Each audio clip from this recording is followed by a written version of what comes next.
how's your day going? I ended up eating a salad. The guy says, that sounds good. What kind did you get? Salmon. I'm gonna have to try that. Are you having a good day so far? Yes, I am. You could have at least offered to pay. Oh, you could have at least offered to pay for my lunch, or offered to you could have at least offered. Oh, he should have known ahead of time that she would be hungry and then paid for her meal, and then, oh geez, or offered to reimburse me. Bro, what is this, food stamps? Damn, bitch, get a job. What is this? And what the heck is this? The entitlement. Yes, exactly. My talking stages always seem to crumble around my birthday. If you find individuals are broke and can't afford my gift, just say that. So this girl, let me see. I mean, she's pretty attractive. So yeah, it's probably because they don't want to have to get you anything. Yeah, exactly. And yeah, hey, louder and better than others. Hi, send money and I'll believe you. I'm fine with you not believing me. Oh, wow. Man. And you see, this is just a random ass guy. Like, this is, he got 2,000 followers. He's not doing anything. He's not really trying to push anything. The guy just likes football, and he's a guy on Twitter. And this is it. So he had to deal with this shit right here. And keep him safe. Yes, exactly. And Canadian, maybe, I don't know. But nuke the entire gender. I didn't say that, okay? How have you been? You said when guys told you I liked you in year 8. What are you texting me for? I know it's not expecting. And then what is this here? So this woman is like saying that she likes him. I'm kind of struggling right now. I'm 7 months pregnant. This is too cliche. I think this is too, I don't believe that one. I don't. I think it's way too cliche. There's no way. This is whoever. Who's this? Maria. I'm wondering if you wanted to donate some money to me and my newborn son. We haven't spoken in 3 years. I present to you Exhibit A. Can you do me a favor, though? Go for it. I was wondering if you could send me 70, please. I really want my hair done. It's okay if not. I just thought I would ask. I would be more okay to doing so if we'd actually met and spoken before, but I can't just send money to someone I've never met. Do you feel me? No, I get you. That makes sense. I'm a lot more open to meeting people I feel like I can depend on, so I guess we're at a bit of a crossroads.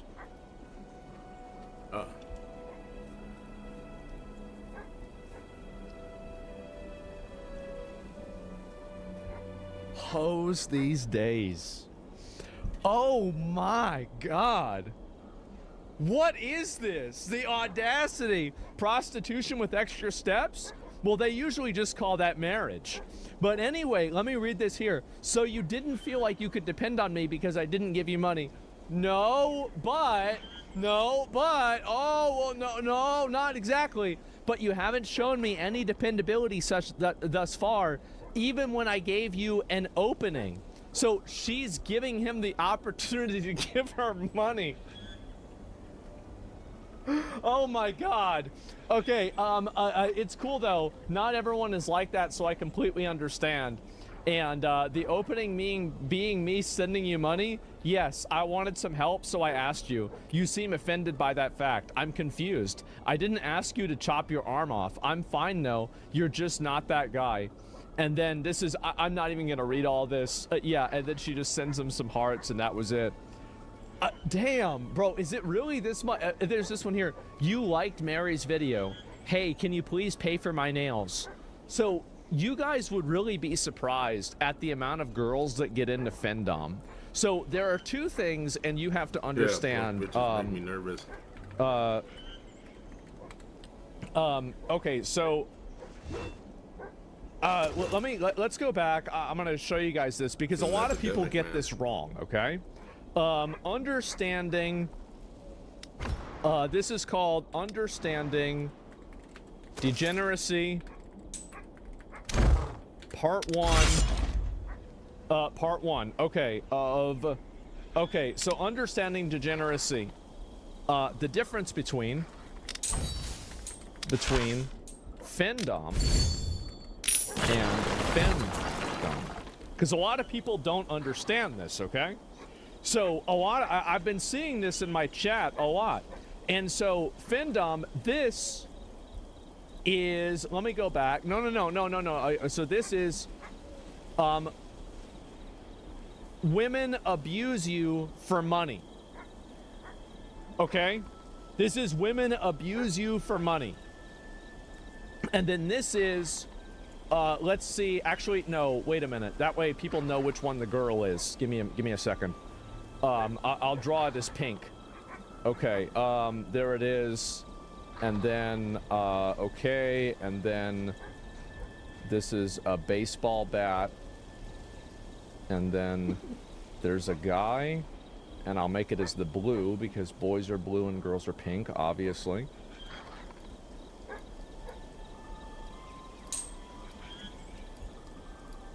And so this is a bonk, right? So basically, this is the difference, right? It's basically, this is the difference between Findom and Femdom, all right? A lot of people don't understand this. Should have had a plushie? Well, that would be called murder, obviously. And so anyway, this is what the difference is. Mega bonk? Yes, exactly. Yeah, there we go. Well, the letters are too big. I hate having to change the letters. Yes, and so there we go, right? And so a lot of people don't understand this, but there are so many girls that get into financial domination.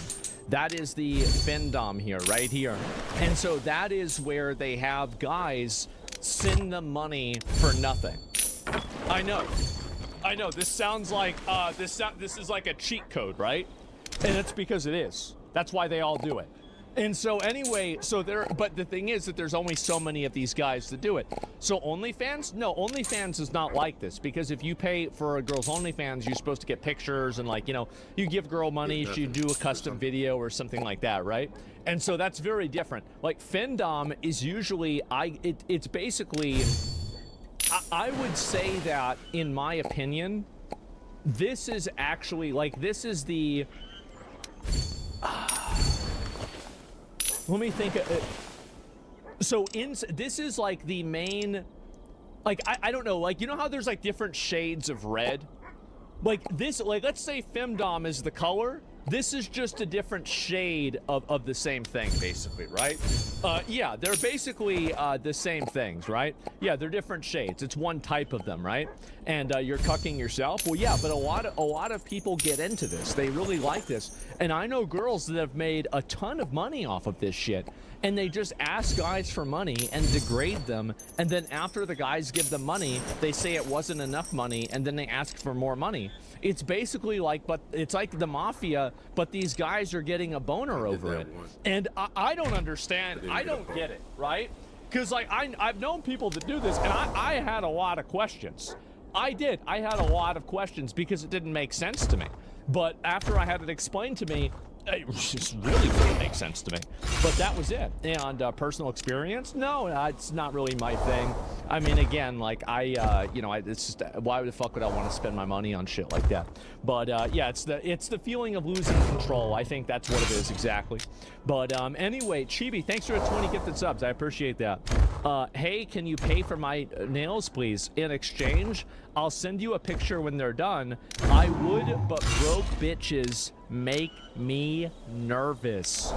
Oh, that's bad. Oh, okay. Should I come see you? I'm getting my hair done today, LMAO, so I'm busy. If you'd be down to take the burden of a payment off my shoulders for my hair, I may be inclined to see you after. I didn't mean today. Okay, maybe hair thing is still an option. What day are you free? Any day you pay for my hair. Bro, are you poor? I'm not paying for your hair any day. LMFAO, I was already planning on paying for it, but if you're not gonna give me anything, like, I don't know why, like, why don't you just go out and admit you're being a hoe? Yep. Why don't you do this? Like, just go out and say that you're doing this. Like, you don't have to be lying about it, making shit up, do you? Like you're just gonna try and sleep with me. I don't get nothing from that. I don't know you. So if you're not giving me no money, my time is valuable. Might as well spend it on something that pays me, aka my job and novel. You're writing a novel? Oh God, I can't wait to read that. Oh wait, nobody will be able to. Well, it's like you say that now because I want to give you money. LMFAO, you're funny. Of course I'm not poor. I was just in Greece. I paid for everything myself. Yeah, you paid for everything yourself after the guy sent you money into your account. Yeah, exactly. I never knew that it was this bad, though. That's what's crazy. Is it how many of these examples are there? How have you been? How have you been? All right, wow, you straight away doing well, and what's up? Straight away assuming I want something out of you. Oh my God, the girl can't even check on you. My bad, I didn't mean it like that. You didn't ask me how I was. Rude. Oh God, bro, like this is, yeah, this is, I honestly, like, wait, it gets worse? Oh no, but yeah, low-key I was stressing though because I wasn't expecting all these expenses this month. I feel like everyone is born in September. Draining. Yeah, tell me about it. I've had to celebrate my cousins and my friends' birthdays in the first week. Crazy. What are you guys doing? Well, we've got an AP Canary random question though. Could you lend me your, why is all these broke ass hoes are in Europe? $300 just to cover maintenance and stuff before the birthday. I'll send it back mid-month. I'll be real, we're not close enough for me to do that. No, sorry. Yep, there it is, right? Okay then. And wow. Anyone. Just Britain? Is it just Britain that they're doing this in the UK? Damn. Well, why don't they just bring back prostitution? I mean, obviously the women want it. Very clearly they want it. So why not? I mean, and guys, I'm pretty sure want it too. Like, who's losing here? I don't even get it. Like, I mean, you say it never left. I mean, I think you're right. But, I mean, why not just write it down then?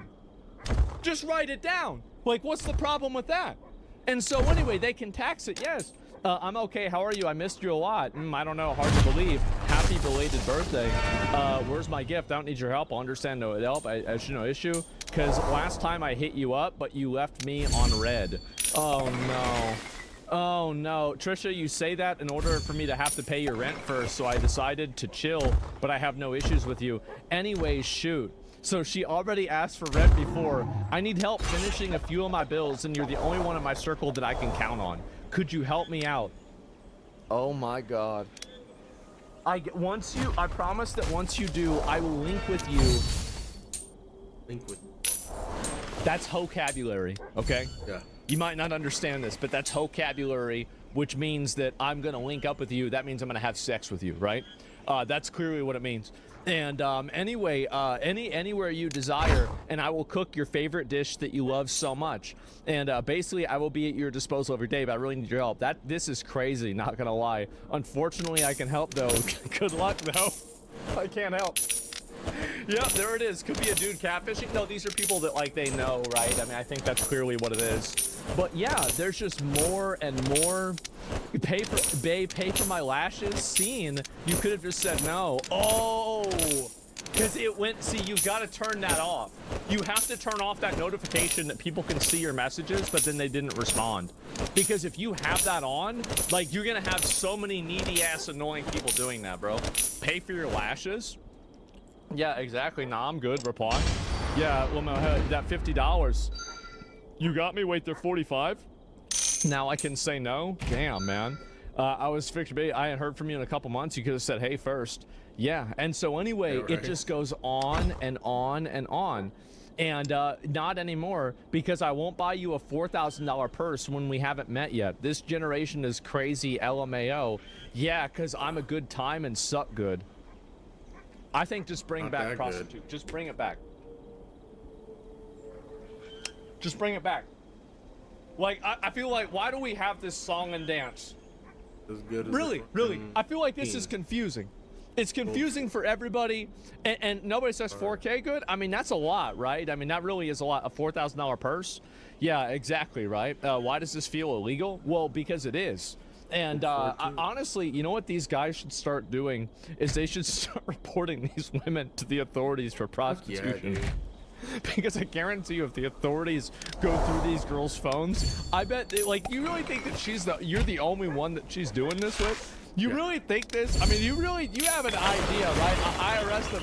Yeah. Go in and just see how many other people are getting into this, right? Reporting OnlyFans girls to the IRS again? Well, OnlyFans has to report women's revenue. Like, the whole meme of reporting women to the IRS and like them getting mad about it was totally fake. Any business that that accounts for a over $10,000 amount of money that goes through an account that goes through their online service has to report that money to the IRS, and it also collects tax information from people whenever it collects the money. So no, that's not, that's not even what's happening, right?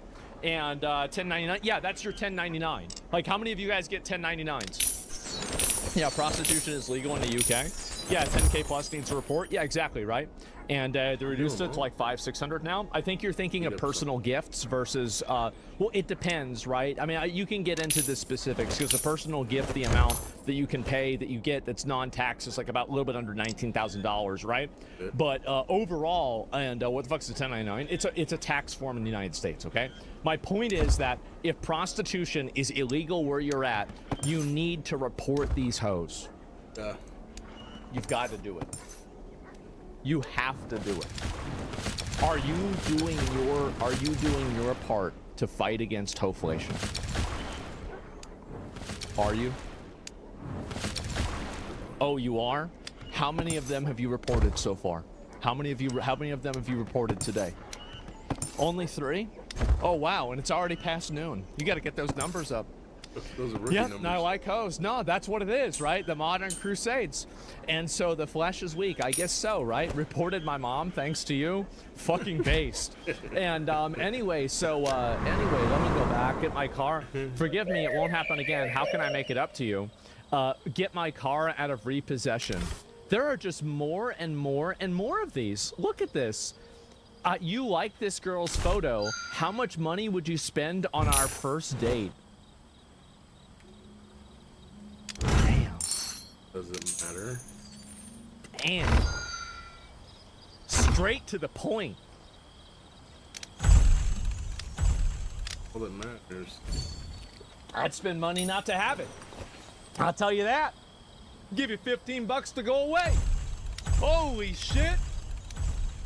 She not even fit. I don't know if she fit or not. Like, I'm not trying to look at somebody and try and make fun of them or anything like that. Man, I'm cropping screenshots. Some of you are sending money.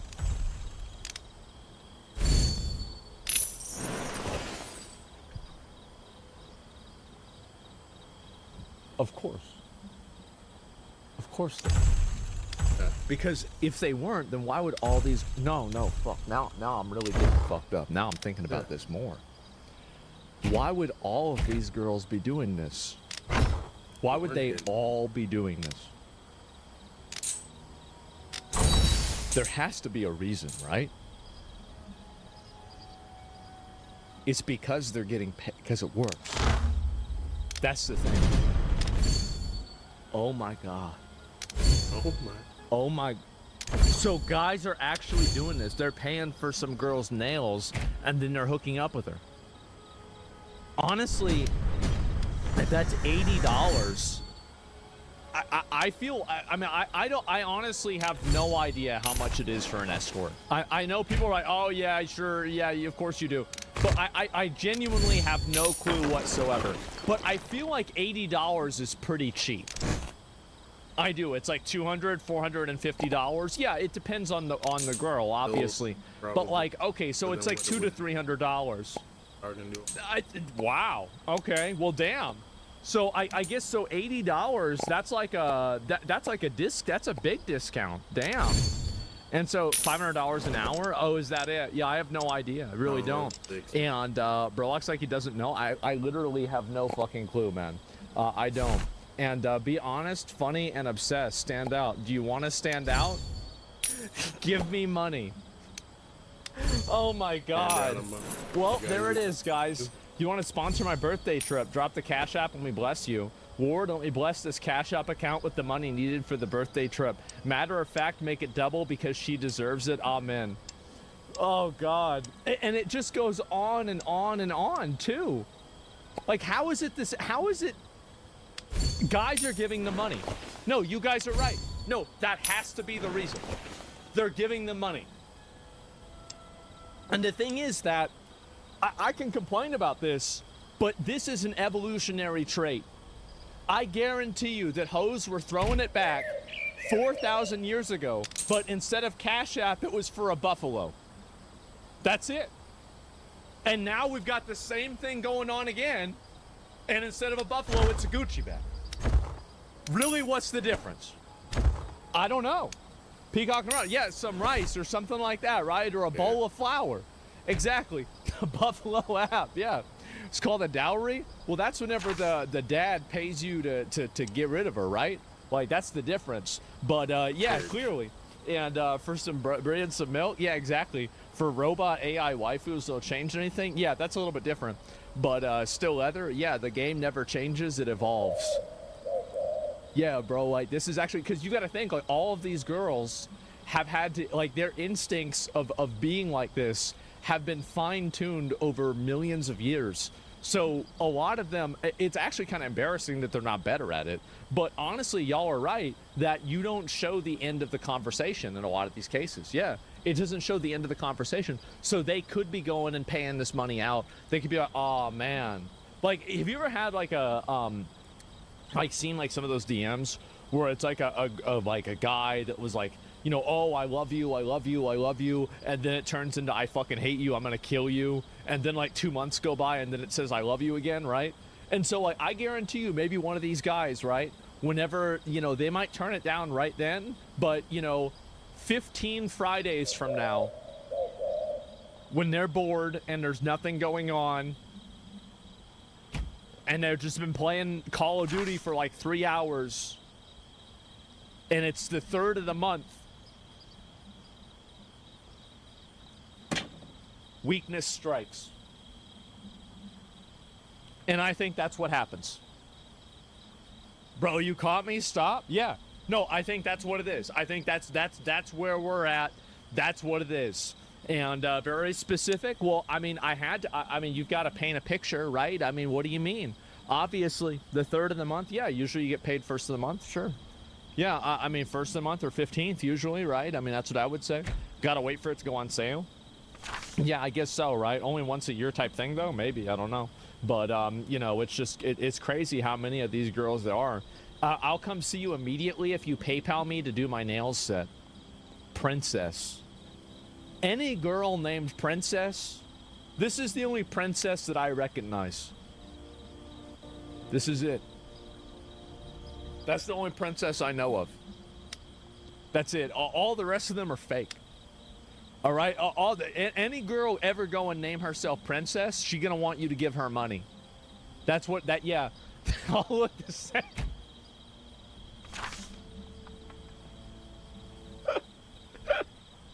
Look, I didn't say that, right? I didn't say that. Other people have said that, but I didn't say that. Let me go back over. I'll look and see what was going on with this. But, yeah, half-ass, yeah, exactly, right? They all trying to copy her? Yes. The princess treatment. That means women want you to pay for all their shit. And, no, again, that's more vocabulary. People might not know that, but, you know, there's a lot of them. You're not lying? Yeah. Any time that they have that name, bro, like, you got to watch out for that. Princess Phaedrus? Yeah, I would watch out for that shit too, bro. I'll watch out for that too. That's a good point. Yeah. Yeah, good point. Yeah, I mean, damned if you do. Damned if you also do, right? I mean, shit. I've been seeing some very, very toxic, extremely toxic behavior. Take a look at this. It's not often you stumble upon an article so bleak that it makes you feel that civilization is fully cooked. Like, not that things are bad, but just turn off the stove, bro, because we're done here. This is the article. Is having a boyfriend embarrassing now? Sounds like somebody just got broken up by their boyfriend. Read some of these comments. It like is LOL. The comment, it feels Republican to have a boyfriend, feels so accurate. Dating is a humiliation ritual for a lot of women. Maybe I'm too woke, but wifey material sounds like an insult. Being able to live alone and unpartnered is unquestionably a flex today. Man. Having a boyfriend is spiritually Israeli. Look at the likes on these posts, too. 21,000.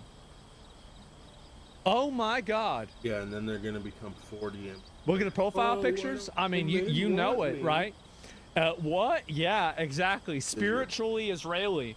Just say Jew. Just say it. Just say it. Listen, everybody's saying it now. You can just say it. You don't have to talk around it anymore. Let everybody know how you feel, Lilith. Go ahead. Get another tattoo. Maybe your dad will call you then. It just doesn't fit my brand. I don't know. Her brand? Her brand looks like it's Little Debbie. So proud of the culture shift we're creating as women. Let's keep this going. Yes, having a boyfriend is a PR disaster. Jesus. Every boyfriend I've ever had has ultimately embarrassed me. I got one more. Oh, shit. You gotta see these likes. The value of having a boyfriend has depreciated. That's Deborah. I wonder if she was one of those girls in there asking them for Oh money. my God. Asking all them for money. Because there's a difference between girlfriends and girls who happen to have boyfriends. It's true. Oh, fuck.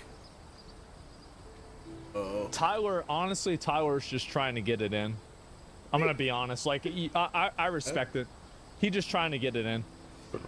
You can tell when boyfriends drain even the brightest stars. I hate it. It's not dating who's embarrassing the man. It's not dating who's embarrassing. It's the man they're dating.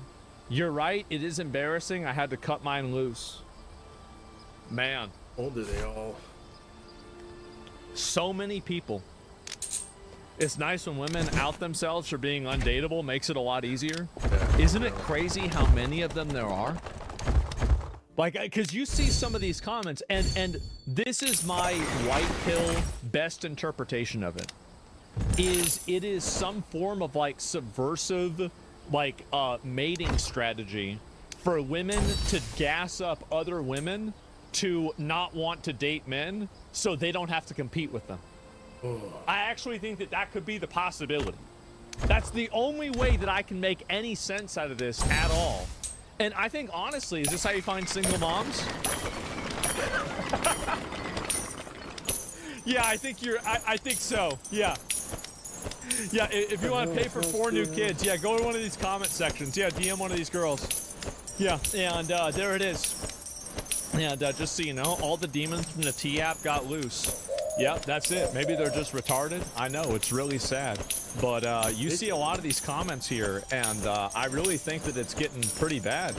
And you even have, there's this woman, first day as a 24-year-old, and she has 3 kids. Look at all the comments.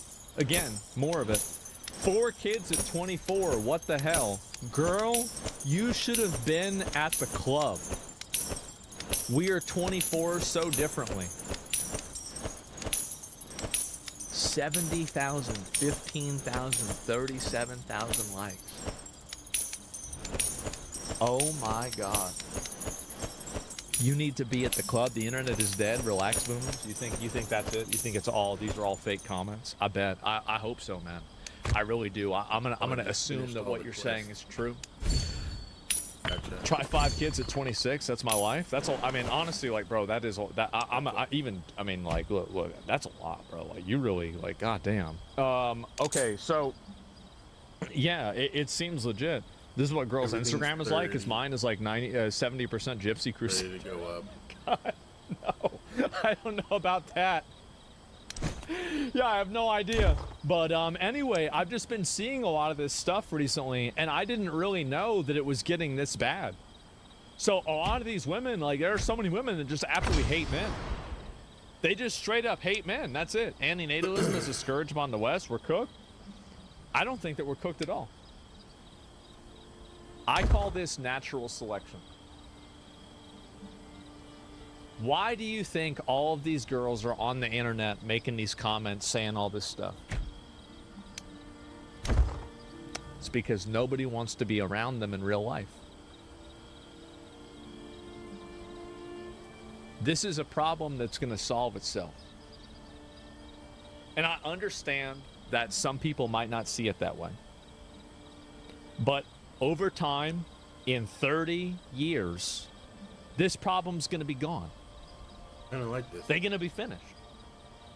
Because they're going to be on Social Security talking about how bad men are. And everybody else is going to say, okay, grandma. Well, actually not grandma, because they don't have kids. There ain't nobody going to be listening to them. They're going to be get hoodwinked and fooled on Facebook by AI. That's it. That's all it's going to be. They're bots? I don't think they're bots. I really don't. They have cats? Yeah, they got 6 different cats, bro. 25% of adults worldwide say they're feminists or strongly support feminist ideas. What's this idea? Like, you can be a feminist and still want to have a boyfriend. Like, what are you talking about? Like, feminism doesn't necessarily have to be a bad thing. Like, you know, again, the problem is that, like, people, this is the issue with a lot of types of feminism that these girls push, right? It's not feminism. It's that you fucking hate men, right? You hate men and you want the privileges that men have without giving up any of the privileges that women have. You want the guy to pay for the first date, but you also want to get paid for the same amount of work or for the same job. You want to have the guy that has a responsibility to pay child support constantly, but you also don't want to give up the ability to, you know, have automatic, like pretty much de facto custody whenever you get a divorce. So that's the problem. That's the issue. It's that you want to keep your privileges and you want to take away someone else's. You don't want any, if you really want equality, you should be for no privileges. Period. But that's not what they want. And how do I know that's the case? Is because think about the type of person that would be like that. You're talking about an obnoxious, annoying, selfish bitch. And who do you think is on these comment sections typing and chatting up a storm? This baby. You know it. I know it. Everybody knows it. That's it. That's the reason. Bunch of bots? Yeah, exactly. You see who oppresses women? I mean, I think that there's a lot of reasons why women hate men. I mean, like, honestly, I don't really blame women for hating men in a lot of cases. But whenever you externalize this and you take your unresolved personal trauma and you tell other women that they need to live according to what your shitty life experiences are, you are now sabotaging thousands of people just because you were treated like shit. That's the problem. The problem never was, oh, well, it's like, okay, just a few handful of these people. Like, Bao? No, that's just a reality. You have a guy that's giving you a bunch of money like that, and he doesn't ask for anything. He's buying something. You just don't know what it is yet. You know, again, that's a good way to end up in somebody's trunk. Like, again, like, there's a certain amount of logic here, too. I know, it might be crazy, but there's logic. And so, anyway, yeah, the Bao, she's completely right. All the hate on her is just retarded. It's a bunch of retardeds. That's all. It's carried over trauma from the past. Exactly. They don't want equality. They want revenge for one. Yeah, that's right. They want revenge for what one guy did to them. That's it.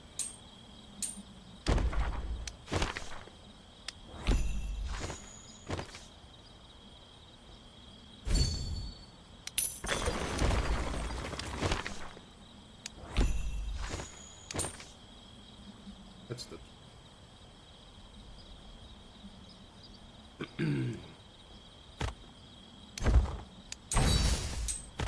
Very.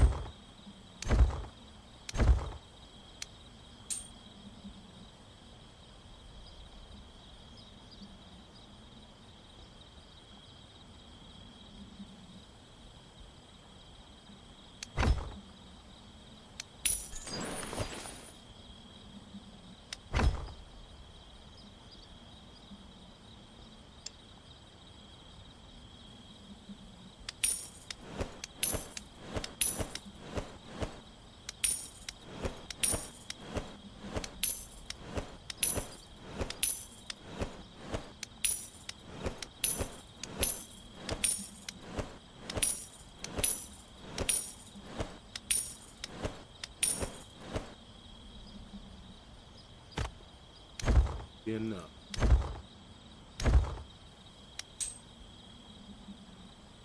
$1 million. is that? 1,000?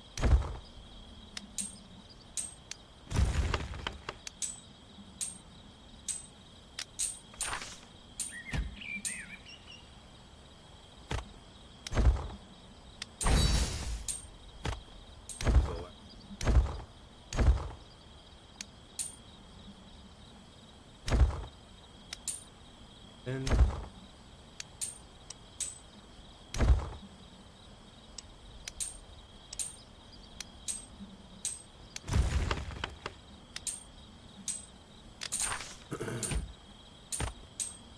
all these are freaking fun.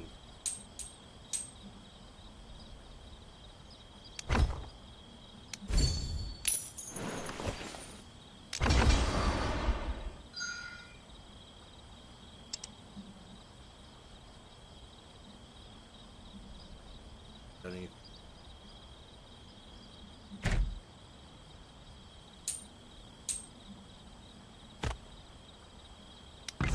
Sure. True.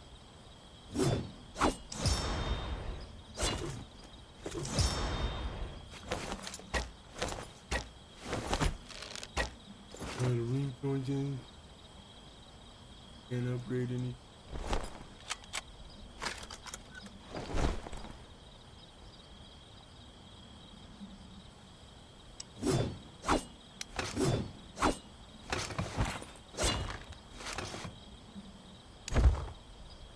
For 10,000.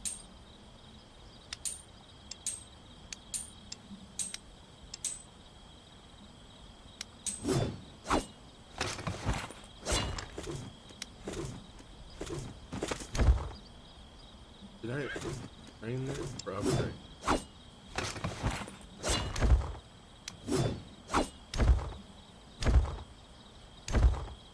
Fire more.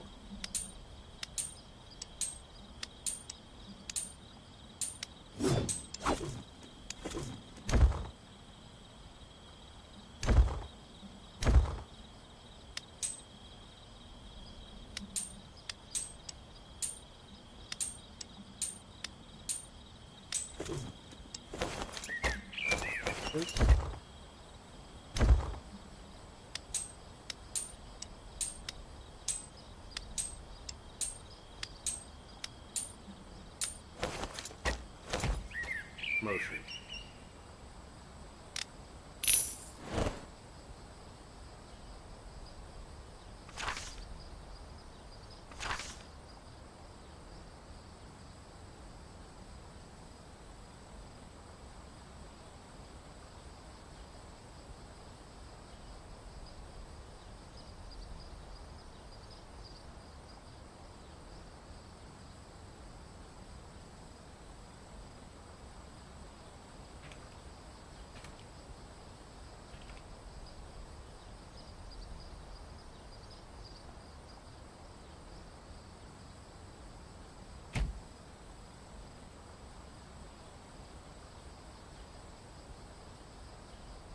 Here.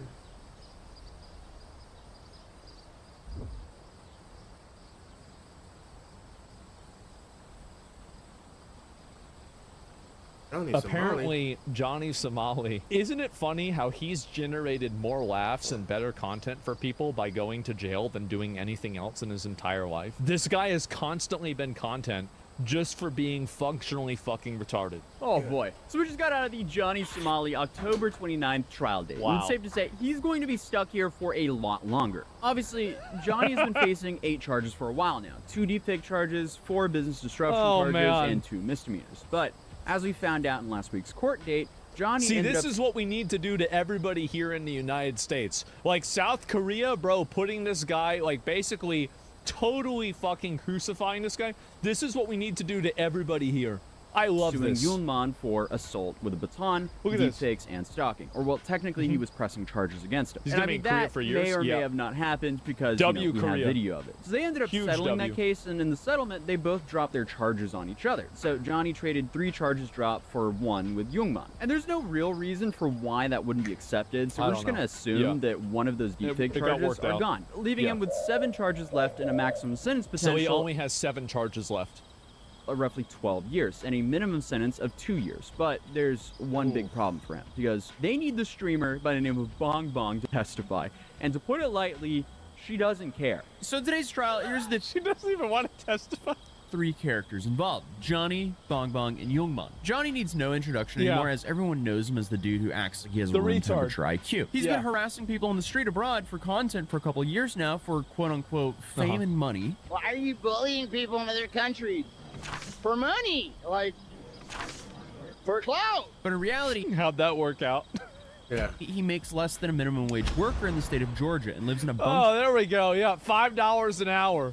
bed with the last person on Earth who barely tolerates him, Yes. Hank Yu. Allegedly, Johnny owes him roughly $30,000 because he doesn't have any Why would you lend Johnny Somali $30,000? I think at a certain point, that's kind of your fault. money. It and is. completely That's your relies on fault. Hank to live. Hank is also currently banned from the United States, but that's just like a whole nother story. What? Who is this guy? This whole story, though, is just like the slowest and most dragged out train wreck that makes it very clear to never harass strangers on the street and disrespect people's cultures for your content, as clearly it backfired massively. See, I don't know. Why can't we do this? Bro, South Korea doing this to him is so good. We need to do this to all kinds of these people. Now, for the other two. Yes. Youngman, we mentioned in my last Who's video. this He's guy? one of the 4 Korean IRL streamers who wanted to make sure Johnny didn't harass more people. Oh, do you remember whenever Johnny Somali got out of the hospital, and as soon as he got off the hospital grounds, they meet him inside of the hospital, and this guy's waiting. And he just waits until he gets out of the hospital. Boom! Just fucking hits him immediately. Just waiting for him to go outside of the safe zone. Spawn camped, yes. For content. So they kept tabs on where he was, and when That's he what you acted get. out, they checked him multiple times. But the clip where Johnny ended up running for his life, that was Youngman, who disarmed Hank and chased him around with Hank's baton. And doing so while streaming was incredibly stupid. But then, for some reason, he decided to live stream himself throwing multiple bricks through the courthouse windows during the time.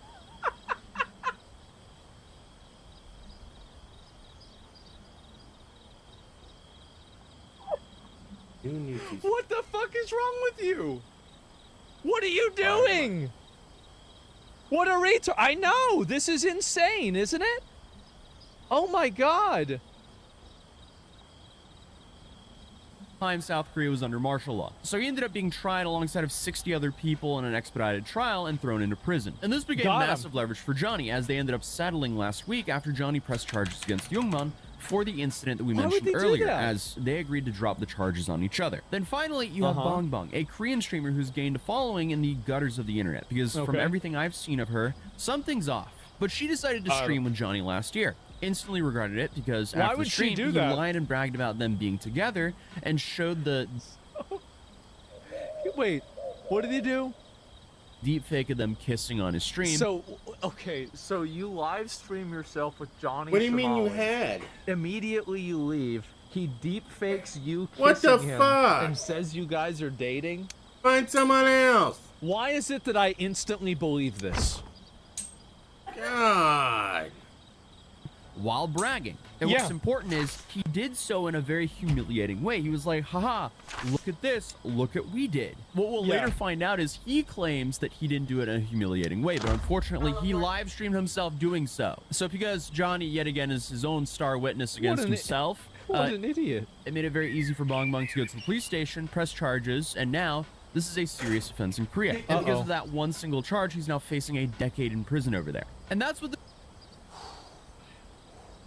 Wow. the trial we're covering today is all about. But first, I want to talk about today's sponsor, Cooper. Because every year, shoppers miss out on billions of dollars in savings if they had just applied discount codes that are available to the public. The only problem, most people have no idea where to find them. I'm so glad this guy's They often take time to find. And a certain app that did this back in the day, they're still facing lawsuits. And let's be real, I feel like a lot of people still have honey PTSD from when they got caught replacing creators' referral codes and swapped them out with their own. And they did so when people were just trying to check to see if they had at any available The honey coupons. scam. But thankfully, there's an honest coupon web extension called Coopert, and they do the same with a twist, and thankfully doesn't steal from your favorite creator. As Coopert is a free browser extension that automatically finds, tests, and applies the best working coupon codes at checkout, then gives users cash back for shopping through partner stores. So Coopert offers 3 main ways to save money on your online purchases. First one being, Coopert automatically searches hundreds of thousands of websites to find you the best deal on products. 2, Coopert also runs coupon testing for over 3 million different retailers to make sure that you're actually buying the item at the lowest possible price. Pretty good, and finally, I would say. They offer a bunch of cashback rewards on tons of retailers, which you can withdraw directly into your bank account or on PayPal. Wow. So that sounds like a win to you. You can join the millions of users who also use Coopert by clicking the link at the top of the description down below and adding it to your I web wonder browser. if we're gonna find out in 2 years that this one's a scam too. But other than that, we have a video to finish, I guess we'll so find let's out. continue. All right, so it's 11:55 in the morning, 29th of October, 2025. We're here in Seoul, South Korea, trying to get in some last-minute electrolytes. I completely forgot my glasses at home, so that's smart. So we're gonna be rocking without glasses today. Thankfully, I don't need them that much. We just need some coffee, and we're gonna cover this trial, and we'll be fine. Originally, we're supposed to have 3 testimonies today. It was supposed to be Johnny, Hank, and Bong Bong. But as we found out from watching Bong Bong's streams the other night, in quote she said, "My lawyer told me I don't have to go. I don't care. I don't want to waste my time for Johnny Somali." Okay. Fucking based. Honestly, fucking based. Yeah, there you go. Okay. Well then, obviously someone said, hey, you might have to Understandable. pay a 5 million won fine, which is roughly like, I think it's like $3,500 or something like that. So then she $3,500 to not have to deal with Johnny Somali? Damn, you getting off cheap. said, I don't know, maybe should just go, worst case. Yeah. Just talk to lawyer. I heard you could submit That's a it, reason yeah, for W. your absence. Worst case, we need to get a flight. This is apparently what she said on stream when she found out it was a bad idea that she traveled to Australia last minute. The Johnny Somali trial testimony. I don't know. I'm talking to a lawyer, but they didn't answer. Lawyer said that I don't have to, but just in case I will go to airport. I don't know. Why would you go to Australia then? I think I don't have to, isn't it? And yeah, I need to pay the fine. If I don't know. Why are all of the IRL streamers dysfunctional? Why? How did this happen? To pay the fine or not? There is a paper, like absence. How did this paper. happen? I can send the absence paper. They said the fine is 5,000 Australian dollar maximum. I think. She didn't know she needed to go. I don't think Maybe I have to pay that much for that. That's too much. it's too much, so you're not gonna have to pay it. Okay. Like, it wasn't until after she Good found out she was committing a crime and could get hit with heavy fines Yeah, that she sure. realized, oh, this might be a bad idea. Yeah. Okay. Yeah, right. This entire case just has a whole group of fascinating people, to put it lightly. I think they should just put them all in jail. I think, you know, this is it's a pain in the ass for everybody. Let's just get this over with. At the court, Yeah, and just this is what happened everybody according to our involved notes. goes to jail. At 1:51, the prosecutor enters the courtroom. All indications. All in the same cell? Yeah. Yeah, you guys are all going in the same cell. You're going to be in jail for 5 years. We're going to record the whole thing 24/7, and the prison's going to get the money from it, and that's how we're going to pay for you guys being here. All right, have fun. Johnny Somali. Show that the prosecutor is intending to use Stuck the in massive Korea media prison Now you get to be a streamer, possibly and there's to show TTS. evidence. However, if witness testimony is canceled, that might not happen. And shortly after, the bailiff started talking about calling Hank to see where he is. At 1:57 p.m., they're all setting up the monitor, connecting it to the computer. A second prosecutor is now in the room, making sure the setup is ready. The prosecutor plans to show the video. The bailiff then asks if any witnesses are in the room. Then shortly after, Johnny's lawyer peeks into the courtroom just like last time, checking if he's here, and then he leaves. So at 1:58 p.m., we find out that Yoongbun is actually in the building. So that's showing us that there's going to be a testimonial from him, even though they settled. At 1:59 p.m., Johnny and Hank and the lawyers enter the court and sit at the front row. Both are wearing black suits, and Johnny is carrying a suit. Hey, at least he's not dressed up as the KKK anymore. He tried to show up because he wanted to go to his first court hearing dressed up as the KKK. And, you know, I think now at this point he's realized that they don't think that's as funny as he does. something like that. No At MAGA 2 hat p.m., either? Yeah. The lawyer is consulting with the interpreter. And this time, we also noticed that Korean press is here. Last time, they didn't show up. But just after 2, the And judge also, enters the like, court. keep in mind that, remember what I've always said about, like, whenever there are actual consequences for things and you don't just let people fuck around, you will immediately see changes in behavior. This is exactly what I was talking about. This guy who was this uncontrollable wild animal is now walking in there on time in the morning in a suit, and he's being normal. And do you know why? It's because if he doesn't, he's cooked. That's the reason why. It's actually so easy to get people to do stuff. It is. All you have to do is you just provide an incentive that's worse than what they're getting out of being wrong.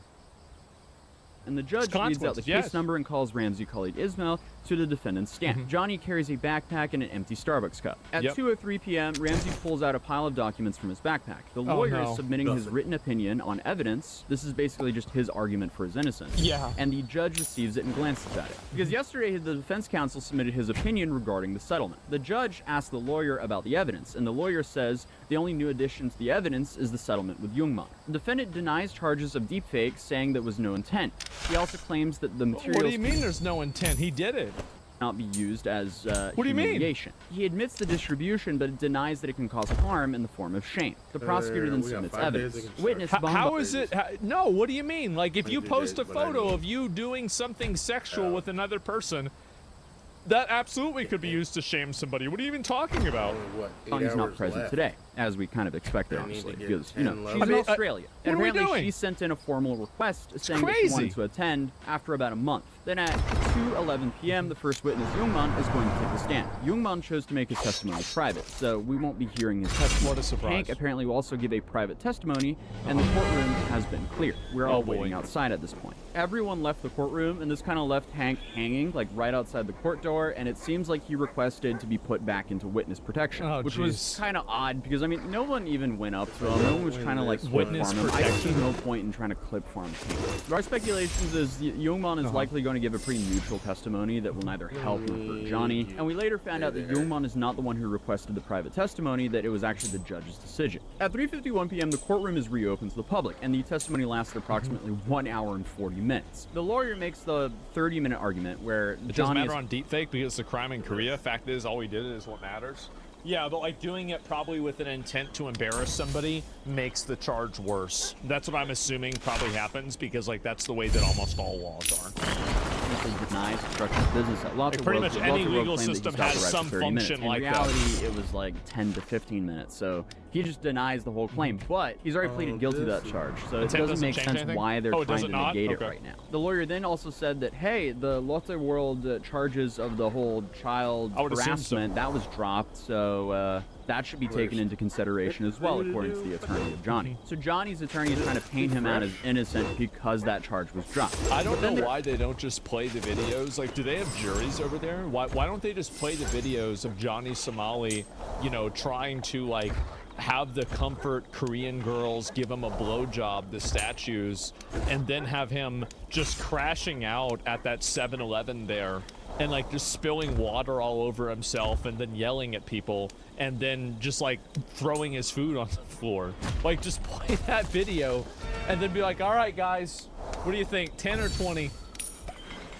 Yeah, I feel like that's it. It's that simple. Most countries don't have juries. They scheduled play the it to the next hearing for judge. February 11th, 2026. And then Johnny, before But the you court don't could go to those leave, he countries. stands up and asks the judge if he can do an expedited trial. Yeah. And he wants essentially a speedy trial since course he he has does. family and obligations in America. And the judge immediately refused Johnny's request. Ooh. So after the trial, I asked Johnny what his strategy Ooh. was with all this, because all of this does not make sense. I don't understand Wow. why he's out here uploading videos of him actively harassing people in South Korea while he's currently on trial. But he Wait, he's still uploading more videos harassing people, and he's on trial for harassing people? That's smart. Smart. This has to stop. This is crazy. They have to get rid of this guy. They have to put him in jail. It's do an actual interview. I don't want to give him an interview as he's already been interviewed a bunch. People know his story. They don't care about what he has to say. They just want to see the trial outcome. Yeah. So I asked him to his face, like, why is he uploading videos on YouTube of him being disrespectful in Korea while he's in trial? But instead of giving me a straight answer, he just lashed out at me and insulted my family because it was obvious. I fucked your mother. I fuck your family sucks. Fuck you, man. Yeah, that's about right. He was having an awful day and was trying to get some sort of reaction out of me. So hopefully he enjoys his extended stay out here in Korea, as his next trial date is out in February. So Merry Christmas. But I asked one of my legal connections out here 3 months. 3 months he's locked in. Why he wasn't eligible for the expedited trial, and this was his response. So he said these would normally be reserved for simple and straightforward cases in which the defendant pleads guilty. Johnny didn't plead guilty to all charges. He's trying to fight this, so that makes the whole process take infinitely longer. A vast majority of these cases are also where the defendant is caught red-handed in the act, witnessed by police, and is arrested on the spot, and obviously is pleading guilty. But also high-profile, high-stake cases such as these right here could also be expedited. For example, Youngman's trial was expedited because he was one of the people who decided to throw a few bricks through the courthouse windows. Yeah, I feel like that's a pretty easy one to go with. Like, did you throw these bricks? You didn't? Okay, what about the video with you throwing the bricks? Okay, so you did do it. All right, well, that's pretty fucking easy. Yeah. Along with the 62 others were actually charged. I don't know if 62 other people actually threw bricks through the courthouse window, but 62 people were charged in that case. And for that case, both of the above reasons applied, so it was easy to get an expedited trial for that. The riot took place in January and the trial started in March, and on August 1st, he was convicted. There were multiple court dates, roughly... Isn't it crazy how stupid some of these people are? I mean, like, I really have to sit back and really admire how just absolutely fucking retarded they are. They have, like, no sense of self-preservation, no sense of rationality at all. It's like watching, like, it's like, what would it be like if you put a horse on trial? Supposed to bubble. I think this is about it. 8 to 10, but they were also spaced out by Zero days talent instead points? of Yeah, months. it's dumb as hell. Johnny's claim of I have family and other obligations does not appear to be on that list of legally valid reasons to expedite a trial. Furthermore, the decision to expedite a case is determined by a committee before the trial starts, and the case number assigned, because expedited trials have a designated code attached to the case number. Expedited trials also require a panel of judges for fairness rather than one judge presiding over a case. And once the trial begins, it cannot be converted to an expedited trial. That is why they carefully make this determination before assigning the case number. So he's basically fucked. So Johnny will now be stuck here for a while. And if Bong Bong doesn't show up for the next trial, it can be delayed for another 3 months. And so wait a minute. So this girl, can I pay her to not show up so he's stuck in South Korea for 3 more months? I'll pay the fine. Yeah, bro, like, if it means that we can have him stuck in there for 3 more months, bro, like, that sounds like such a good use of money. That might be illegal, is it? Oh, no. So on and so on. And the judge, in response to Johnny's trial expedition request, was that other foreigner trials have been going on for over 2 years, and that he's not special, so he too will just have to wait. So I mean, this is just one massive warning to never harass innocent people on the street and disrespect people's culture. Yeah, don't go to random countries and start harassing people and cause problems, because if you do that, you might end up in jail. Isn't that crazy? Wow, guys, who could have expected that? True. For just views online, because clearly it is not worth it, and Johnny is in the process of very slowly finding out. Also, happy Halloween. My son has me dressed up as a World War I fighter pilot, because he's also a little pilot himself. And I also wanted to quickly say this is basically your last chance to get the limited edition Matt City Halloween collection, which is on matt.city, and also the court sketch print from the first time we went to the Johnny Smalley trial. Both of those links will be in the top pinned comment, and they will be gone forever in just a few days, so if you want them, you can get them now. But other than that, thank you guys so much for the support. I'm now finally back home again, and I'll see you guys tomorrow, because we're just locking back in, continuing daily content. So hey, subscribe if you're new, drop a like on this video if you want me to travel back out to South Korea again, and thank you so much to Cooper for sponsoring this video, as you can check them out at the top of the description down below, and start saving your money on your online shopping today. But other than that, I'll see you guys in tomorrow's video. Peace. I don't even know what to say. I'm gonna be honest. I don't even know what to say. This is it. He dodged it. Was it? Yeah, bro, this guy is so stupid. How can you be that fucking dumb? And like, the thing is that whenever you go back and you look at this, so Johnny Smalley, and asking him, I think that's a pretty reasonable question. Why is it that you're harassing people while you're on trial for harassing people? Don't you think that's going to make your trial bad? But no, apparently not. I don't know what's wrong with this guy, but he's just a fucking idiot. Yeah, Johnny Somali, yeah. Bro, like a literal fucking, like, I am shocked at how dumb some of these people are, man.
Okay, gaming, $596.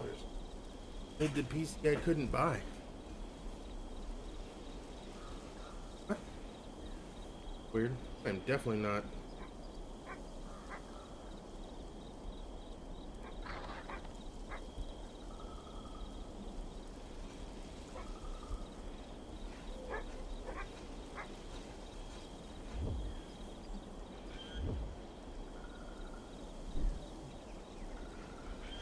I had 100. I have a confession. I am a long-time Mac user. Seriously, I even worked at Apple for a summer as a programmer. But as much as I love my Mac, more and more lately I've been really jealous of all the awesome game releases on PC. Like, have you seen the new Hades? I mean, Apollo is in it.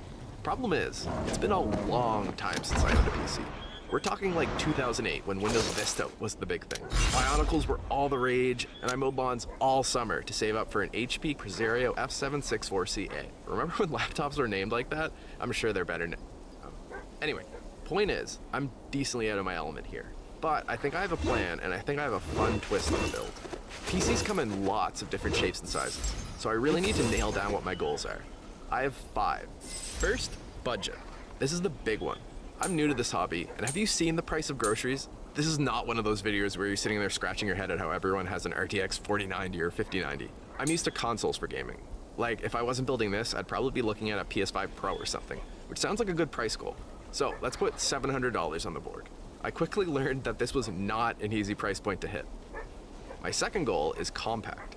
I want a small, good-looking case. There are some really cool, really big PC cases out there, but I want to either put this by my desk or by my TV, so I'm looking for something with a smaller footprint that looks really nice. There's probably some people screaming though, because as you get really small, prices start to absolutely skyrocket, so we're gonna have to be crafty here.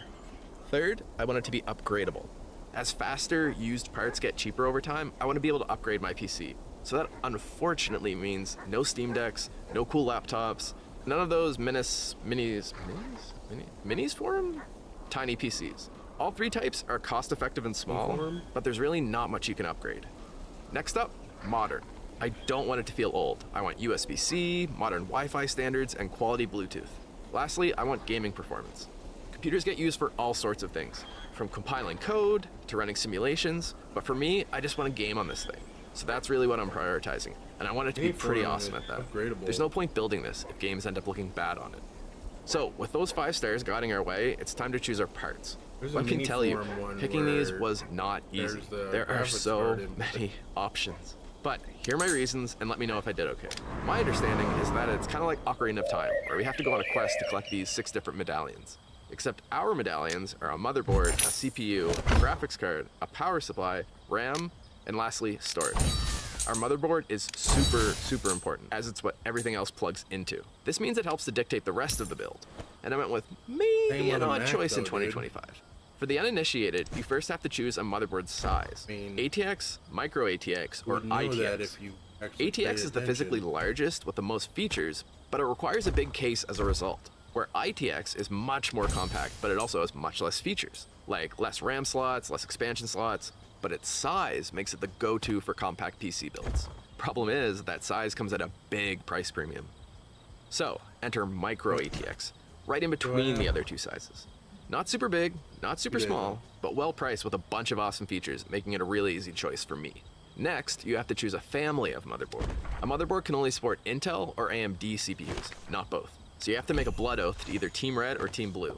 Even then, you have to factor in the socket type, which is how the motherboard and CPU connect. And Intel and AMD update these every few years, so a motherboard with an older socket might be a great deal, but it might not support the newest CPUs that use a newer socket. So this is what we're looking at, Intel or AMD, and for Intel, we choose between the beautifully named sockets LGA 1700 and 1851, which fun fact was named for the year Moby Dick was published. In AMD's corner, we have AM4 and AM5. Long story short, both were great, but AMD motherboards seem to have a slight edge on the price right now.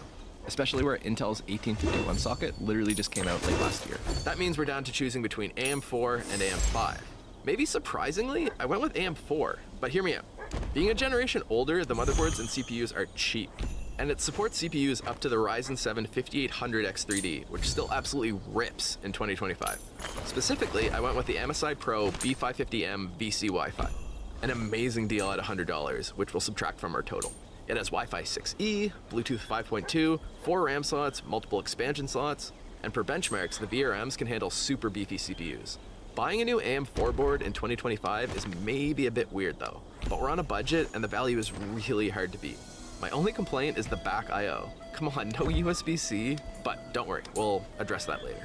Next up, our CPU and GPU. If our motherboard is like the body's central nervous system and it connects everything together, the CPU is the brain of the computer to do all the general thinking.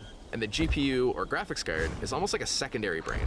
Not as good at general tasks, but absolutely unbeatable when it comes to handling graphics.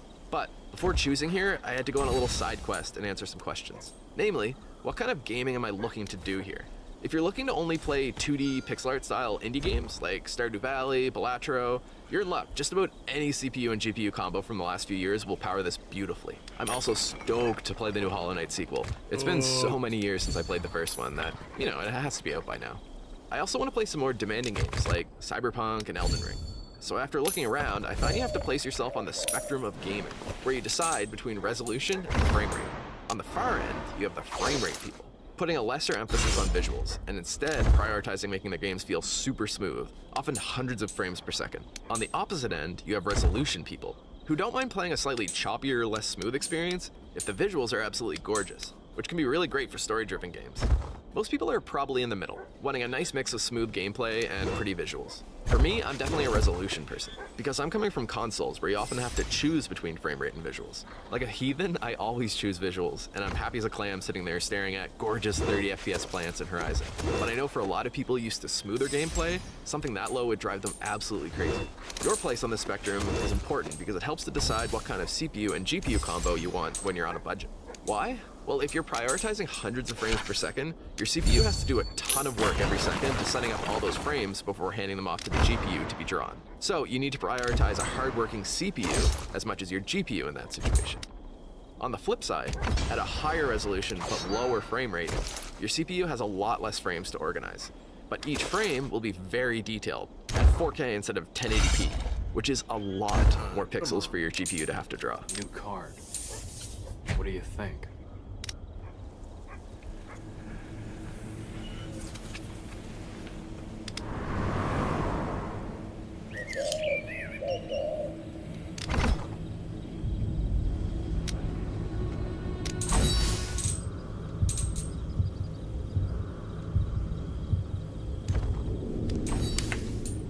Something wrong? So in that case, where resolution is more your goal, like me, I want to prioritize my GPU. And because my CPU won't be working as hard, I can go a little bit more budget there. For that CPU, our motherboard choice means we're on Team AMD, and with its AM4 socket, the newest CPU we can choose from is the Ryzen 5000 family of CPUs. I managed to find a used Ryzen 5 5600 on Facebook Marketplace for $70 that should do the job beautifully. It thankfully had 0 vent pins, and even includes a seemingly unused CPU cooler. But because it's used, I had to spend $7 on some replacement thermal paste. Remember when I said trust me? Let's back up this CPU choice with some numbers, and why I'm not worried about an older AM4 motherboard. Here's Linus showing the best of the best, the Ryzen 7 9800X3D that requires an AM5 motherboard, and comparing it to the best of my older AM4 board, the Ryzen 5 5800X3D. Showing at 4K, the performance difference is incredibly minor, maybe a couple extra frames at best. And taking that 5800X3D, again, the best of the best for AM4, and comparing it to my weaker 5600, with 4K gaming, there's still not much of a change. So my 5600 should be awesome. Okay, onto the all-important GPU, where you choose between NVIDIA, AMD, and Intel. All three have their strengths, but GPUs can get eye-wateringly expensive, and you can't water cool with tiers. So my strategy was just to find a good, used GPU for around $200. I ended up finding a nicely mid-range card, the NVIDIA 3060 Ti on Marketplace for $170. I picked it up, and being a certifiable idiot, on the drive home, it occurred to me, I haven't even tested this thing to see if it worked, nor did it even say anywhere on the box what kind of GPU it was. So, I took to the internet for help, and it did seem like it's a 3060 Ti, but I guess the final test will be when we actually plug it in. System RAM is much easier. For just gaming, 16GB seems to be perfectly fine in 2025. And I found a new 16GB Corsair kit for $34, clocked at 3600 megahertz. My motherboard has 4 slots in total, so I could grab another 2 in the future if I'm wanting 32 gigs of RAM. For an SSD, this is where I started to get nervous. Being an Apple user, I knew the SSD is the most expensive part of the system. We're going to a 1TB drive cost literally hundreds of dollars, obliterating our budget. Wait, what? I'm sure it's not a perfect apples to apples, but it turns out in PC land, you can get a well-reviewed budget SSD, like Western Digital's Blue Line, for $55 a terabyte. So I picked up one of those bad boys on Amazon, and holy crap, I had no idea how tiny these were. Last medallion time, the power supply, aka PSU. This one legitimately was hard for a bunch of reasons. The 2 pieces of advice I kept getting were, 1, don't cheap out on your power supply. It powers your whole system and can last ages if you get a good one. Secondly, ideally don't buy a used one. Why is buying a used GPU fine but not a PSU? That's a great question. I don't know. I'm just following advice. Okay, but what defines quality? A few things. A trusted brand is a really good start. Oh, and power supply fans are totally weebs. If it's not from Japan, it's no good apparently. But overall, the noise and efficiency are the 2 really important things. Efficiency, you say. Long story short, there's 2 kinds of electricity, AC and DC. In ancient times, we found it was cheaper to transmit AC over long distances, so DC lost and AC became the standard. We later found that's not really the case, but now we're kind of stuck with our infrastructure. Our power lines are AC, our house is AC, but hilariously, most of our electronics use DC. So we need to translate that AC electricity that comes from our wall to DC electricity that our computer can actually use. This is what your power supply does, and its efficiency is how good of a job it does at converting that AC to DC. If it's 75% efficient, that means that of the AC electricity that comes in, 75% gets converted to DC and 25% gets wasted as heat. So obviously, the higher the number, the better here. Cybernetics, a new company that despite lacking an R, everyone seems to pronounce as cybernetics. Wait.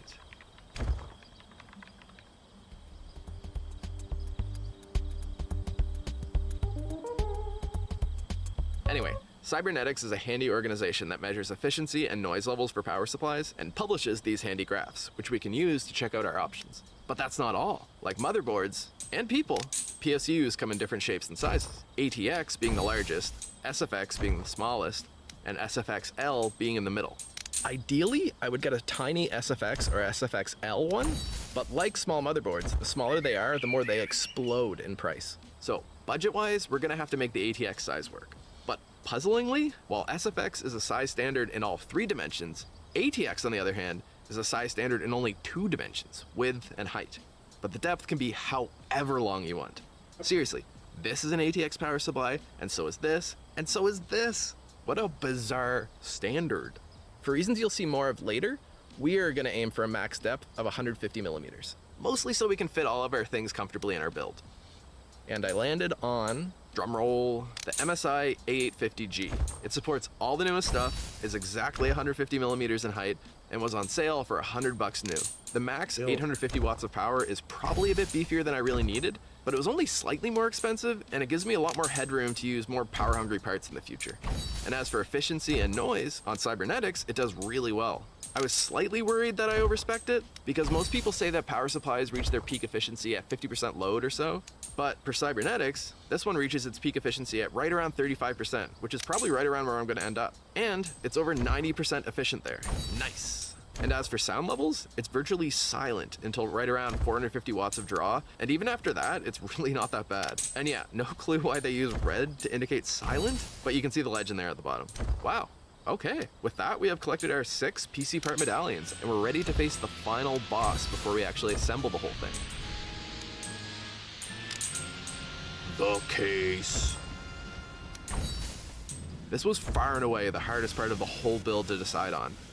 I'm looking for something well-made, compact, looks good, has modern features, supports micro ATX motherboards, an ATX-sized power supply, and is cheap? Yeah, trust me, that was not easy.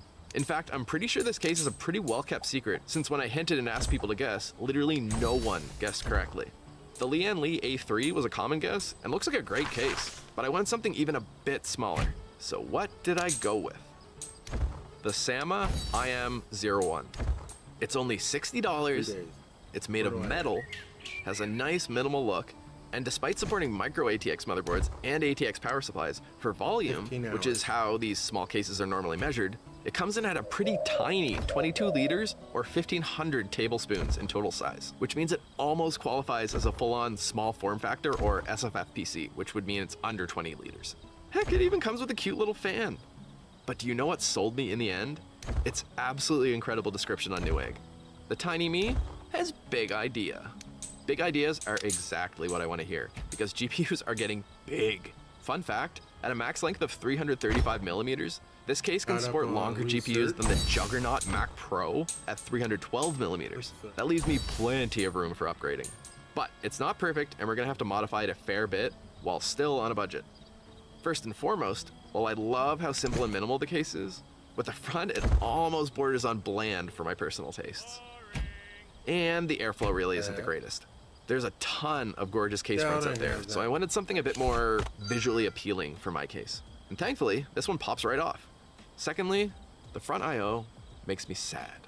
My next statement will probably result in one of these situations, but I really think it's time for USB-A to die.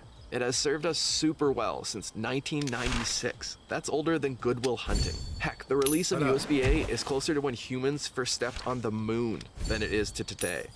Whenever I see it, I'm transported back to my school's library and the ancient computers that I'd play Learn on. And it's not even like USB-C is some new, untested thing. It's like a decade old, which someone should really tell Logitech. And I can get much faster speeds. And more importantly, it's reversible, so I can plug things in right the first time. So for me personally, for my storage to even like my kitchen scale, I really only have USB-C things and cables kicking around nowadays. So this front I/O really needs a change. For a more interesting front, I had to look no further than the back of my monitor. This has been one of my favorite design flourishes of the last decade. It looks like an elegant cheese grater, and the nested spheres are so fun to look at, and it allows for really great airflow.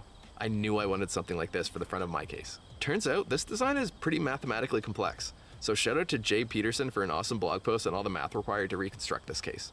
I opened up my CAD software and punched the formulas in, and quickly had something basic. After that, I got out some calipers and took a bunch of measurements of all the existing parts of the case so I could design something that would snap right on.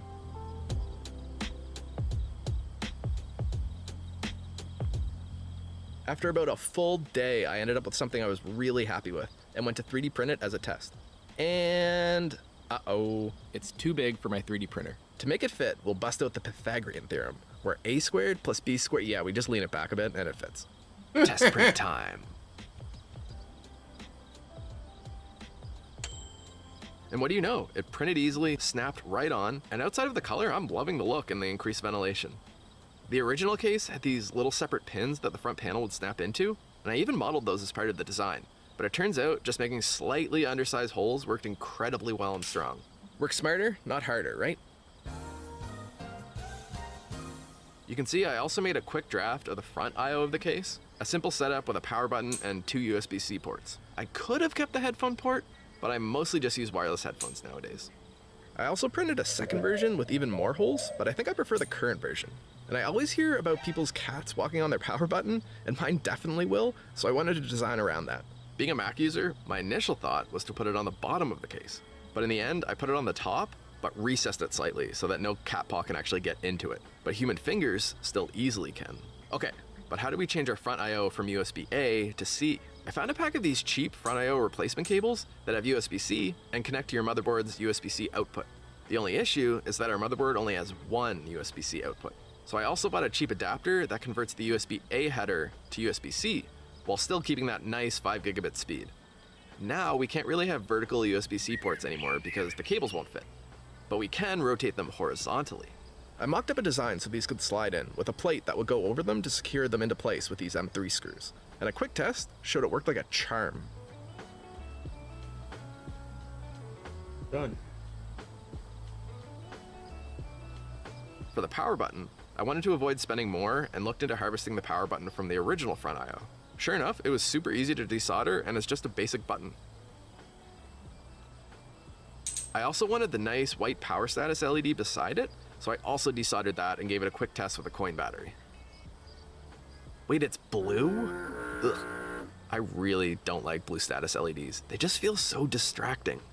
But thankfully it comes right out of its casing and we can just replace it with a 5-cent white LED from Amazon. Nice.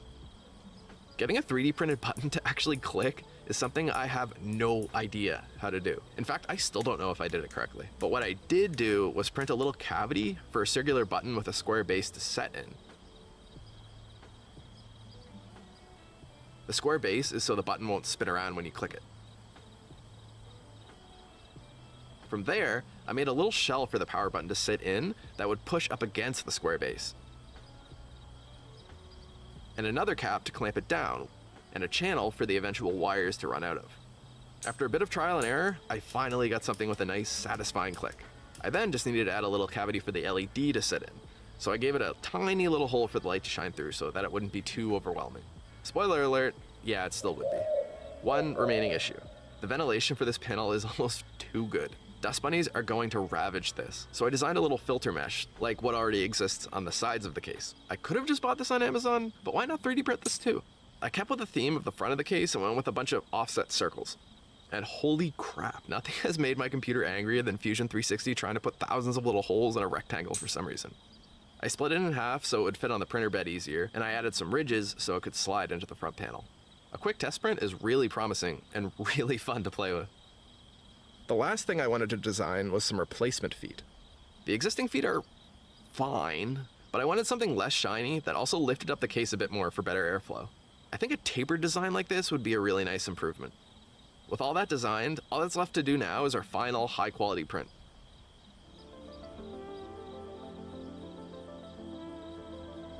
Oh, and if you've made it this far into the video, maybe you kind of enjoyed it? Only if I genuinely earned it, maybe consider subscribing so I can make some more videos.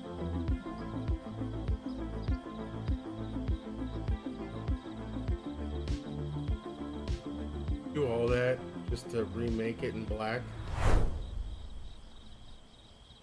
Wow, that came out pretty great. Layer lines are minimal, but we'll definitely need to touch it up some. The mesh fits in snug, and the panel snaps onto the front of the case in a very satisfying way. And I'm loving how the feet came out. We're just missing the parts to hold the front I/O in. One sec.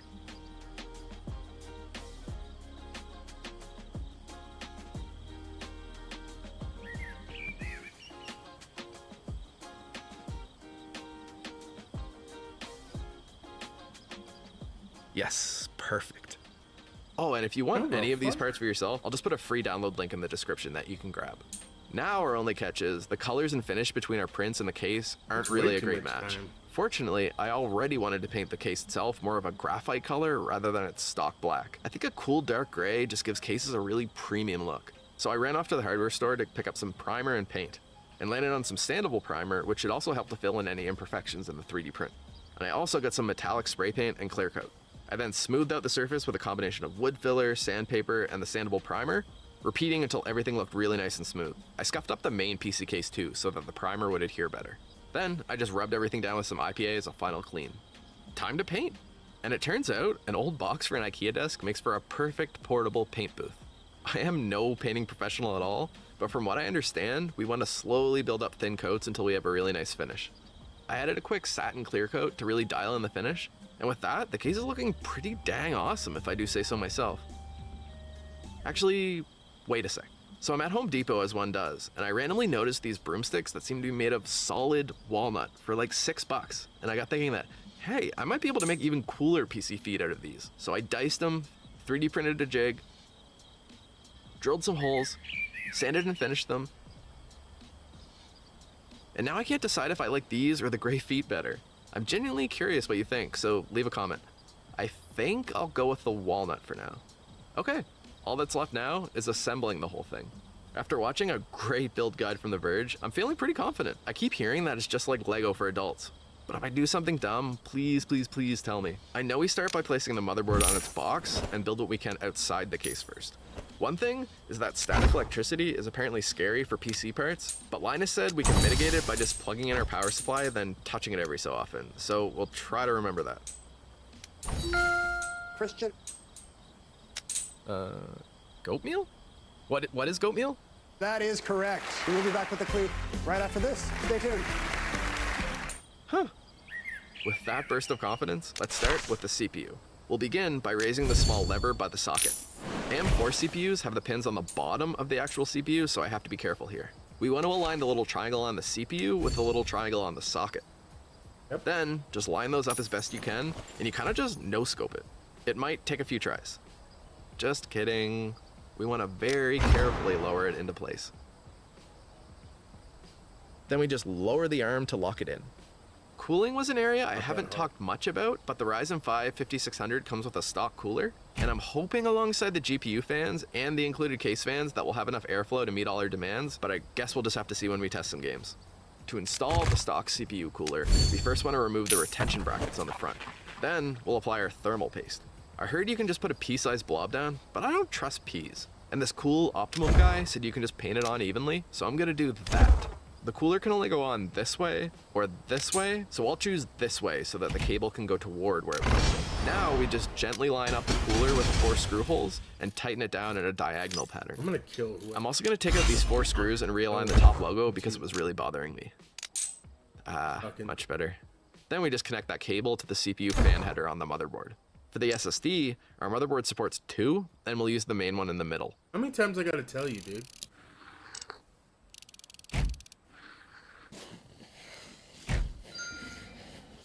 Really? Stop animation? What are you doing? This guy does too much.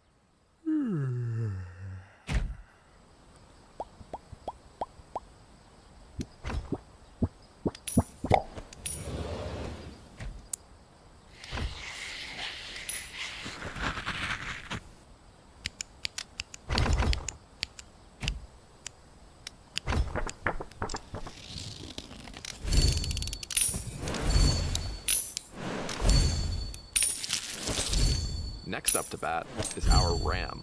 The motherboard silkscreen thankfully helpfully shows which DIMM slots to put the RAM into if you only have 2, so I'll follow that. I open up the tabs and they're just supposed to click nicely into place. I think that's everything for the motherboard since we do the GPU and the PSU once it's actually in the case. So, onto the case, where we'll first take off some panels for easier assembly. We'll also pop in the I/O shield for the motherboard before we forget here. Now we can screw the motherboard down, noting that the case has 7 standoffs and our motherboard has 8 holes, so hopefully 7 is secure enough. But just to be sure, I won't take this mountain biking until someone comments. Now, let's do the front panel I/O by first stealing the cables from the front I/O's power button and LED, checking which is positive and which is negative, then soldering it onto our own power button and LED. Then we can secure all the front I/O down to our panel with some M3 screws.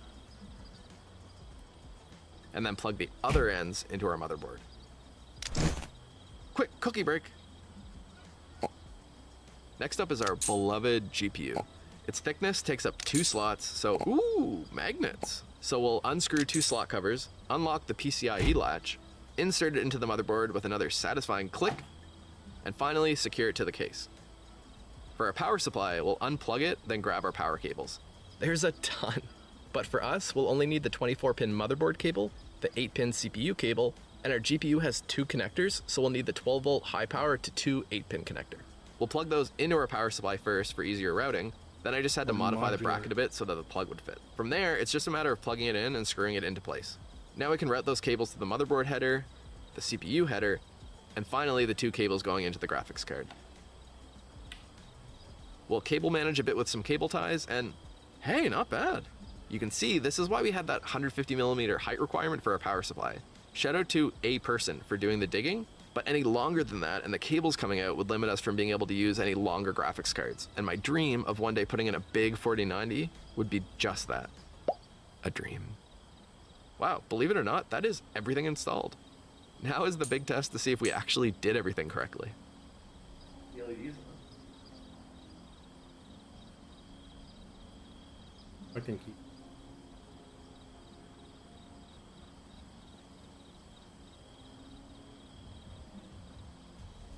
Oh my god, it worked.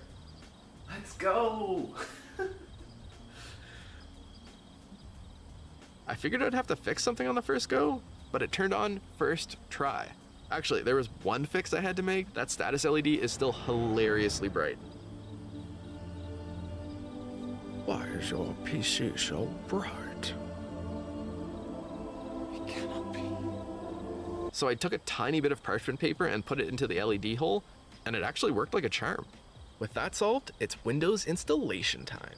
I grabbed my laptop, and Microsoft makes it weirdly hard to create a USB Windows installer if you're not already a Windows user. Like, for some reason there's no Mac or Linux installation assistant, so I'll just select the ISO file, and while that downloads, I'll hop over to GitHub and download this handy tool called WinDiskWriter. Basically, for some reason my motherboard will only accept a USB drive formatted to FAT32, which only allows files up to 4 gigabytes. The Windows ISO file, on the other hand, is way bigger than that.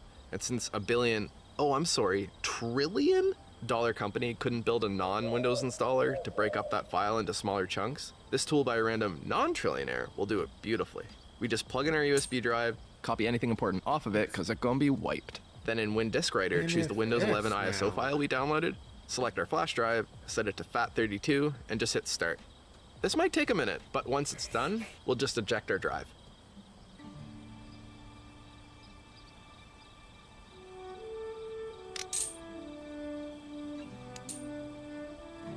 Back on, we now got the Windows installer. And from what I understand, Windows is perfectly usable nowadays without a product key, so I'll just skip that. Pull it down. Windows 11 Home will work nicely. We'll then choose our 1TB SSD for the install, and it'll get to work installing Windows. But just before it finishes, it'll be like, psych, and ask us to connect to the internet and sign in. But we can bring up the command prompt with Shift F10 and type ubi bypass NRO, which will allow us to install Windows without needing any internet connection or Microsoft account. Nice. Not be outside. After that, it's as easy as clicking through a few easy setup screens, and we're greeted by the Windows desktop. Okay, let's download some apps. But she's not in here. And my internet doesn't work, which means it's time to install some drivers. I'll grab my MacBook since, no internet on this computer yet. Yeah. And because MSI makes my motherboard, we'll grab a bunch of the drivers from their website, including the chipset drivers, as well as Ethernet, Wi-Fi, Bluetooth, and audio drivers, so Windows can properly use all those components. I'll throw those on a flash drive, and then I'll plug that into the new PC, and then it was just a matter of finding and double-clicking a bunch of files called setup.exe and waiting around for drivers to install. There's even some cute install wizards that look like they're from Windows XP. And, woohoo! I have internet access, which means I can do everything going forward right from my new PC. First use of that will be to go to the NVIDIA website to grab the drivers for our graphics card. These were pretty easy and even had some great jokes like the 5090 being available. After that, I just had to update Windows, and after it rebooted a few times, I was feeling pretty good. That is, until I realized there was one last thing to update, and it's genuinely the one thing that scares me the most for some reason. The motherboard's BIOS. It always looks so intimidating. And maybe I can update the BIOS. And maybe you're a little fat bear cub with no wings and no ability to update the BIOS. But it's important, so let's do it. Oh, and for the unaware, the BIOS runs when your computer starts up to get all your hardware configured before handing it off to Windows. Kind of like how a parent might get a kid ready before sending them off to school. We can check our motherboard manual for which USB port we update the BIOS with. And yup, it's a USB-A port. So I grabbed an old flash drive, which apparently has to be less than 32 gigabytes. Then we go back to the MSI website to grab the download. There's a text file with instructions, but we just want the file with the actual juice, and then drag that onto the flash drive. Ensure the flash drive is in the flash BIOS port, and then just shut down your computer. Now, maybe this was fear-mongering, but apparently if your power drops out while the BIOS is updating, your computer can be toast. So I'm gonna go full nerd and plug this into a little, again, not sponsored, battery to be on the safe side, since my power can be kind of screwed. Okay, so now after turning it back on, you have to keep mashing the delete key, and then we'll be brought into the BIOS, where the UI appears to have last been updated when the first Lord of the Rings movies came out. Oh man, did you know the actor broke his toes in this scene? Crazy. We'll select M-Flash at the bottom, which will bring us into flash mode, where we can select our flash drive, and then our juice file, where it'll update.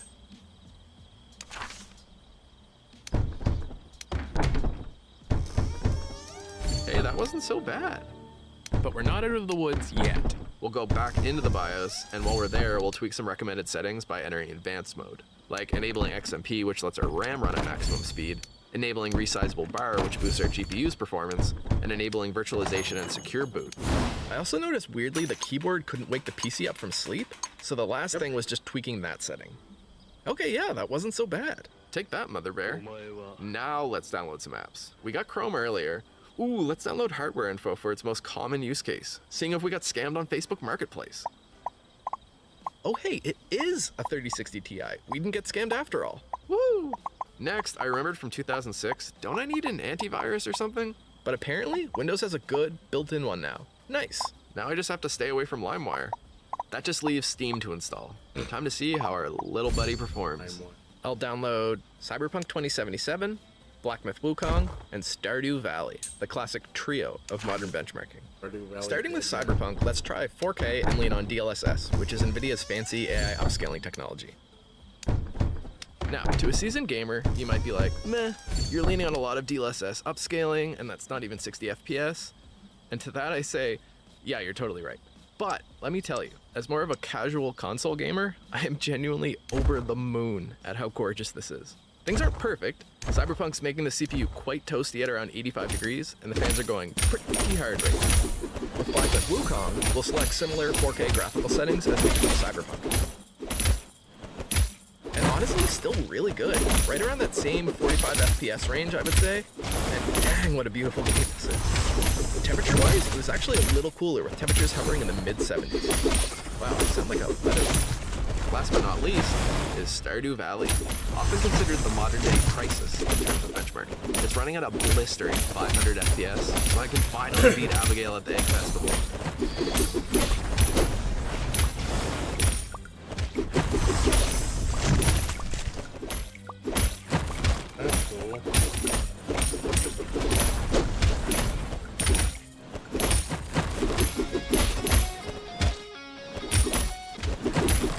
Because it did better than I expected at 4K, let's try a 6K monitor that's more for productivity.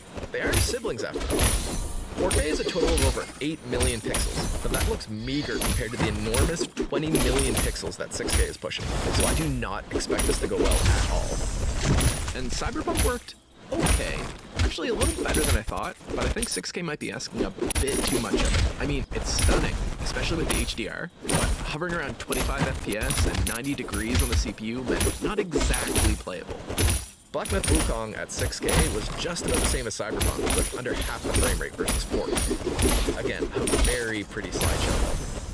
Stardew Valley still absolutely crushes it with 500 FPS though, and the map is comical at the default 6K zoom level. You can basically see the next town over. Enough about monitors though. Man, plug this thing into a big TV and connect a controller, and I'm not really missing my console for couch play. I just need a bigger desk now.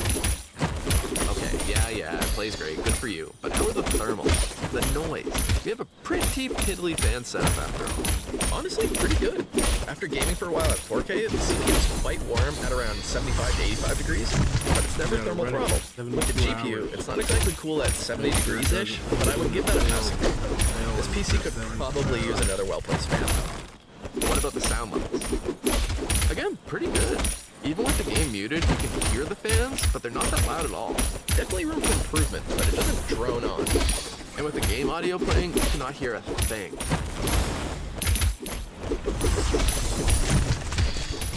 Dang, I am genuinely so happy with how this PC turned out. Building it was so much more fun and easy than I could have ever expected. Like, I get the appeal now.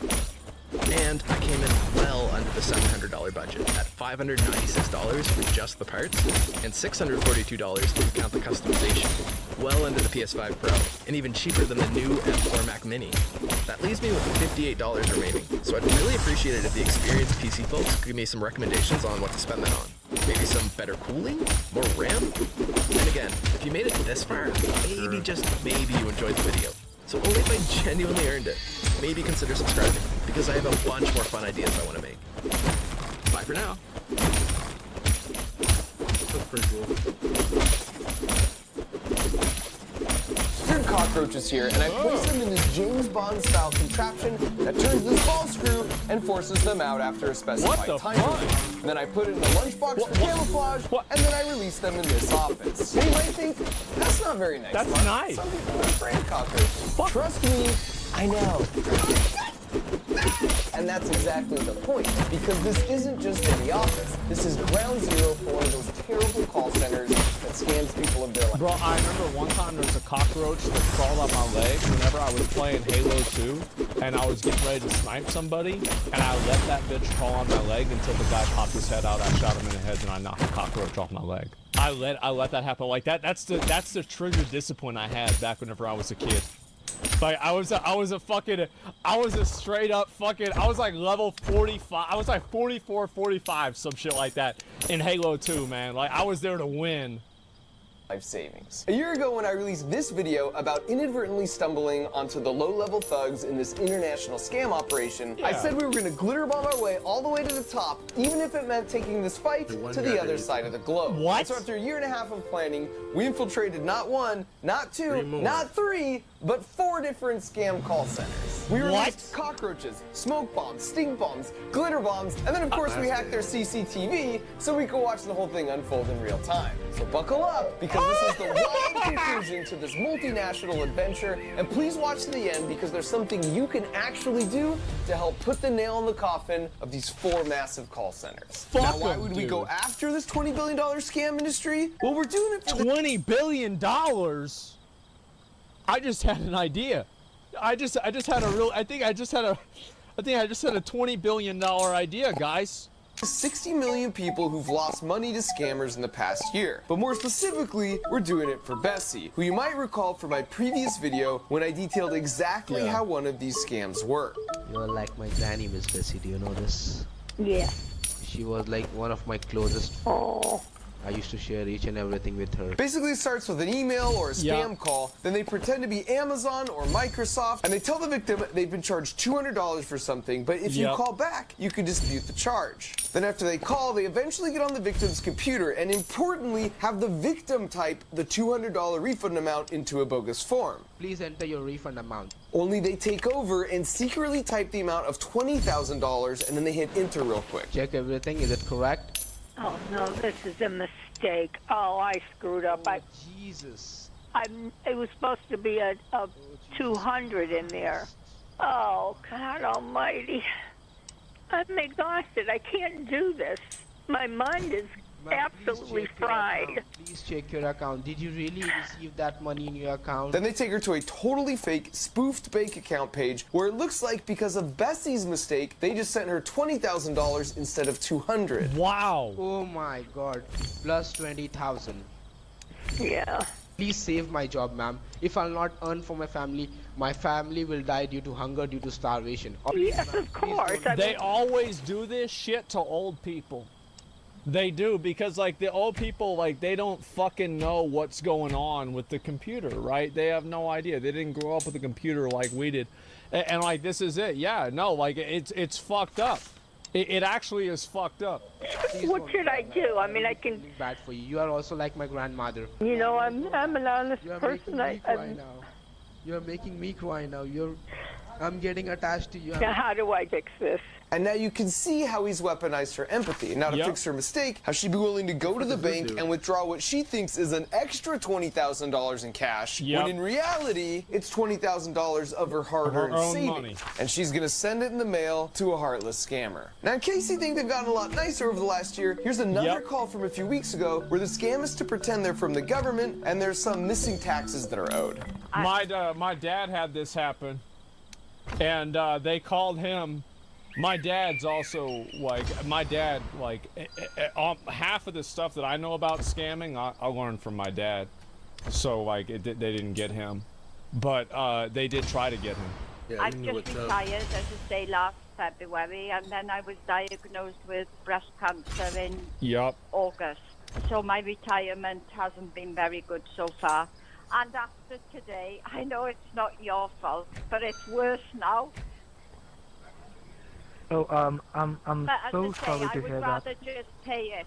Otherwise, I'll be worrying about it, and I'll be worse in my health. You know what I mean? That's crazy. Or even if I have to pay it in 2 halves. So the scammer places her on hold to talk with the authorities to see if there's just something that could be done to help her out. Thank you so much for holding the line, ma'am. I just had a word with the Har authorities. This guy was the same guy with the voice I changer. informed them about your situation, and they are also concerned about your health. So concerned, in fact, she'll only have to send these scammers $2,000. Yeah. Actual amount found out missing in the taxes is $1,489. Now, last year's operation was effective in getting a handful of people involved in this scam not only covered in glitter, but also arrested. But the problem was we discovered these were just the low-level mules and supervisors who would then send the bulk of the money back to the actual scammers in India. And while we did turn over all the intel we gathered to the 5 major government agencies that reached out to us to truly avenge Bessie, our goal was to take our glitter all the way to the top and either temporarily disrupt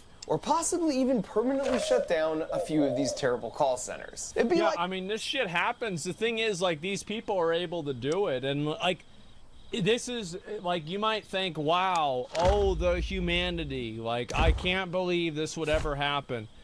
Every fucking animal on the fucking planet preys on the weak. Like, it's animal nature. People are fucking animals. It's just what happens. Like, this should not be a shock to anybody. And the reason why I say this is, like, you have to expect this shit is gonna happen, because if you don't, you're gonna get blindsided, and it's gonna happen anyway. Like a special operation, and every special operation needs a special ops team, a target, and a plan. For the team, I turn back to my good friend Jim Browning, who you recall from last year has a YouTube channel that specializes in reversing the connection to the scammers' computers and gaining access to their CCTV footage. Is there anything else you want to ask? Yeah, I want to know why you scam people. And then another YouTube channel called Trilogy Media would be the boots on the ground in India implementing the pranks, but more on them later. For the target, together we were able to locate and gather tons of incriminating information on 4 different scam call centers. For starters, there's Met Technologies, located in Kolkata, India, on the 5th floor of this building. They've been in operation over 12 years, and they've got over 1,000 agents. Their owner is Mr. Kunal Gupta, and you can even see the rest of their leadership team here on their public website. And you might ask, well, why would a scam call center have a public website? And the answer is they all do, because they have a very small percentage of their employees do legitimate call center work. So if they get raided by the authorities, they can point to that small group and say their hands are clean, while the real money-making operation runs here behind a secure door. So it's a Then we found VRM, also located in Kolkata, on the 12th floor of this building. They also have over 1,000 agents, and they've been in operation for 6 years, and they run 24 hours a day in 3 shifts to target people in time zones all across the globe. Oh, and this is what they do. And like, look, and so the people do this with streamers too. Like, you guys know, whenever this is the dumbest shit. Do you remember whenever I would do these like gold death rolling things where like everybody would put in 500K and it would be like a big death roll for like 10 million gold? Okay, so there would be people who straight up sent me, or they straight up made a character that looks just like my character, and the name was just a little bit different, and they would stand on top of me, and people would trade the fake Asmon golds, their gold, and then they would be like, oh, why am I not getting invited? Did I get scammed? And then the guys would message me, and they'd be like, bro, I just made 2 million gold. And I'm like, wait, what? That happened? Yeah, that literally happened last week. That's how common it is. It's crazy. Allow me to introduce to the world Rajesh and Vidya Goenka, the husband and wife co-owners. Oh, Next was nice. Launch Info Solutions on the 5th floor of this building. They also run 3 shifts, 24 hours a day, and they've been up and running for 11 years with all their key info shown here. Wow. They're located just a block away from VRM. Isn't in that fact, all something? 3 of these centers were located within just a few miles of each other here in Kolkata, Hey, you India, know- which is a hot spot for scam call centers like this. And finally, So there like was you one think about in the, you know, like it's like you're going to like, you know, you're going to get food there or something like that, and like you meet some guy and it's like, hey, what do you do? Oh, I scam old ladies in the UK. It's like, what do you do? I scam old ladies in the US. That's awesome, man. So yeah, so what do you do? Okay, so you have a dying dog. Okay, so you tell them about the dying dog, and then so you do the cancer thing too? Yeah, we started doing that at our office too. It's, you know what I mean? Like, yeah, what a lovely environment. Exactly.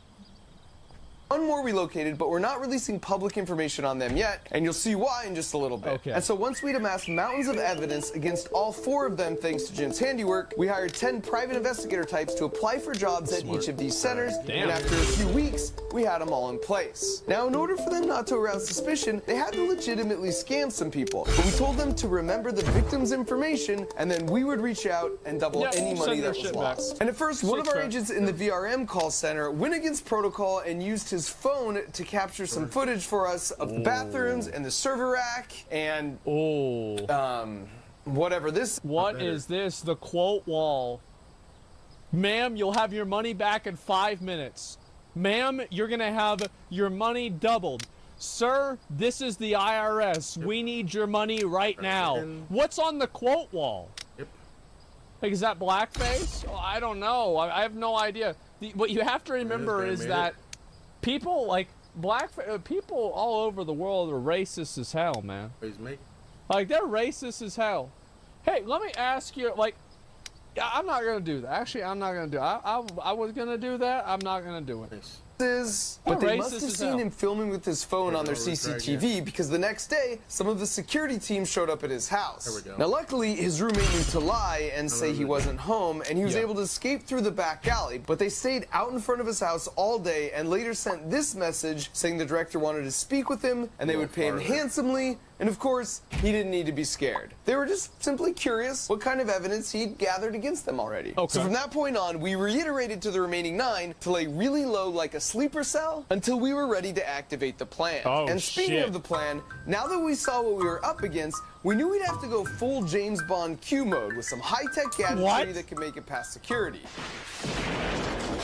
Which is why this first prank is just a water bottle. What the fuck? Kind of. I mean, it can function as a normal water bottle, but if you unscrew just this portion of the lid, it reveals a trough. And if you put military-grade putrid-smelling stuff in that trough and then screw the lid back on fully, it creates a perfect seal and you can't smell anything. But then at the exact precise moment you want to release a cloud of death, you just twist the lid like this, allowing the smell to escape through these holes and fill the room.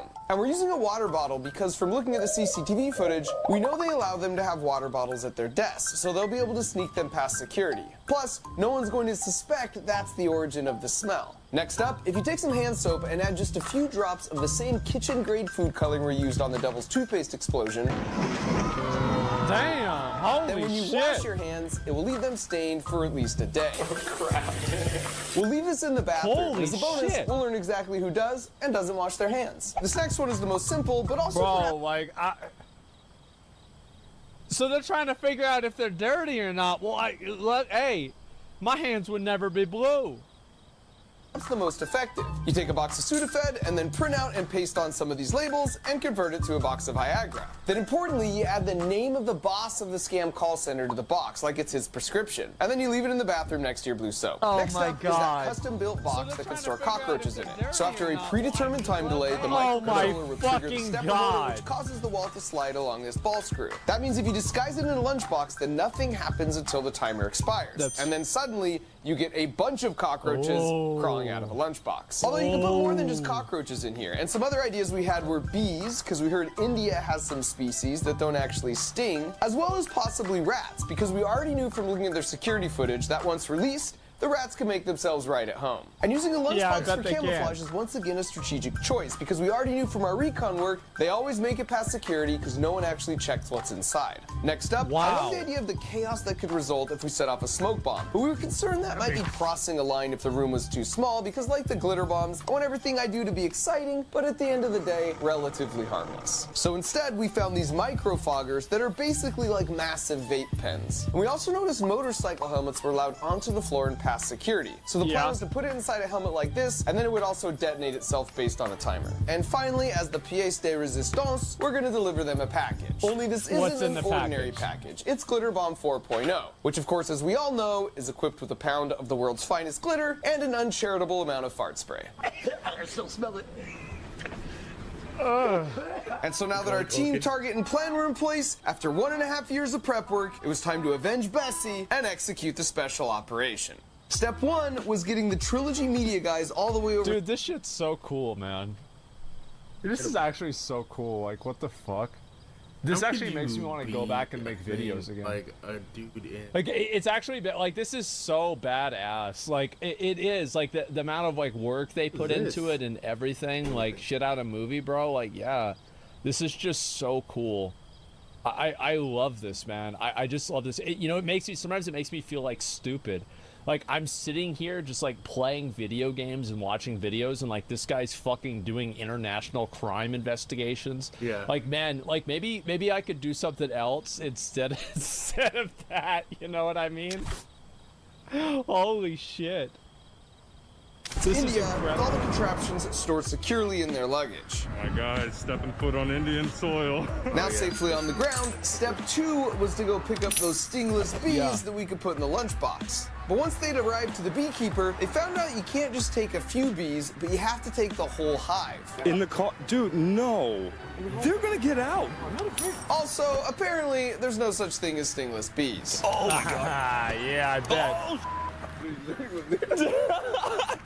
So we punted on that idea and headed to an open-air market where we could at least secure some rats. By the way, the Trilogy Media YouTube channel is composed of Ashton, who's a former magician, and Art, who played professional basketball in Russia for 8 years. They're just an incredible duo. And speaking of incredible things, this is a good time to point out that the real people of India were just so freaking lovely. It's true that nearly every scam call you get originates from that country, but everyone in India hates these scammers too. They are a tiny, tiny fraction of the total population, and no one wants to be defined by the worst in their midst. Most people we interacted with there... That's true. There's like 1 billion people or some shit in India, man. Yeah. Like, that would be...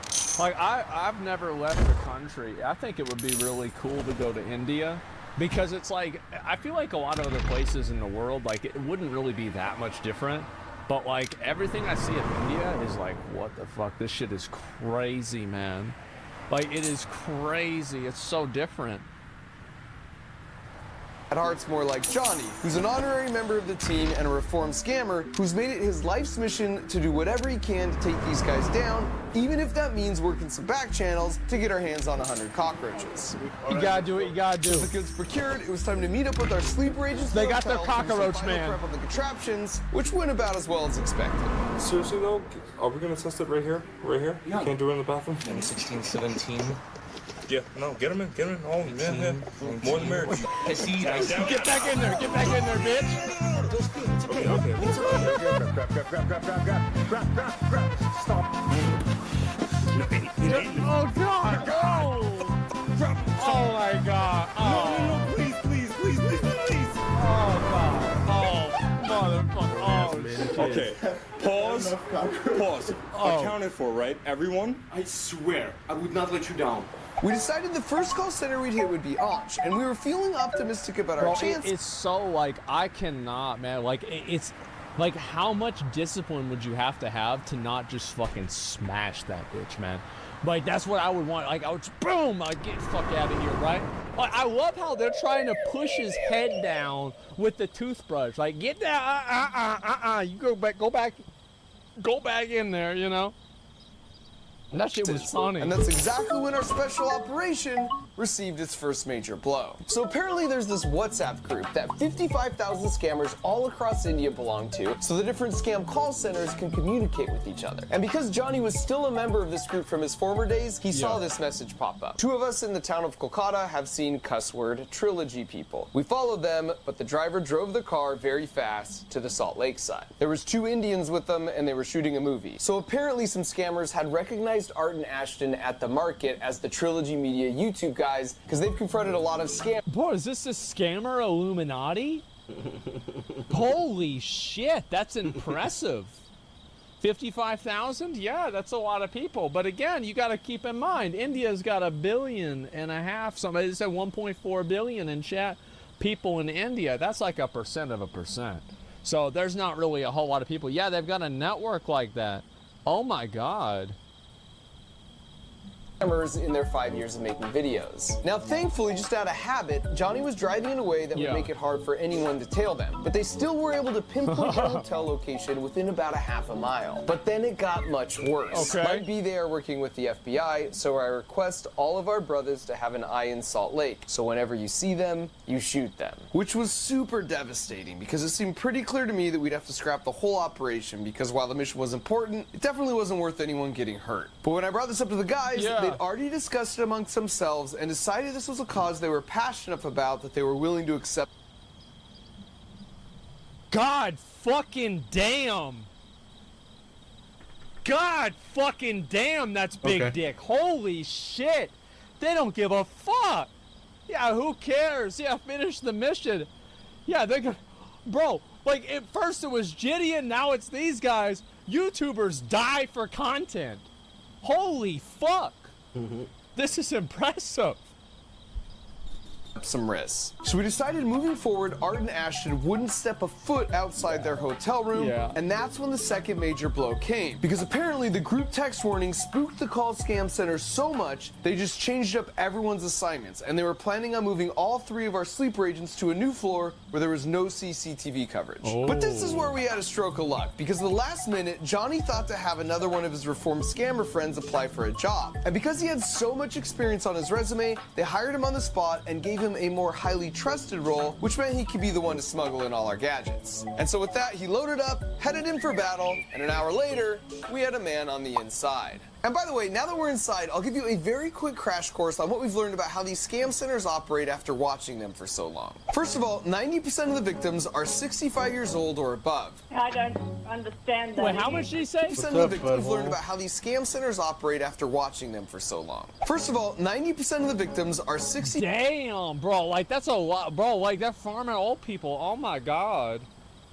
Crazy. Oh my God, old people that are medicated. It's sad, man. Exploiting old people. Yeah, I know. Like farming Social Security. Yeah, it's fucked up. Easier to get.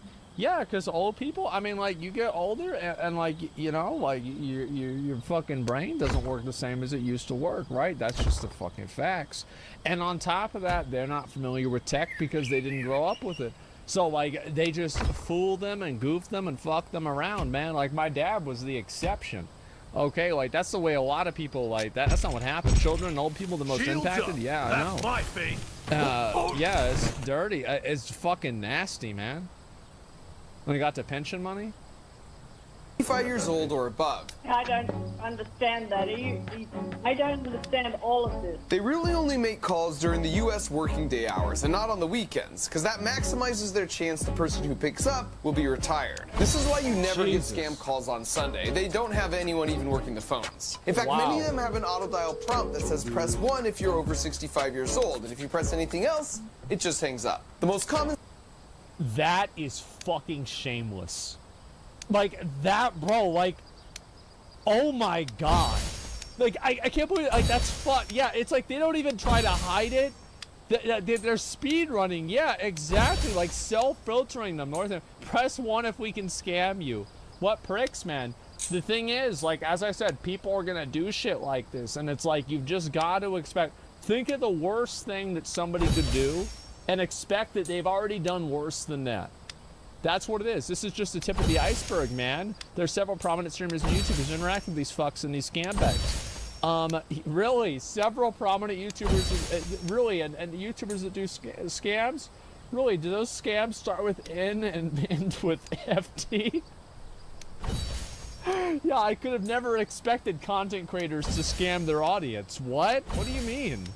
Why would this possibly happen? Scam is the Amazon refund scam, but they also pretend to be Microsoft, McAfee, Norton Antivirus, the IRS, and your bank, and on and on. It's always changing, but it's also always something you've heard of to try and build trust right out of the gate. If you want to know how much they make, well, that information, unfortunately, is securely held on the boss's computer, so we can't get to it. Although, that's too bad. I suppose if you had access to the internal cameras, you could just watch the boss type his password, and then you'd be able to access their master tracking spreadsheets, which is what we did, and how we know. Which is, oh my fucking god. Oh my fucking god. Yep, there we go. No shot. Like, they actually got him. They got Baldy right there. Oh, shit. That's a fucking dub, isn't it? That's really amazing. Yeah, I know. It's like, this is the kind of stuff, like, you know, like, whenever 4chan, you know, they get a picture of, like, somebody who's going to beat up their cat, and then 4chan figures out what high school the kid went to, and they figure out who it was? Like, this is the same kind of vibe that I get, man. I think this is fucking amazing. Oh my god. So, these large call centers make $60,000 per day. That's $18 million a year. That's a lot of money. An opener will take the initial calls, and they make an average of $7,000 a month. Then if they keep the victim on the phone long enough, they hand it over to a closer, and they make on average $15,000 a month. God They damn. never say the word scam or victim, instead referring to them as sales and customers. Yeah. That way, they just seem more like a normal... I would have never guessed this was the way that they would look at it. Have you never watched Kit Boga? Oh, I've seen this shit before. Like, I know all about this. I mean, there's a lot of scammers out there. What is this, a surprise? Like, you think I didn't know this? Absolutely, of course. 7K is insane in India. Yeah, I mean, I'm sure it is. It's a lot for Indian currency. It's... The thing is, like, is a month of the shitload in India? Yeah, I mean, like, holy fuck, man. Like, the amount of money these guys make is insane. What's crazy to me about it is that, like, it's just gone on for so long. Like, the government hasn't done anything about it. I think that's a little bit fucking, that's a little bit embarrassing, to be honest, to have this shit happen. Because it's like, the people should be pissed off about this shit. Because this is what happens, is it creates racism. It creates people that have, like, these fucking stereotypes against Indian people because of this. And, like, should they do that? Of course fucking not. But they do. And, like, the government lets this shit happen, and they just let it build up, and they let this shit go on. It's just awful, man. What, government? They couldn't give a fuck? Yeah, well, the people should. I don't think the people want to deal with being treated like a scammer, being treated that way. It's fucked up. Let's rely on government in their eyes, in my opinion. What can the U.S. do about it? It's happening in another country. Well, I don't know. I mean, like, there's a lot of things you could do about it. It just depends on what you're willing to do. Office. Although what I think does that job more convincingly are all the walls plastered with inspirational corporate words like synergy, or management, or process. So that's your crash course on how they operate. And the FTC has put out a list of 4 signs to help spot a scam and 4 things you can do to protect against them. And I'll link to it in the video description. And so now, without further ado, we kicked things off with the stink bomb water bottle. And while that was I wish that, like, I don't know, like, one thing that would be good, I don't know if this would work. Like, I have no idea what I'm talking about, right? But, like, I think maybe it would be good if, like, an older person could, like, opt into something if, like, they're going to send a large amount of money to, like, a random place, that the bank would review it for them or something like that. Well, that's cool. Like, I don't know, like, just to kind of have, like, a threshold or some regard. Like, I don't know, like, maybe, yeah, like, fraud protection, something like that. Yeah, you would think, yeah. Like, who will fund it? Well, the bank will. Yeah, the bank will, maybe the government could through taxes, you know, to subsidize the bank doing it. Yeah. He went to the bathroom and dropped off the hand soap and the special medication with the boss's name written on the front. And it didn't take long for us to get our first hit on the smell. What was great, though, is they all kind of covered their noses subtly in silence, so the people next to them wouldn't feel accused. Well, for the most part. For the most Then part. a few minutes later, we had our first bathroom customer who clearly doesn't wash her hands after using the restroom. But then we had a second chance with an apparently more hygienic scammer, and this time we struck pay dirt as he comes out trying to figure out what the heck just happened. And 5 minutes later, you can see him still trying to work it out. And not long after that, we got our first mention of the special package in the bathroom.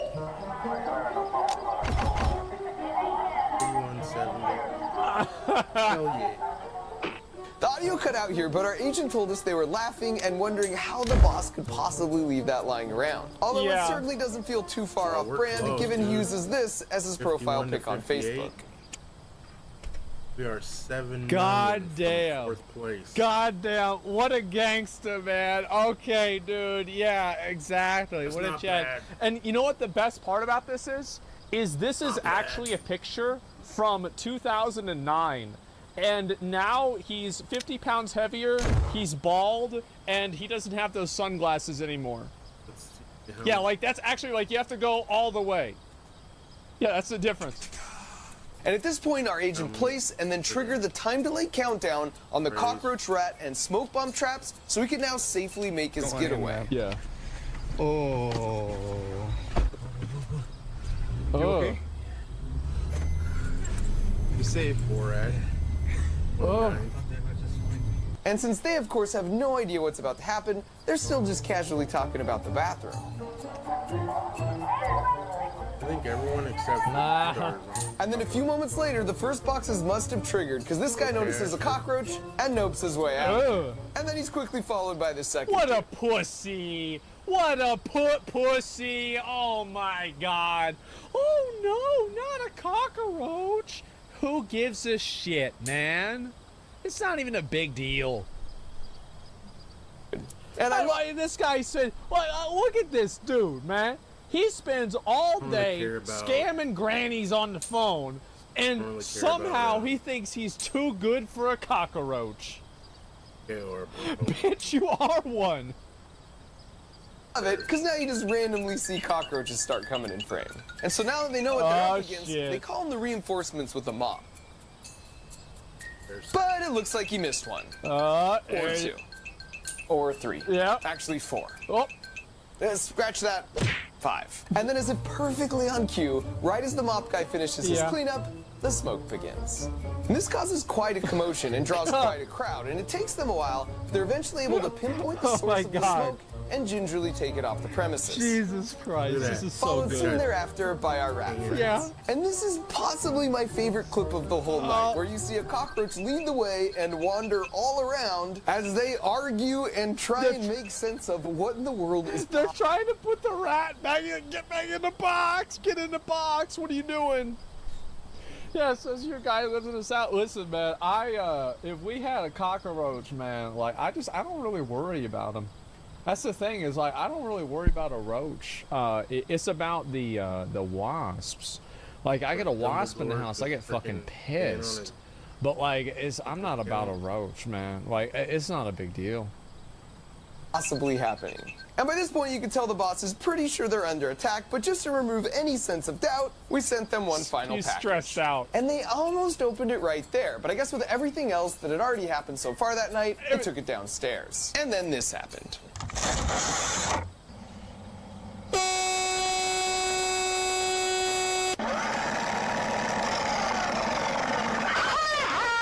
You guys give up, or you're thirsty for more? There might be a in camera fact, there's in there. 4 of them, and they're uploading this footage to the cloud. Yeah.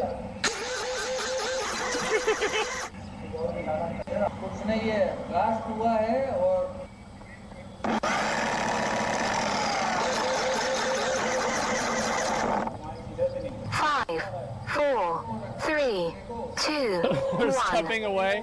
Activation complete. Recovery sequence initiated. Plays random shit. Ooh. Ooh.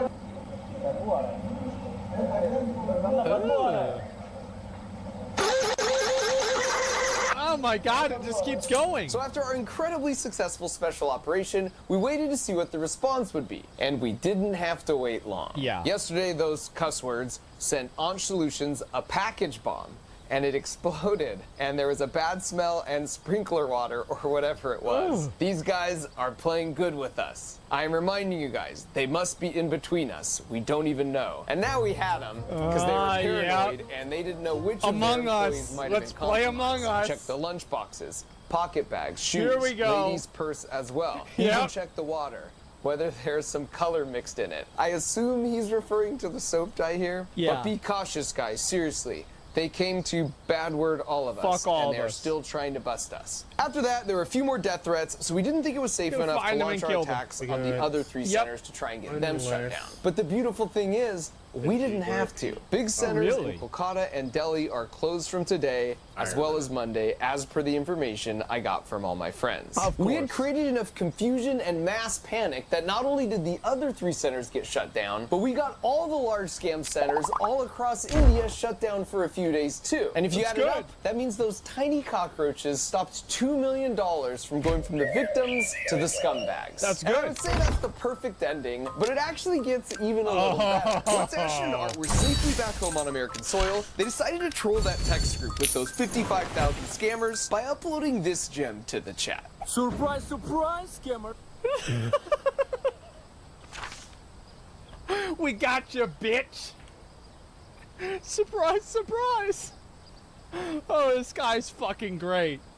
Martin Aston over here. No matter how many members you remove from this group, we're still watching. Not only that, we've also downloaded every single person's contact information, all 57,000 of them inside this group. We have every single one of your contact information. We We're got submitting you. it to the FBI in the United States and the CIA. The bird. here in Oh India, my so you guys God, better the run, you fucking better watch bird. out.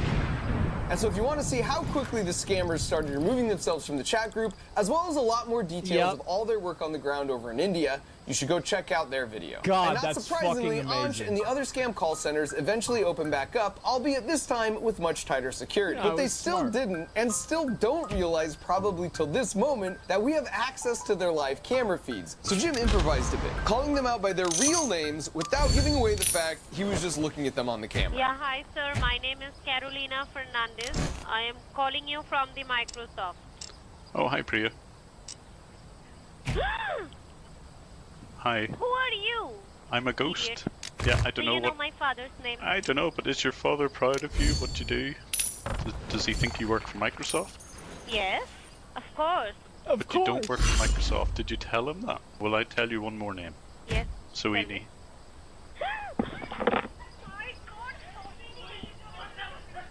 At least talk to me. Hello? He also managed to change the way their voices sound when they would do outbound calls to their potential victims. Who are you?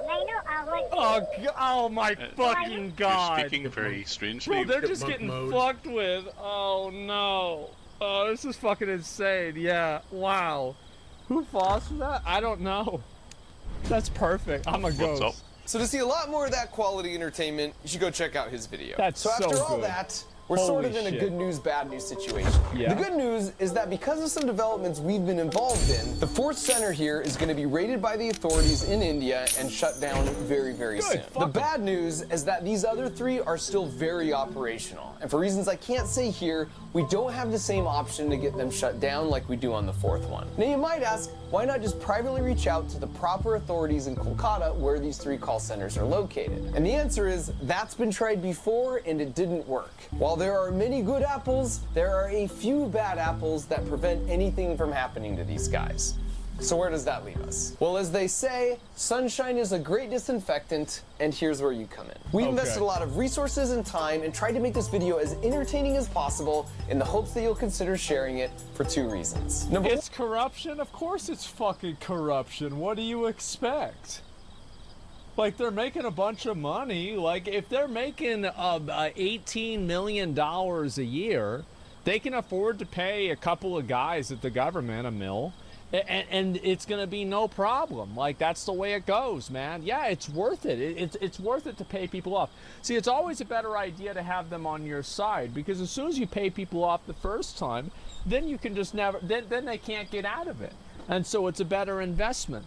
Oh, this is the way these kinds of things. Oh, yeah, you grease the wheels. And well, then also you have evidence, because the people that you pay off, you make sure there's evidence that you paid them off so you can hold it against them if they ever grow a conscience later on in the future.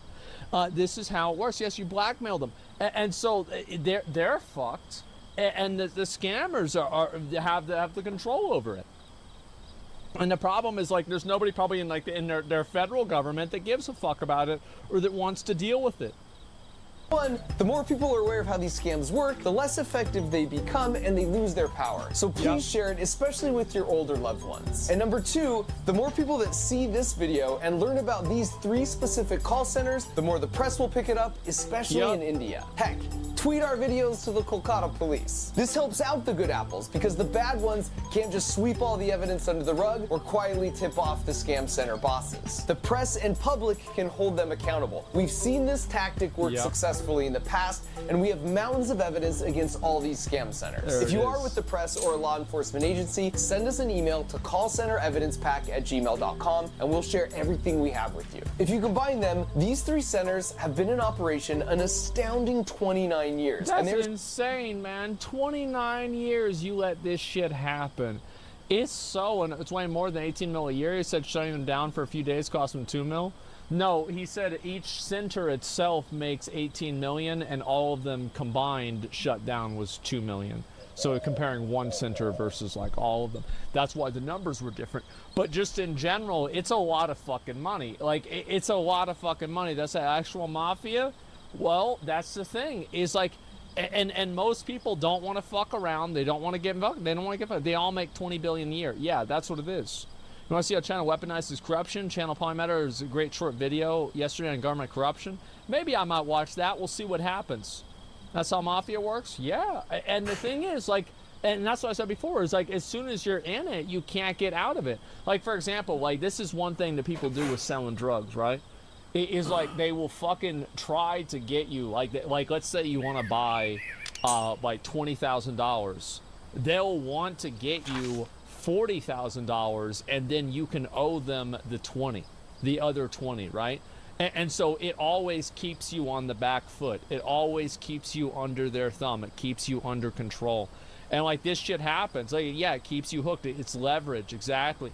It's scary shit. And the problem is, like, the authorities, some of the fucking authorities are buying the drugs too, let's be honest.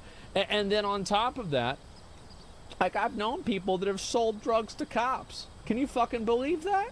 But yeah, of course, cops do drugs too. Like, that's the way it goes. And nothing ever fucking happens. It's so embarrassing. And also, it's because these guys, I'm going to be honest, right? These call centers aren't super tech savvy, but they're more tech savvy than the cops are. So the cops can't figure them out. How they afford drugs, 30K a year? Cops make more than 30K a year, man.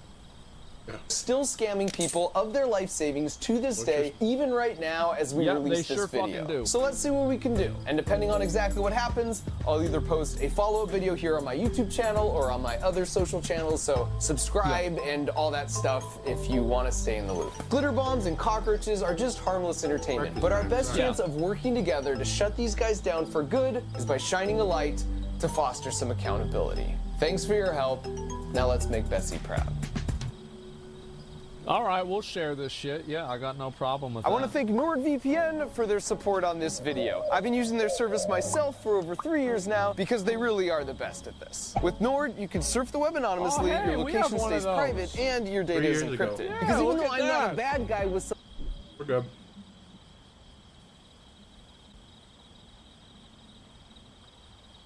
Which bot? That. I don't see it in Twitch. Nothing new in his.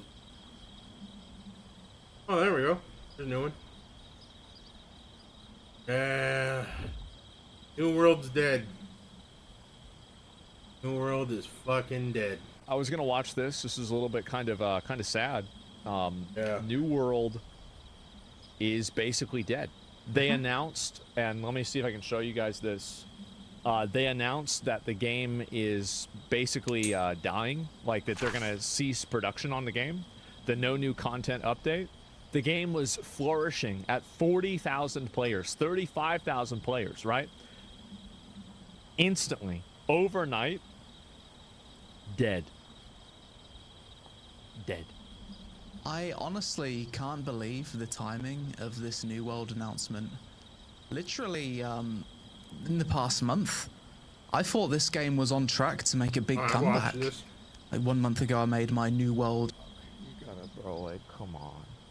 What's fucking hilarious is I knew as soon as they went, I knew when they started doing the Eternium shit and they were stopping working on anything new. It seemed like, at least that's what they said. And they were focusing on pushing it out to consoles and all that shit.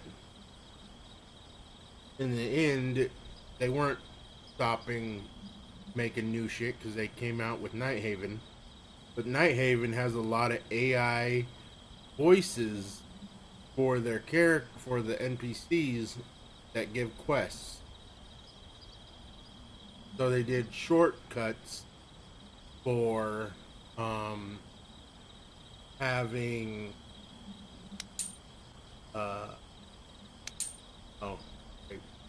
glitched. Love that. So they made shortcuts for no voice acting to come in and stuff like that, so that AI write it, and you can hear it in stuff. Some of it's pretty decent, but you can still fucking hear it. And so I knew actually before they started doing Eternum, the CEO or the main lead developer or something like that, whoever the guy is, he said there was a question on one of their live streams, their dev stream, and on Twitch, well, I'm still on Twitch, they had a live stream, and someone was like, are you gonna work on more in-game content? And the dude said fashion is in-game. And at that point I was like, oh, well, this game's over. Fuck this game. This game's a piece of shit. Because how are you, like, really you're gonna have a game with this much depth and you're gonna offer dungeons and some raids, and then you're gonna tell people fashion is in-game? Fuck you. Fuck you. So they deserve everything they get. AGS is a piece of shit. I will never buy a game made by them. Fuck them. They are pieces of shit. That's ridiculous. That is fucking ridiculous. You're gonna sit there and tell me that fashion is in-game. Fashion. In an RPG game. Fashion. Fuck you. Nah, bro. Nah, we ain't playing that. I didn't play this game to fucking buy outfits to make you guys richer. I didn't do that shit. Fuck you. So they deserve what they get, and that's when I knew. And if you didn't understand that, that's on you. So the fact that this dude didn't understand that, and then more and more updates and all this shit, and the lack of real progress, just goes to show you that they weren't paying attention. They had blinders on. And I understand it's a great game in a lot of aspects, but once you get to the end game, it just falls off. It just falls off. Everyone is always like, oh, it's so great to make new characters and go through the story again. Like, I've been through the story a bajillion times. I don't want to fucking hear it again. I don't want to go through that shit again. You know, I don't need to do this. I don't need to do this. It's fucking stupid. And So that's basically why, like, once I saw this, I'm like, I'm sorry, but you should have saw the signs.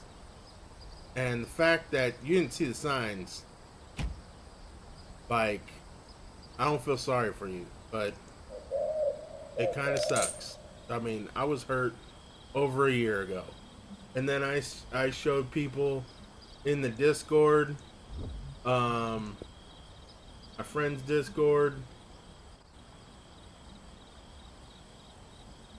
right here. Where was it? It was in general. It was up here. Right here. I was like, here we go. And they were like, that has to be a fucking joke. I'm like, nope. No, it's not. No, it's not. And that's reality. That's the reality we live in. So, fucking Kinda sucks if you bought it on console just to have it fucking canceled. We've been saying this back and forth for like 2 years at this point. Yeah. I mean, it's been a while, right? I mean, come on. Is different in 2025 video, and this was before Nighthaven was even announced. That's the new expansion. Like all of the updates this year leading up to the Nighthaven expansion had actually like grown the player base, and then when Nighthaven was announced, massive influx of players. It's been received extremely well. And for them to then announce that the game isn't going to be receiving any more updates going forward, like, the timing of this feels so bizarre, man. Yeah, you came out with the expansion, then you shut it down. If you aren't aware of the news, I suppose I should just go over that. New World on October 28th, they released a news post. Basically, the game will not be receiving any more updates going forward. Season 10 will be the last season. They're not going to shut the servers down just yet. It says that the servers will remain open throughout 2026. So you've got a year left, basically. New content, that's it. Nighthaven Season 10, that's the last content update for New World. It's kind of sad, you know, like, because I played New World a lot when it came out. I know he did too. And to see kind of where it went, I mean, I feel like the writing was on the wall for this game after the first expansion. After the Rise of the Angry Earth didn't really retain players very well, it seemed pretty obvious that they started to really think about, okay, well, you know, how long is this really going to be going on? It's so bizarre after how positively it was received. You know what I mean? And following this announcement, just look at this on Steam charts. I've never seen anything like it. This is a so this flop. Announcement was on October 29th. They just killed the game. Charts, so this is like shortly Took after it out to the back of the barn and just popped it the fuck off. Nighthaven. The game was doing very well for a few weeks. For a few weeks. Just look at it on the monthly. For a few weeks. So following Nighthaven, it actually like stabilized really well in the 40k range, and this is without even considering the console player base. Yeah. So hovering around like the 40k range, peaked at 50k. So if you include console, maybe that's like 100k players. Slowly dipped a little bit next weekend, rises again, 49k on the 26th of October. Usually goes up on the weekends. And then on the then we start to see a bit of a dip on the Monday. On the Tuesday is to be expected, and then we get the announcement that there's going to be no more content. 12,000. And we see this massive drop off here. Literally 2/3 of the player base quit that day. One day, and they lose 2/3 of their player base. Chat. From 35k to 12k players. It's understandable. People don't want to play an MMO that isn't going to be supported anymore. Yeah. It's so sad. What bizarre timing. I feel Why so progress in a confused, game and that's I gonna don't get know. shut down? So he knows I'm gonna have get to shut pull this down. up on Discord. This is something that I was saying. I mean, I honestly, like, if I were them, I wouldn't have said they were going to cancel it either. Like, maybe they had to for legal reasons, since it's the end of the year and they had to, like, guarantee a year of service or something like that. Maybe there's, like, some EU regulation. Maybe. But in general, like, yeah, I would have never said this. This is aged very weirdly. So this was on July 13th. Yeah. Just before I revisited New World. Anyone caught up with New World? How's the game been doing this year? I'll show a screenshot. It was like 7K peak. It wasn't doing too good. I say, I'm considering checking it out again, but it doesn't look like there's been any major updates. I feel like the game is on track to be shut down, and I'll actually be sad when it is, because well, here we are. I like it overall, I just don't play it. That's the problem, though, right? That's the thing. Is that a lot of people, like, this is the issue. If you like the game but you don't play it, well, you don't really like it that much, do you? Yeah. I mean, that's what happens. Thinking of ways to give New World a new lease of life, a rework for the game. Let me know your thoughts on this. And then I was like theorizing ways that they could kind of make the game more evergreen, something that you could play year round. It's just, man, I guess I had this this feeling that something wasn't right all the way back in July. It was obvious that the game was dying a year ago. Anybody who thought that it wasn't dying, like I reacted to a video and I said it was like dying a 4-year year game. ago. Many people realized this. There were some New World fans that were on copium, but I mean, you just can't. The thing is that I mean, even if you have the player base that New World has, it doesn't have a subscription. It doesn't have pay to win, really. So you're really relying on a battle pass with some like minor amounts of pay to win, but not really. And you're relying on a battle pass and a handful of other things to make all of your money. You're just not going to be able to support a video game on that. That's the truth, especially one that's required so much development like New World has. First expansion killed it for me. Yeah, paid DLC too. Yeah. And just a few months later, I did not expect this to happen so soon. Definitely not. I think this is a surprise to everyone. Every New World player knew this was going to happen. Because New World was one of the few good, in my opinion, pretty good, modern MMOs to release. It actually had the best graphics. It did. Like with all the updates, it had like some of the best MMO graphics. Yep. It wasn't perfect. It was clunky as hell at times. That's the problem. That was the fundamental problem with New World. That's the reason why it couldn't retain a player base. Shit. If a game doesn't play well, it's a bad game. Period. It played pretty Bad games decently. don't play well. Good games play well. It's that like there was if you no go back and in-game. you play Classic WoW plays well. New World does not play well. It's janky. And they never fix that. At a very core level, it jerks your character around. It's really jarring whenever you're in combat. Like, a lot of the very, very core functionalities of the game have problems. Like, the amount of mob pushing that they had. Like, and those were the things that they really should have dealt with and really applied their time on. Because if you had fixed those things, then it does, like, the extra content doesn't matter, because all of the people that are playing the game are going to quit before they even get to it, because the game's not going to feel good to play. It's that simple. It was very scuffed in places, and it was definitely an MMO that... Somebody says the mobs pushing me around as a tank is 1,000% the reason I quit playing. It was annoying and it made it hard to play. Yeah, and like, you could say, oh, well, you just have to be better at the game. I say, well, you just have to be better at making the game. Fuck that. Like, I don't want to play a game like that. It's garbage. And so, like, this entire mentality, I think this is one of the issues that people have, right? Is, like, people have this mentality where it's like, oh, well, MMO players, and this is a big problem, MMO players treat overcoming bad game design as a justification for it being good game design. It's not. If a game is shitty and it plays New badly, World, there's 10, and you're able to... 10th season. Every season,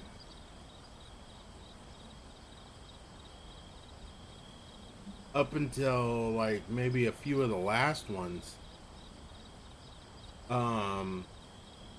were just like basically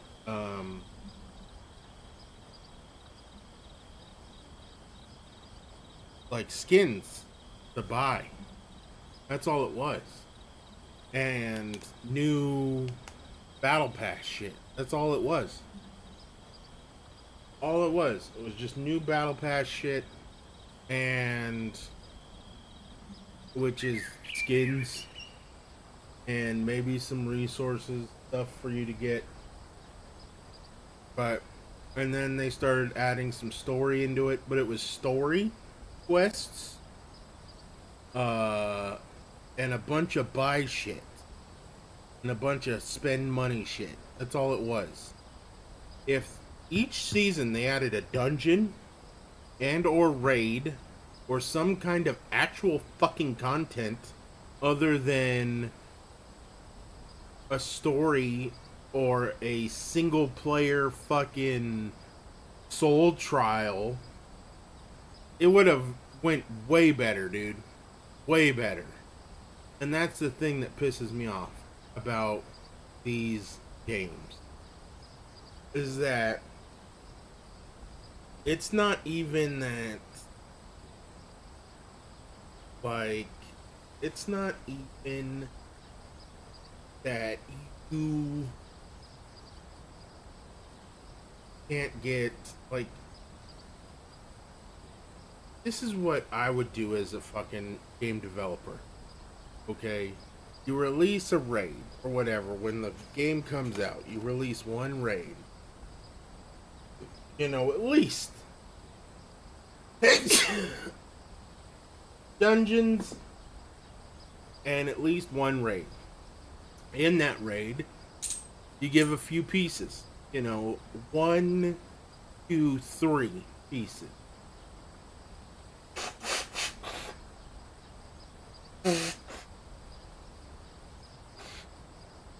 And everybody's wondering, what the fuck? You know, like, how am I gonna get gear? Blah, blah, blah.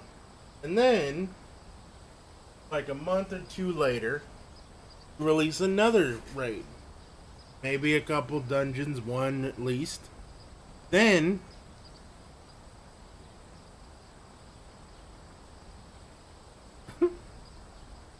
hey, I'm thinking about quitting the game. Too much time for me. Really? It's taking too much time? You don't play, bro. I love when people that are not on all the time are like, I'm gonna quit the game.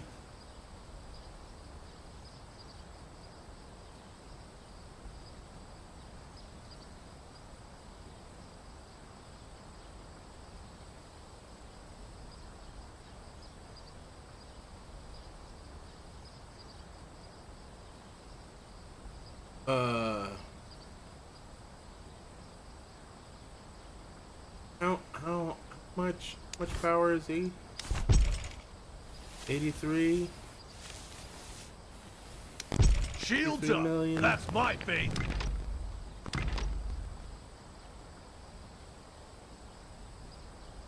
Yeah, sure.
Who's the next one that's underneath? There's.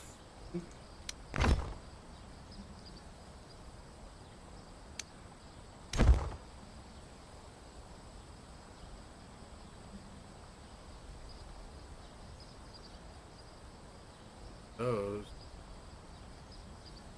Fun. EMT.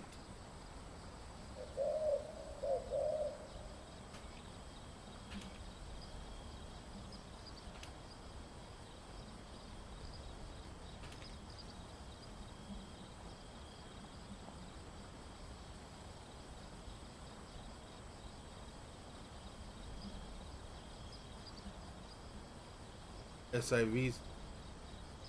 Oh.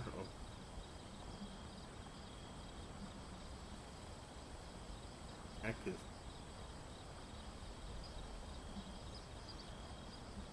Oh, Czar's 16th. That's pretty nice.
Oh, there's some good targets here.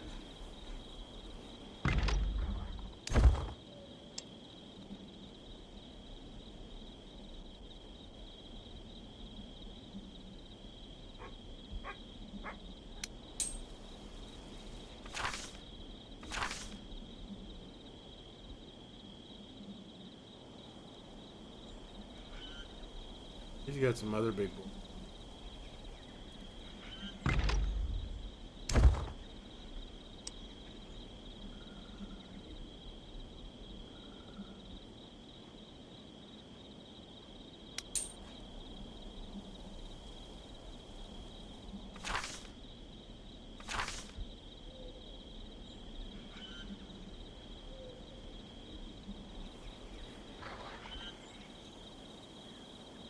EMT got some good targets. Hell yeah.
Smurder.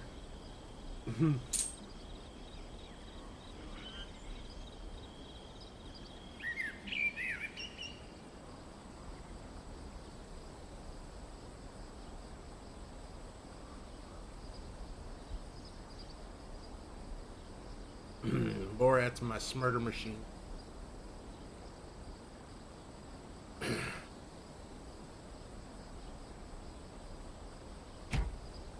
Murder.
We should see if winner winner.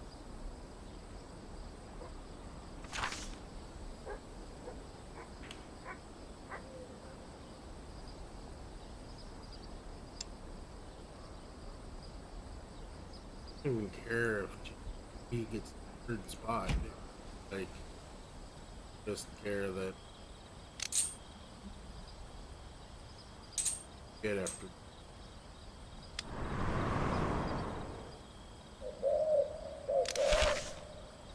Free to play, but you know, God forbid that doesn't have money fucking be a part of something in a mobile game.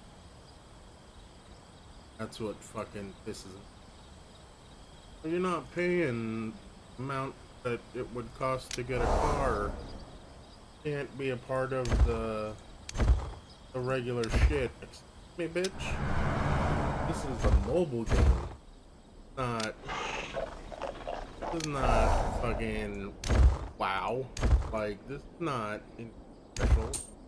You can play a real fucking game and spend that amount of money and actually have something substantial, be able to see a character and, you know, care more about it. But you're gonna tell me in a shitty mobile game that if I don't spend a whole bunch of money, like, you're fucking retarded.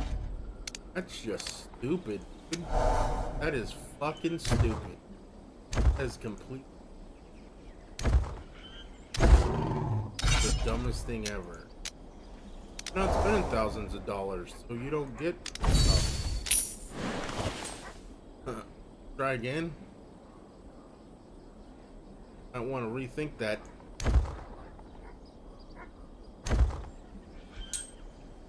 And hard and fast.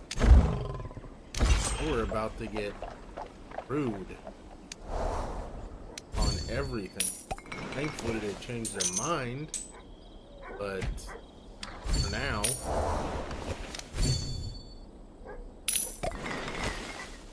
I don't know if that's gonna stay the same. We shall see.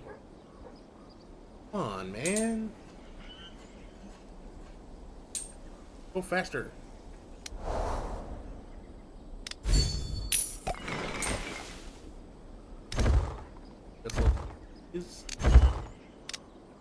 Just finish out these daily intel things. That so I can turn it in.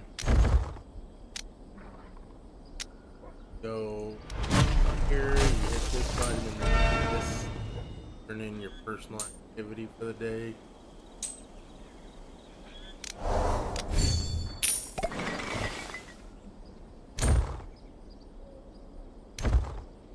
Special one. Slaves, guys.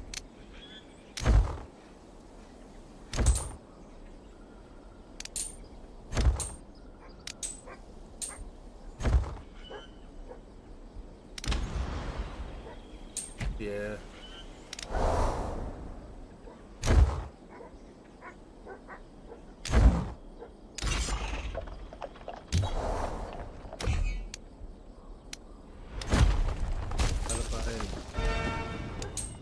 Rest them.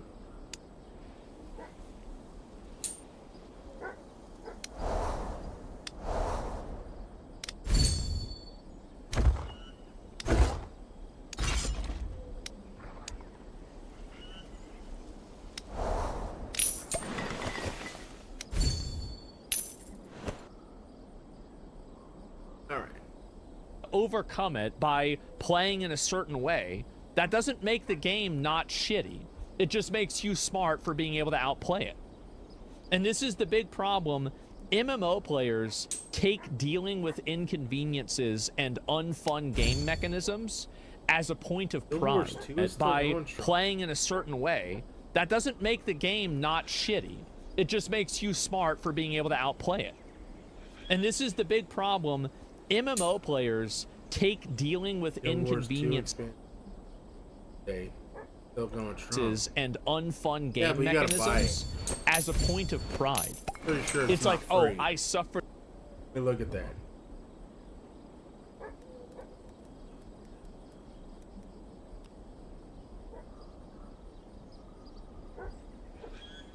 Is it ArenaNet?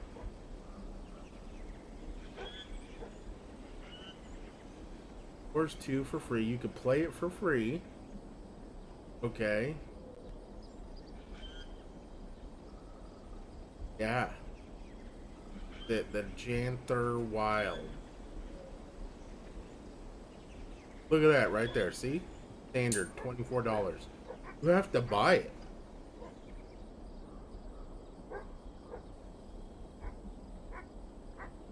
You have to buy it. Absolution. Different phases, huh? Interesting. Gotta buy it. Where's back?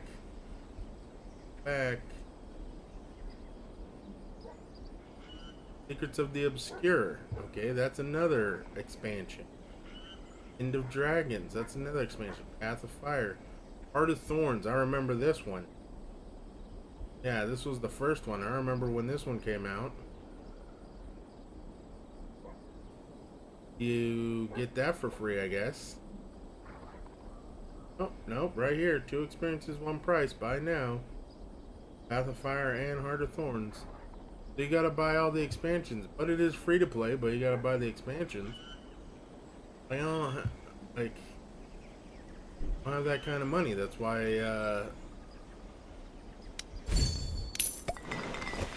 New World was. You gotta pay for something. That's kind of why I'm not really into the MMO now. Because I don't got money. I don't got money to pay for that shit.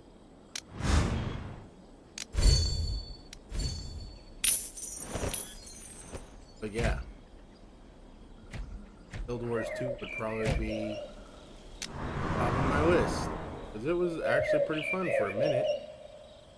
kind of cool how you can get the different, like, kind of had a whole Elder Scrolls kind of vibe where you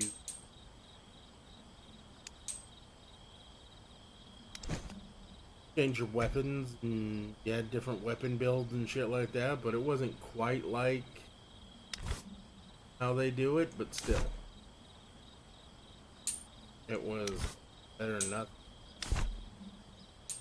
And the resource built.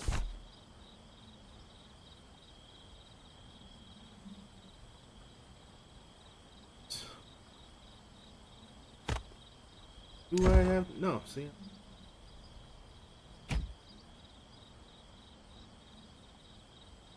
sucks. Here's what it is.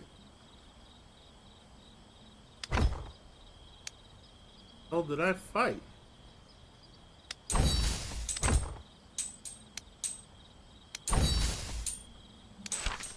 Oh, once. Thing. Was it? I fight? Is a level 4 what? Level 7. Level 4. Like what?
The decently peaceful server.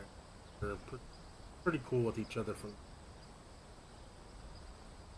through this very challenging and very annoying grind in the game, and so this is something that's important for the game to have. So this is one of the big problems that MMOs have, and they focus on trying to appeal to those players.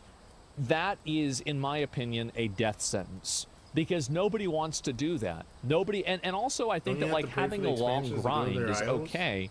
But the problem is that whenever it's not fun or it doesn't function properly, which is what happened with New World. Seriously, you took it, the more fun it had. And I think almost... Don't you have to...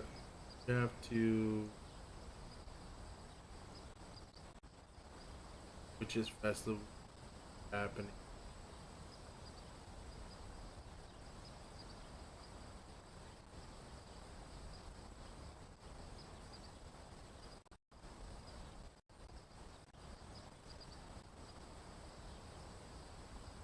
Yeah, but you have to buy event pass, which is Deal Plus, which is the membership. Yeah, don't you have to updates and DLC? The content patch.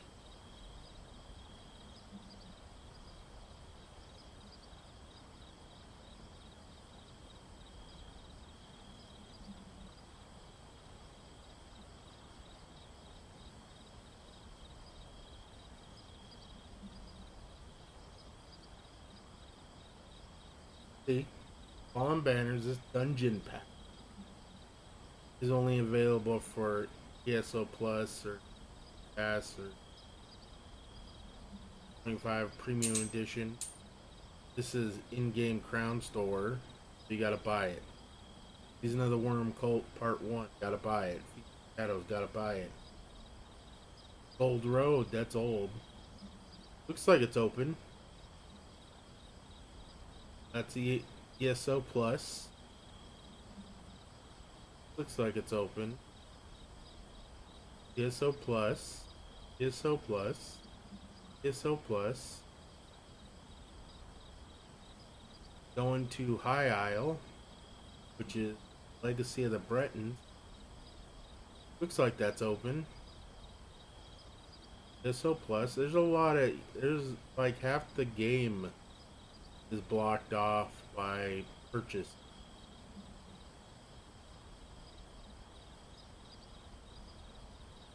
Cars can't go there unless you pay for it. Greymore's open. Got the spot. Go to Elsewhere. Brassstone, that's bought. That's old. Bought. All this shit is bought. That was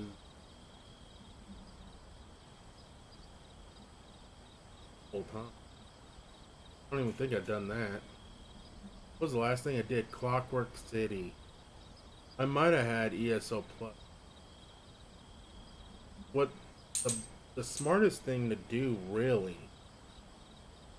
I did all of Morrowind.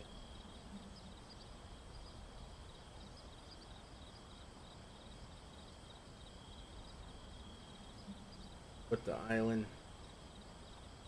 And Clockwork City, and then when Dragon Bones and Summers, I think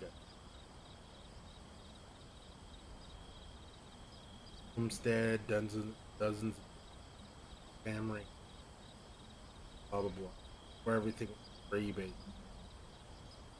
and it wasn't paid like money. Dark Brotherhood, I think I have that. I think I have Thief. No, I have an Imperial City. I don't know if I have the Shadows. That's old shit. Like, the smartest way is to buy all this shit from the Crown Store and just be free to play. Because just buy it all as it comes out, not do the fucking membership. Because the membership, once you're not paying the membership, you don't have it anymore. You know? And maybe the content pass would be good, because then that's kind of like the Crown Store. But buying it in-game through the Crown Store is probably the best way, because then you have it, you know, for every month. You know, that's probably the best way of doing it.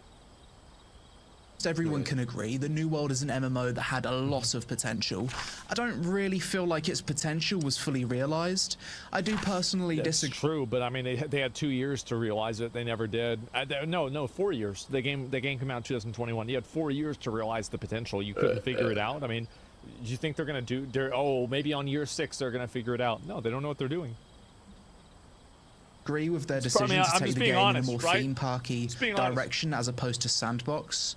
Because the benefit of sandbox design is that you've got like a long-term sense of progression, and sandboxy games rely less on developers to create constant, ongoing, massive content updates than theme park MMOs. And New World took the theme park approach, which definitely costs a lot more because you are expected to just pump out content, new zones, and things like that.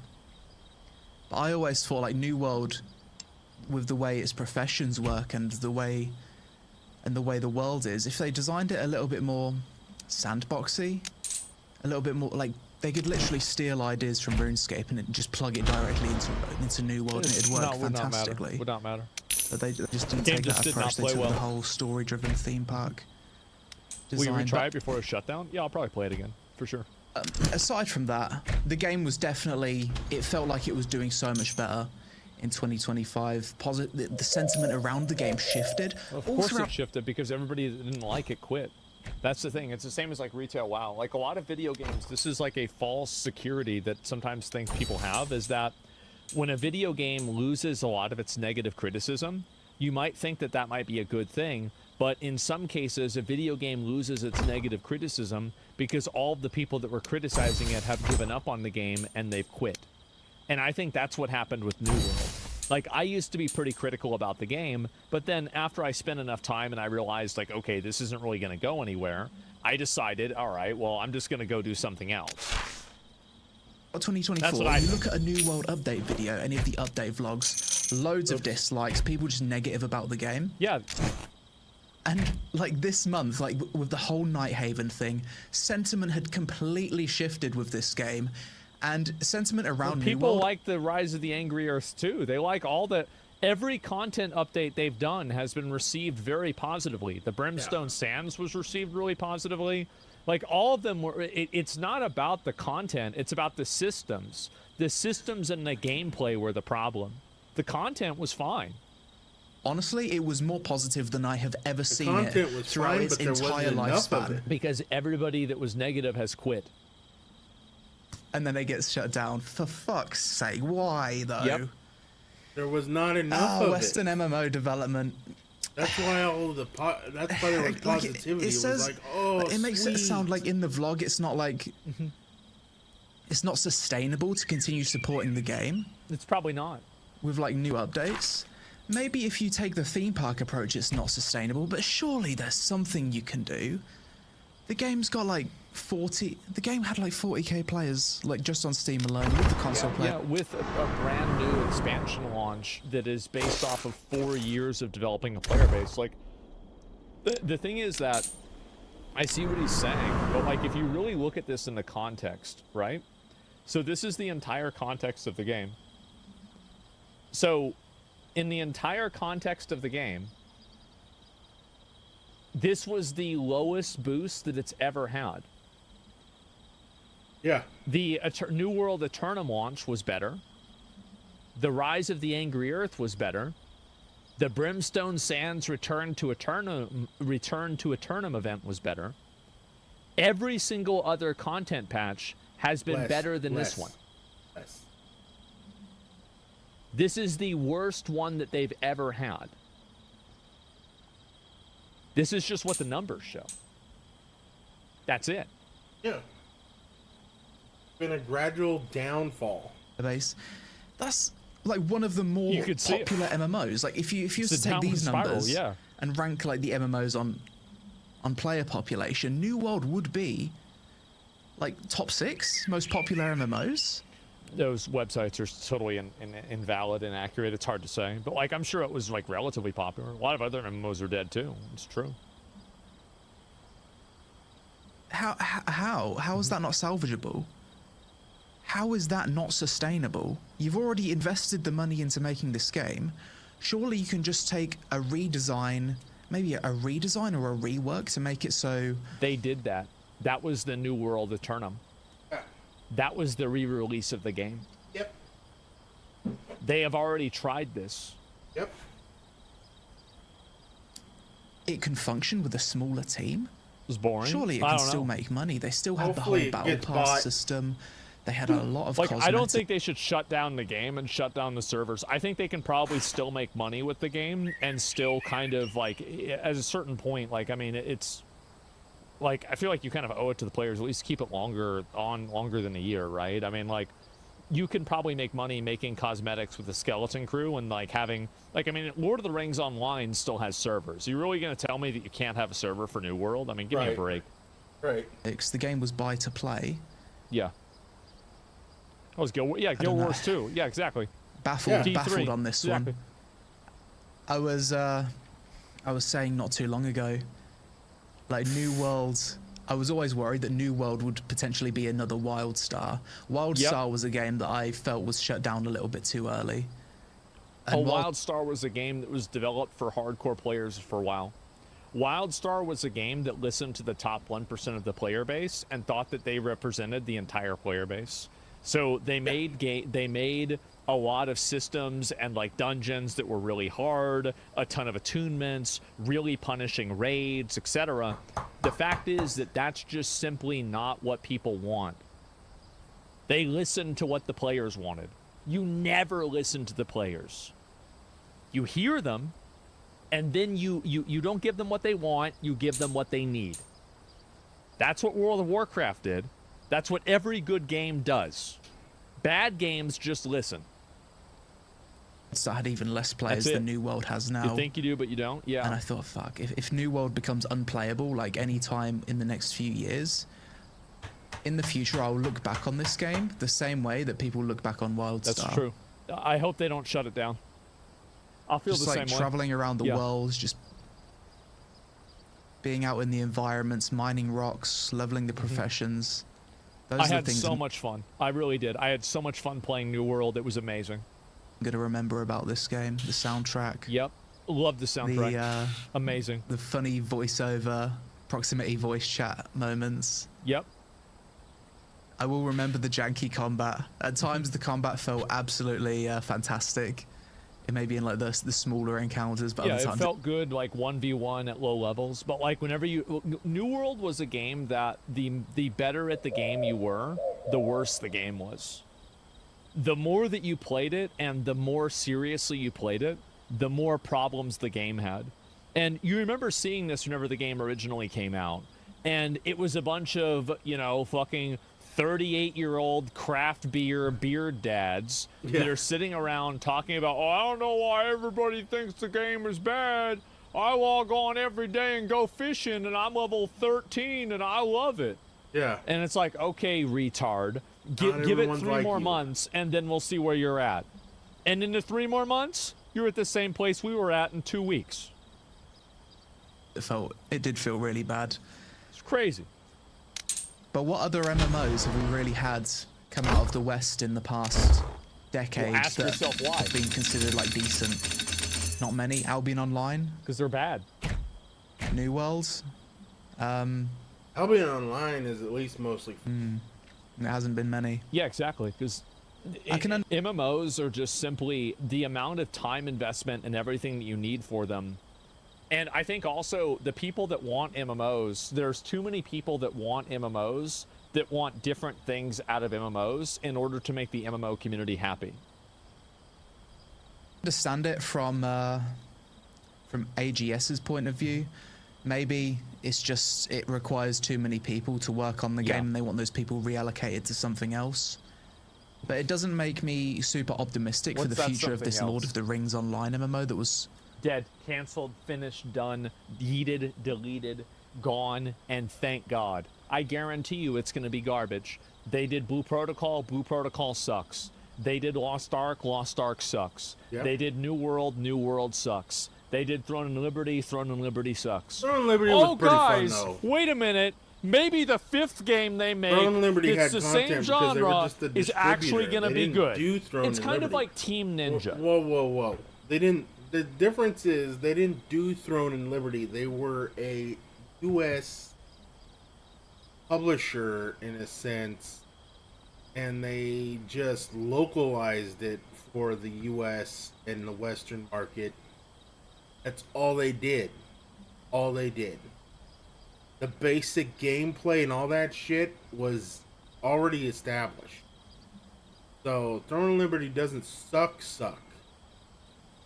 Alright, Throne and Liberty was fairly decent, and I could still play it. But the problem is that with Throne and Liberty, you have to spend money because it's Asian. Asians, either you grind a whole bunch, and you spend all your life in the game, or you spend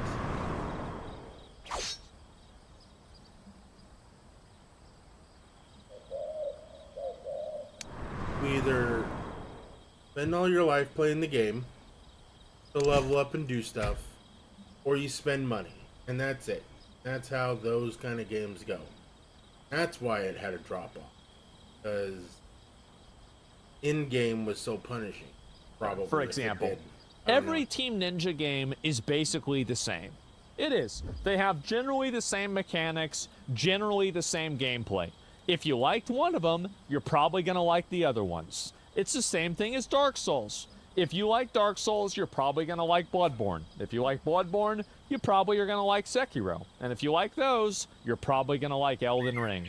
But the problem is that with this game, you have a 100% batting average, or let's say a 0% batting average, of missing every single time.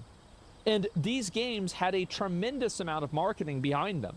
Like if you look at, like the New World or Lost Ark, both of these games debuted at the top 10 Steam most played games, most concurrent player games of all time. Both of these different titles were in the top 10, I believe. It might be the top 15, but I know it's the top 15. It probably is the top 10, especially with Lost Ark.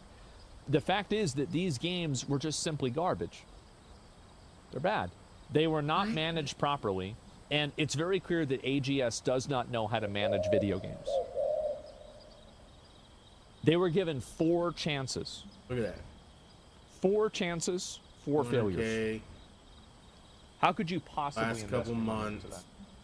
And I know that we want to talk about like how sad it is and everything, but like if it was your money on the line here, would you want to pay for another one? Not even after that many 25K. failures. It's your money. You're paying for this. No. Absolutely not. Supposedly in development. I don't even know if that's going to see a full release. Maybe they just look at MMORPGs nowadays and think from a time to cost perspective, it's just not worth it. Absolutely. It wouldn't surprise me to see the Lord of the Rings MMO also get canned again. I guess the future of MMOs in the West has to be indie.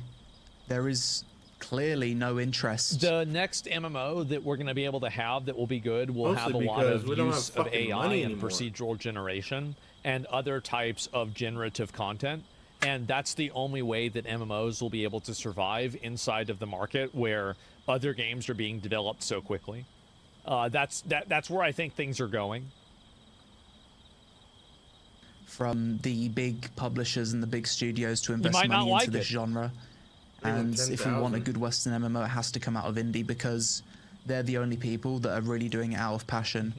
So Western MMOs, basically indie devs, and we're also going to continue to get MMOs from Korea. Well, I think that they did do it out of passion. Like the developers for New World, I think they really loved New World and they wanted to make it as good as possible, but they just simply did a bad job. It's just that simple.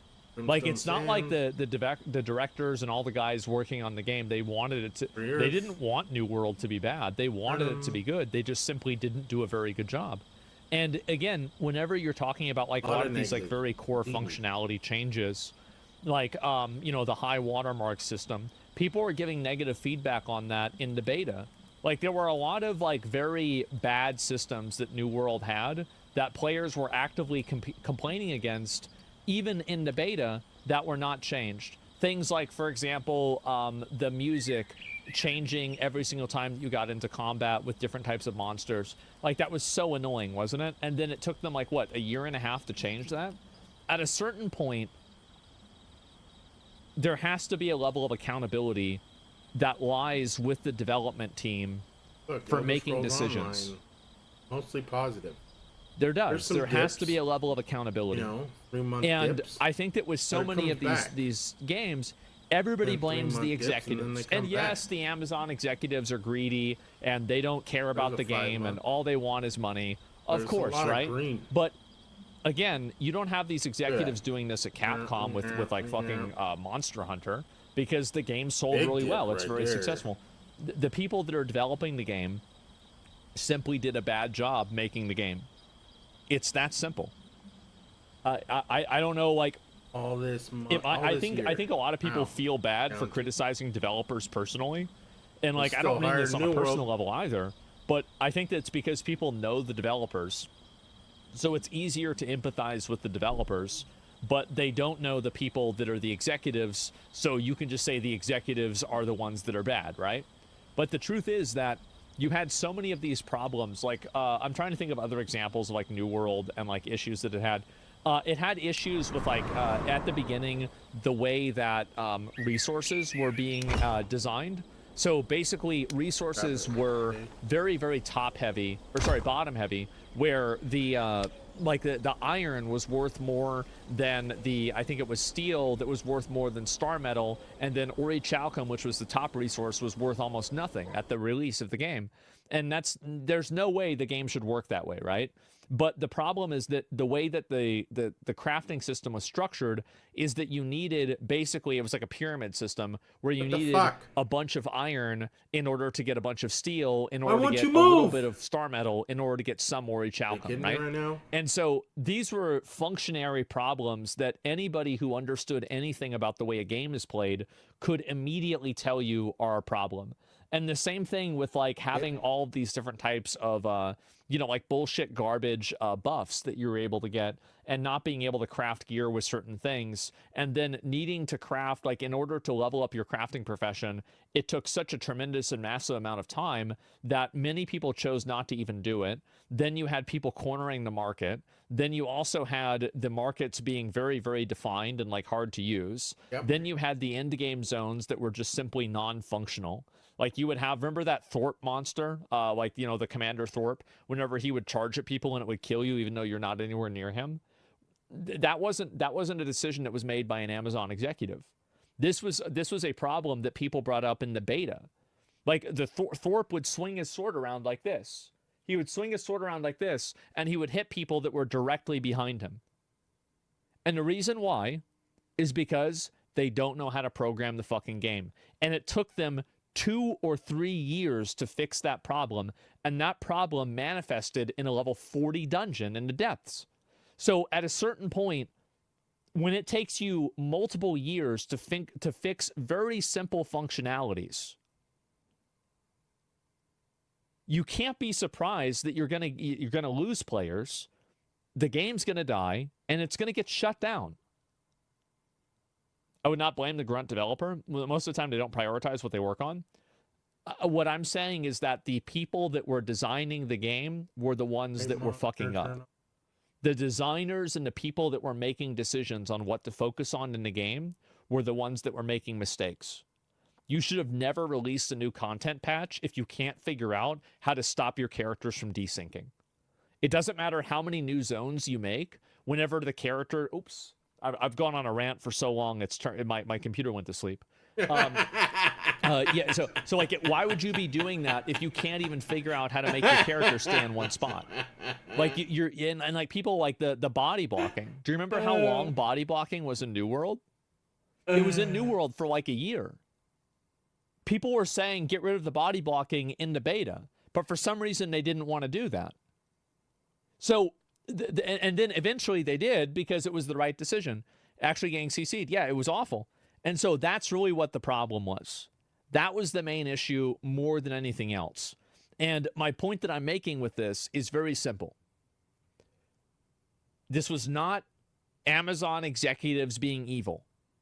This was a design team and a development team that was incompetent, that did not prioritize tasks in the proper way.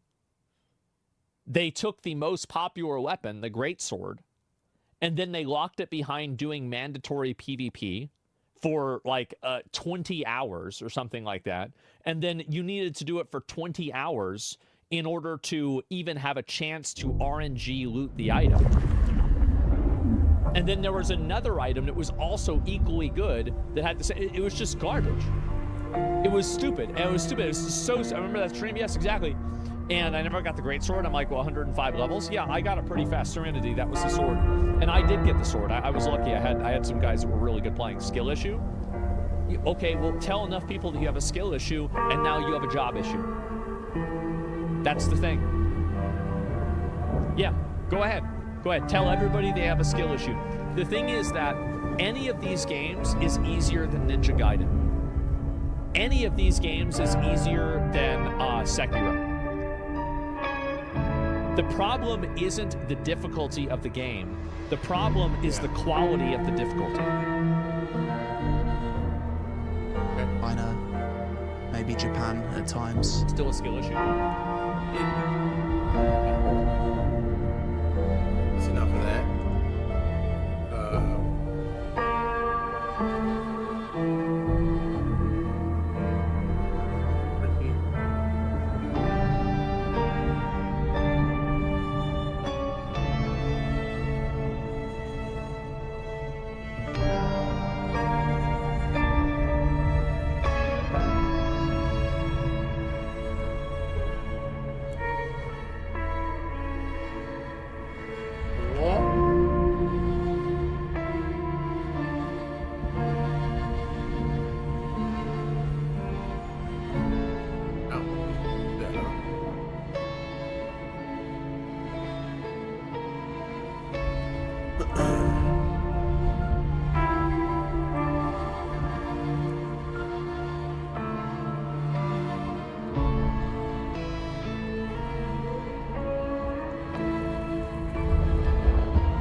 Ew, that's. Have to find everything. What is title to.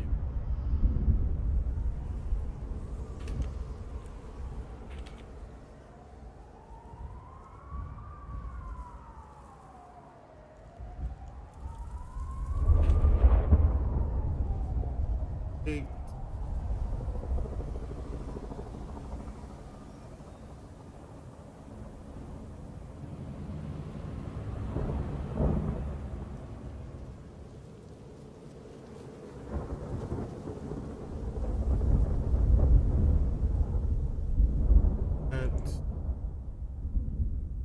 Oh, offline?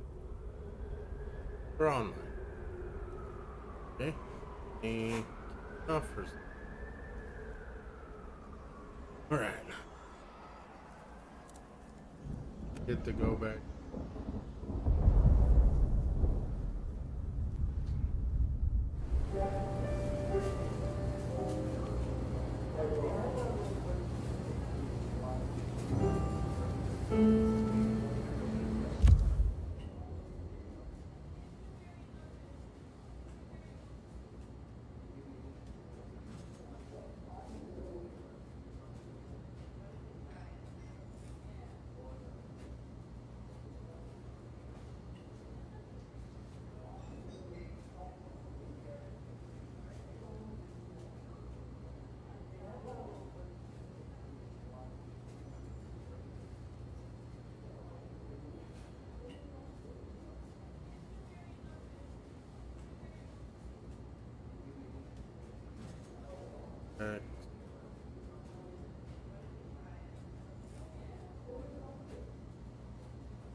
Or do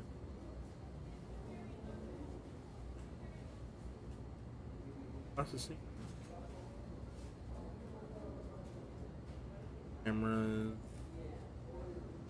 What's this one?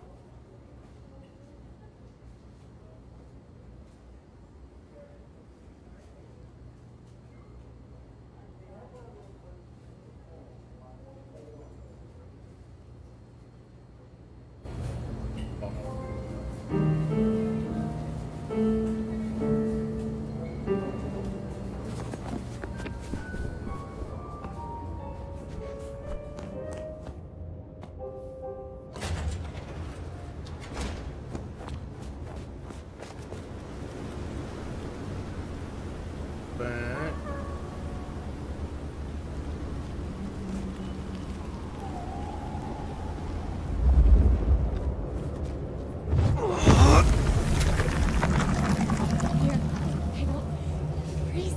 Surveillance. Desert. I don't know how to mess with surveillance.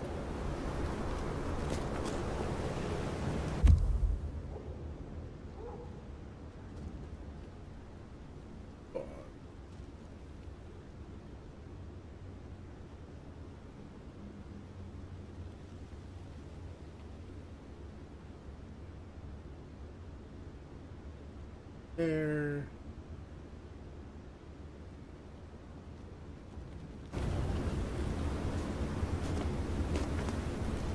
Need to find a better spot.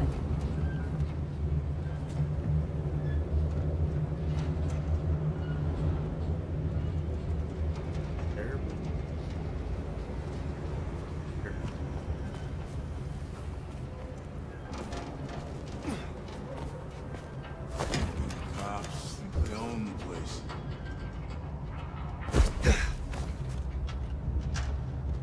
Hey, There's some check bad that guys out. up there, it looks like. Love to. Bad guys over there, it looks like. Oh, man. Who's the key? This is fucking. Waste of fucking time.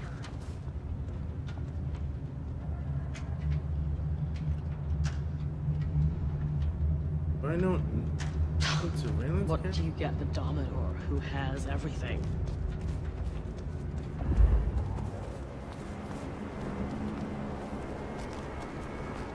Ah, can't wait until more enemies get this.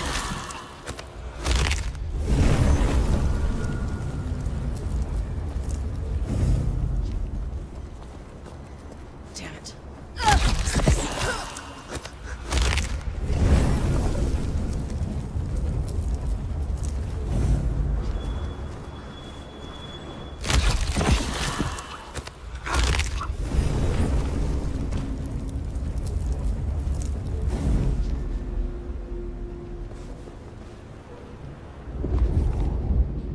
Oh, I gotta turn up. Gotta turn up.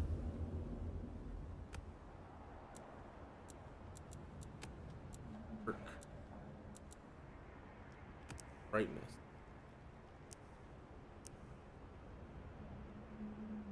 Dark ass game.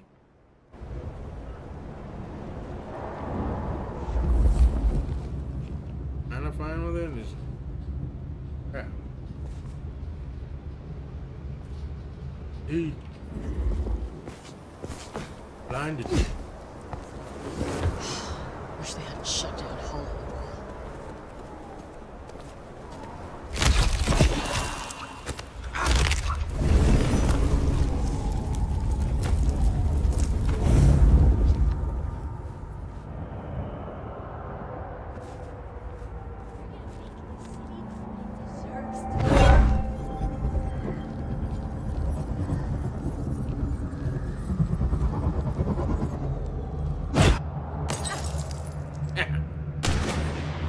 Help me!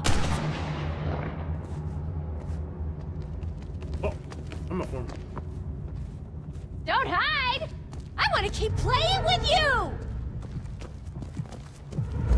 Damn it! Get him! Ah!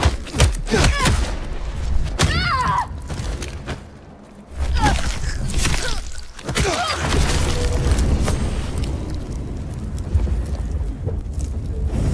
Get him.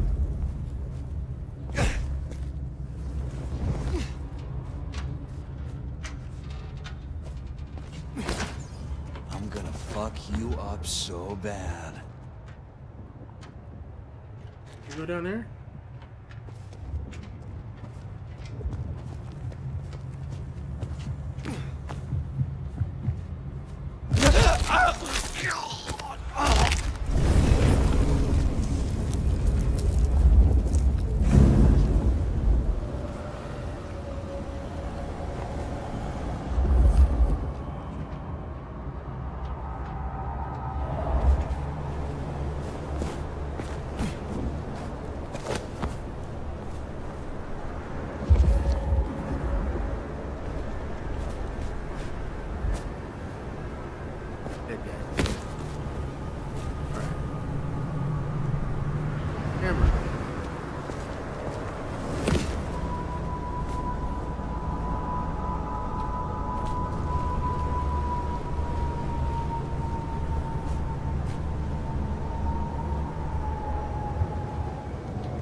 This thing's iron. Must be inside the building.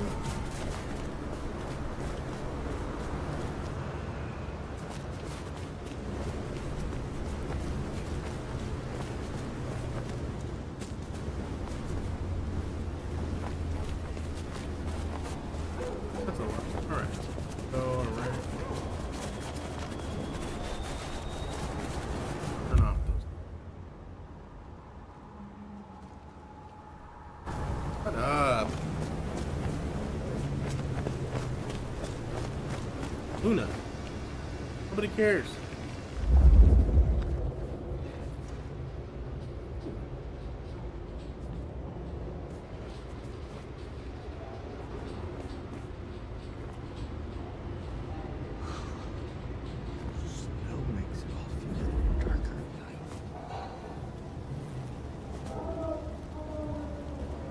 Here's a cross.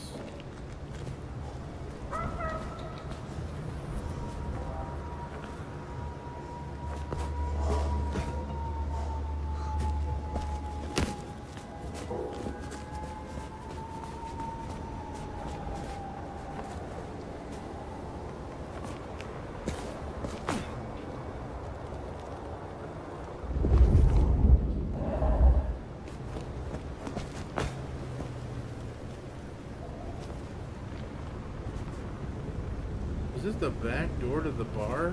The back door to the bar.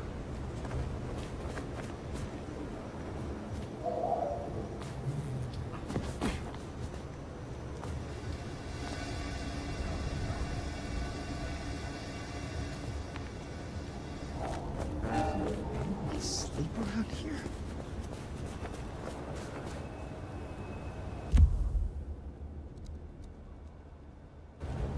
Probably where the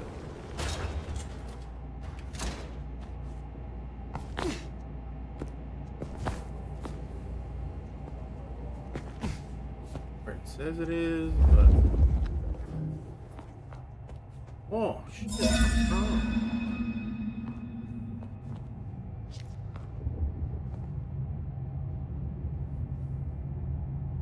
Anarch.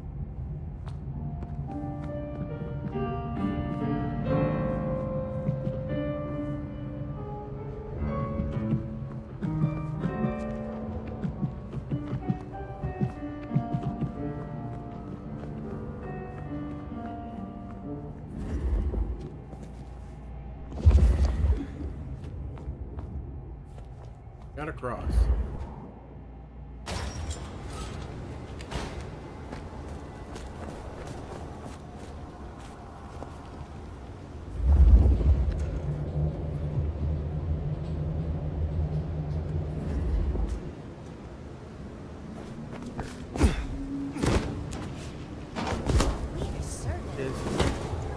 There's another battle, please, Fletcher.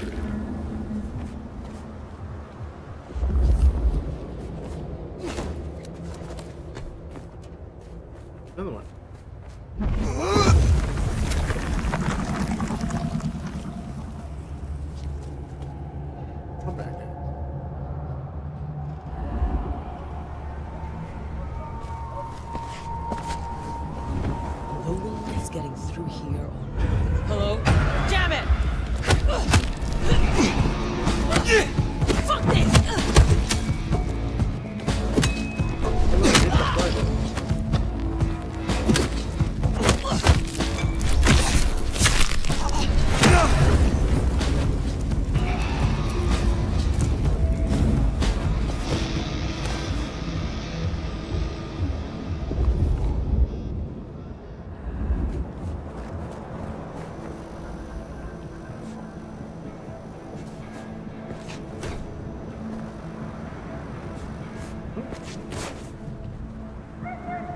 Fucking kids. The city would be better off without them.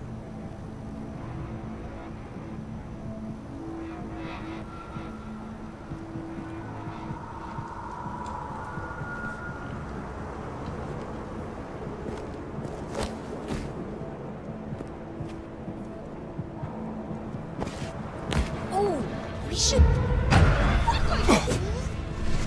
Nice try. I need help.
Another analog symbol. See? I wonder what Fletcher's really got against these things.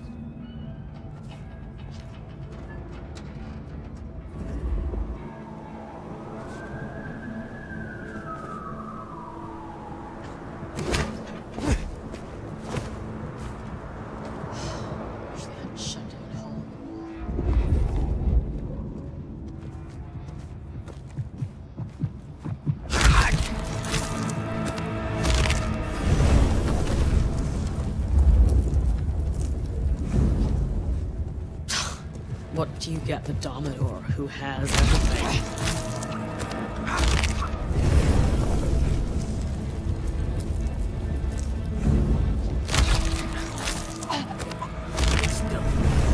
Glad I'm on your side. No one better mess with us tonight.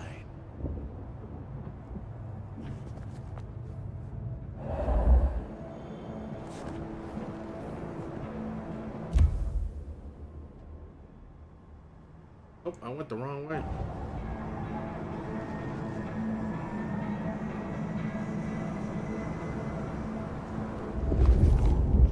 Oh, if I get a shot at that sheriff, they're dead.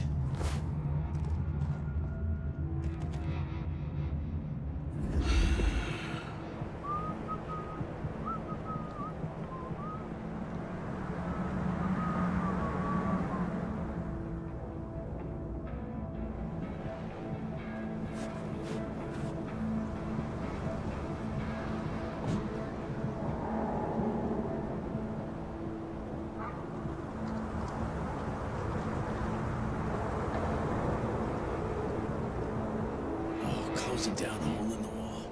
Gimme fucks.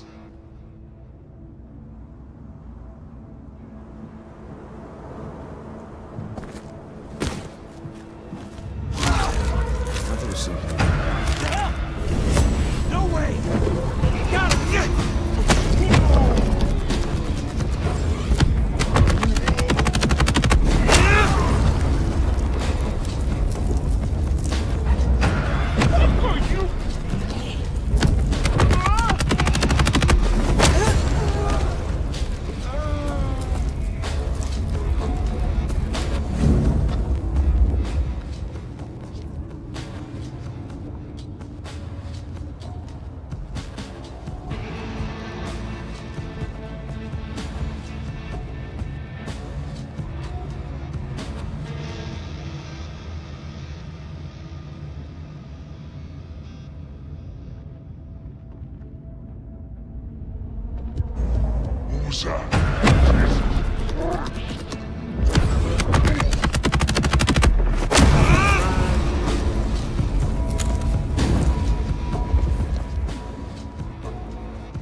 Whole bunch here.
moved to Seattle to get away from weather like this.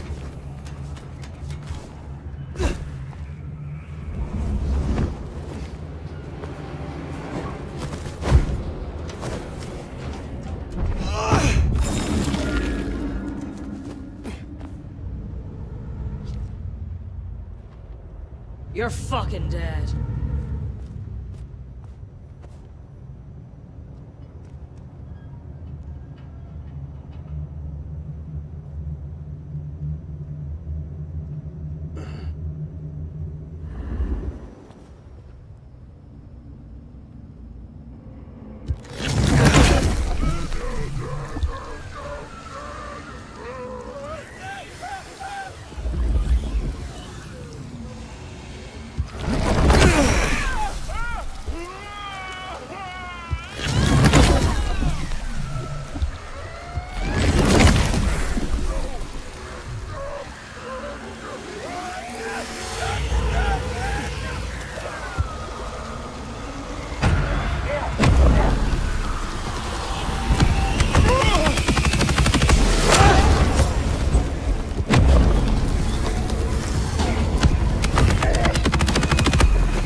Out there.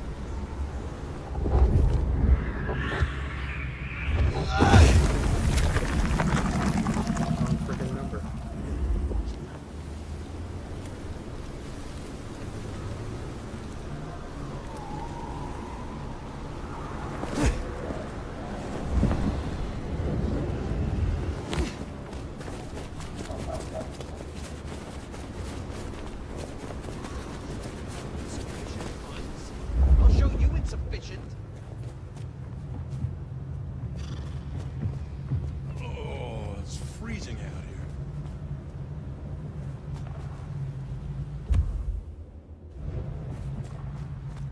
here. Desert.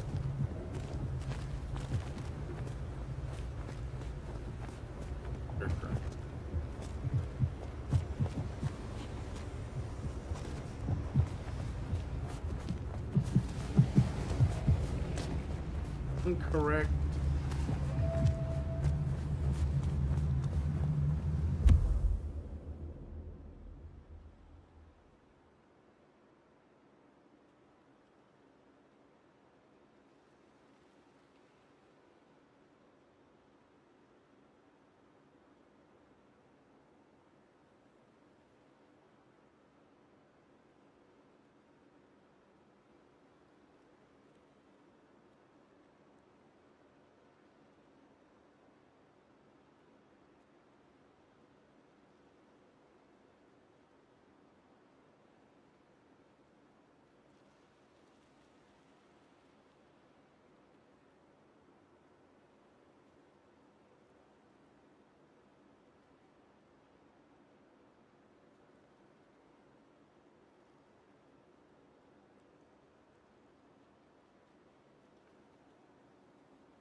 hour and 50 minutes.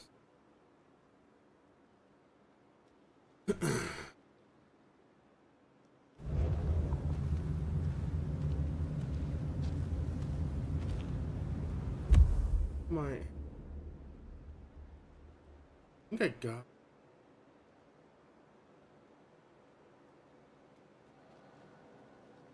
I did. Snow better clear up soon. Need to get back out there.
What do you get with Dominor, who has everything? Ah, I can't wait to more Henrik's in Seattle.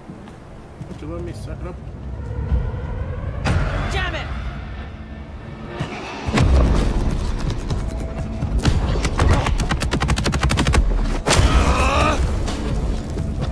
Over here? You were hiding.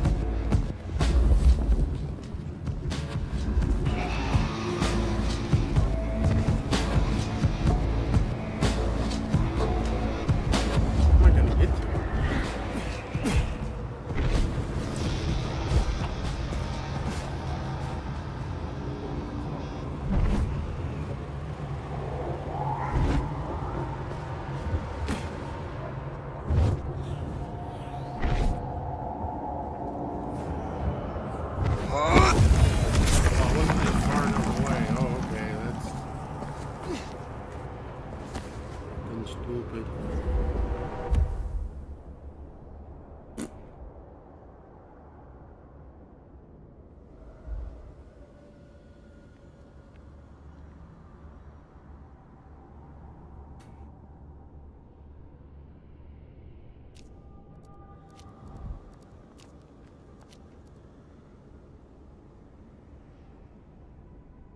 I want to do that right here.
They're around here somewhere.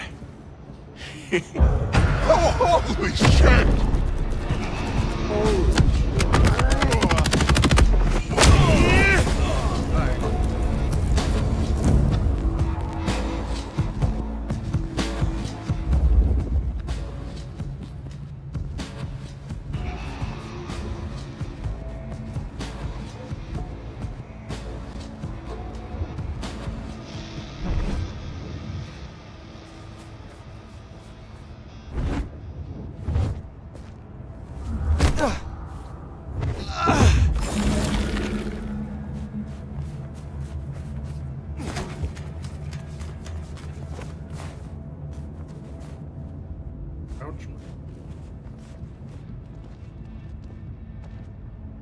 No one's getting through here on my watch.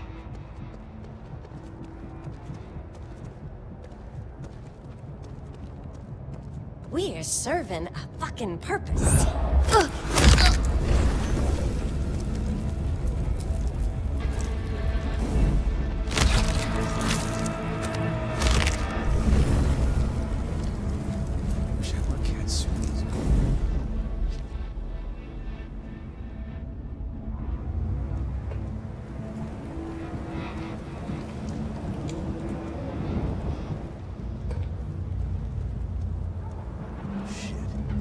Let's do this shit!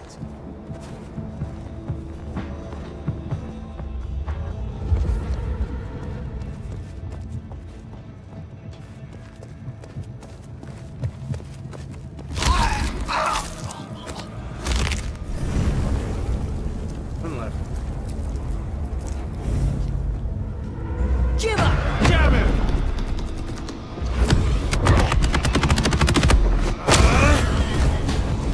Something on all these bodies in the sky.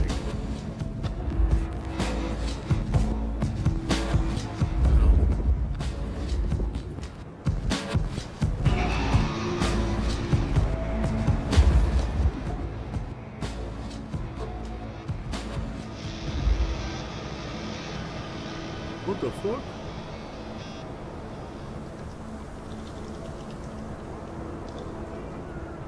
They all right there. They're like, what the shit happened?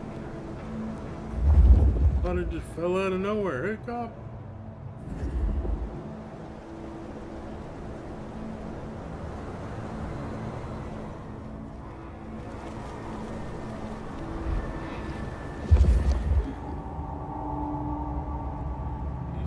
Happening? Happening, bro.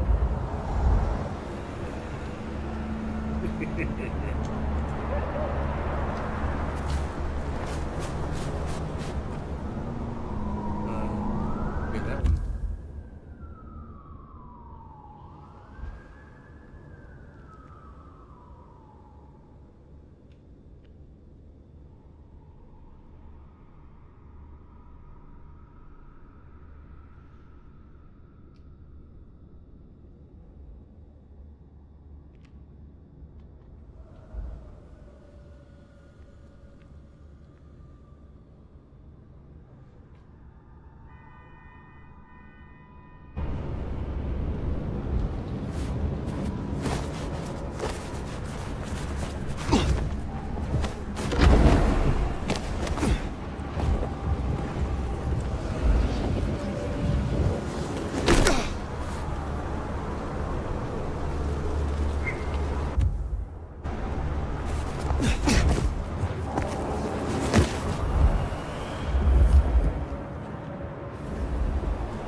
close a down hole in the wall.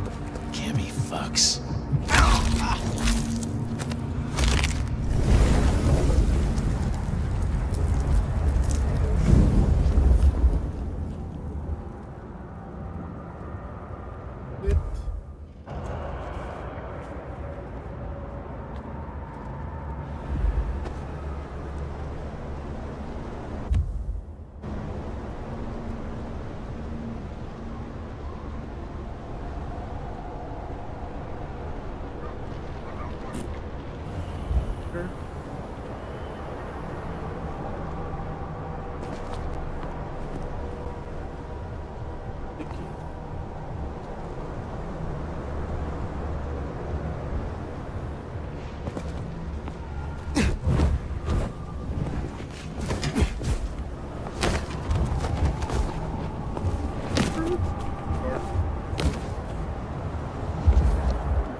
Is it inside?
Hey, Chris.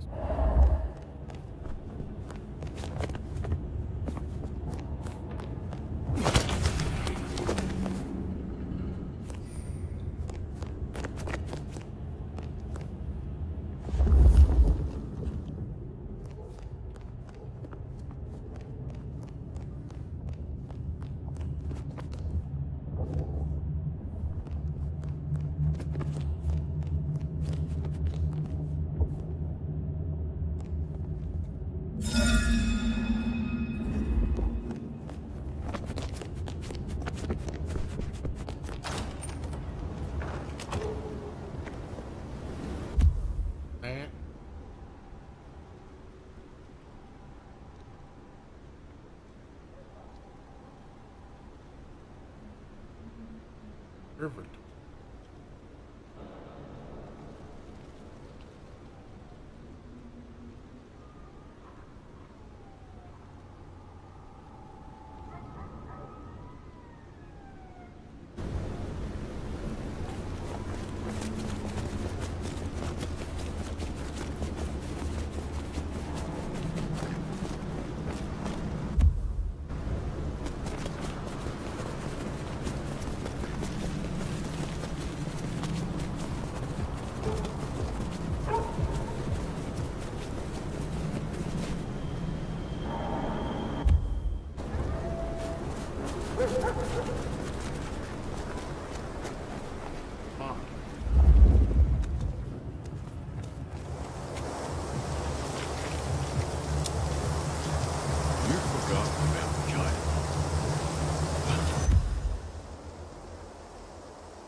I guess I go in it.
Getting bigger.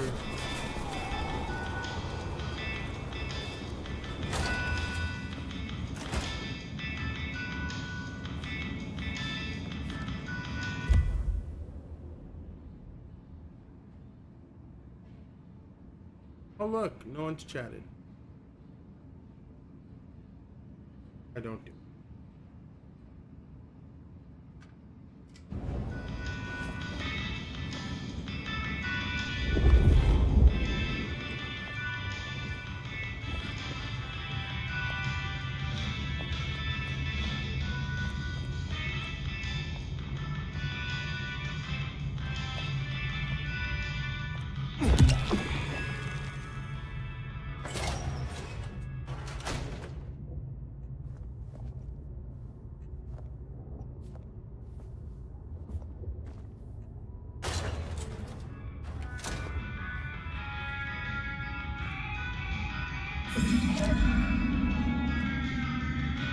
Vampire.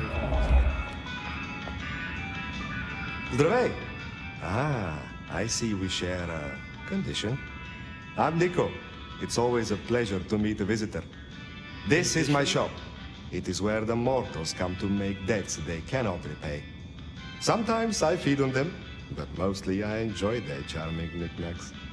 The prince has ordered us to help you reawaken some of your old powers. I do not respond well to orders, but she asked nicely, so I consider it more of a favor. I will help you if I can. Tell me about your relationship with the Camarilla. Well, I report to no one, but I sometimes help them as I can. I source items the prince needs, keep my ears open for what's happening in the city. And sometimes I help bring a reckoning to those that deserve it.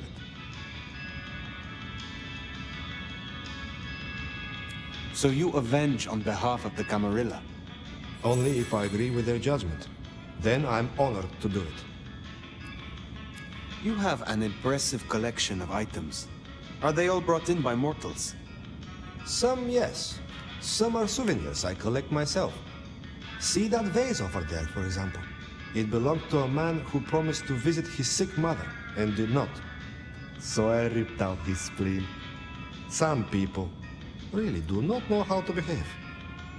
That is true. Do you know a kindred named Fabian? Oh, interesting. But of course.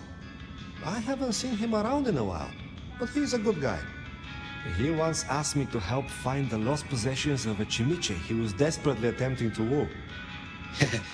Perhaps we've heard enough. I had a thought. It is often the case that I find stories of people who have transgressed. I bring them to justice when I can. But this is an unjust city, and there is only so much time. Perhaps you share these views. You could aid me if you choose. Is there someone who needs my attention? There is. This wristwatch comes from Jonathan. Jonathan killed his brother over a matter of money. He still takes money with violence. His cologne is cheap. You should find him easily. I have the scent.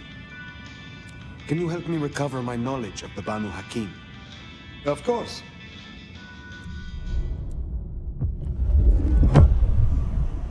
I am told that if you drink the blood of Banu Hakim, it will awaken the memory of some of the powers you gained from my kind. I will give you my blood in a cup. Drink and be restored. Shut up! Okay. Ah, you feel a new stirring in the blood, Shad. yes? Will you help me once again? I'm glad you returned. Here, I have again prepared my blood for you. Can I watch you drink? Unlock all the. Yeah, that's crazy. Like, that's crazy. But it's I hope that was refreshing. You could do it. But Be it well. took a lot. Yeah, it takes 10 fucking points to get into it. But most didn't on their own one.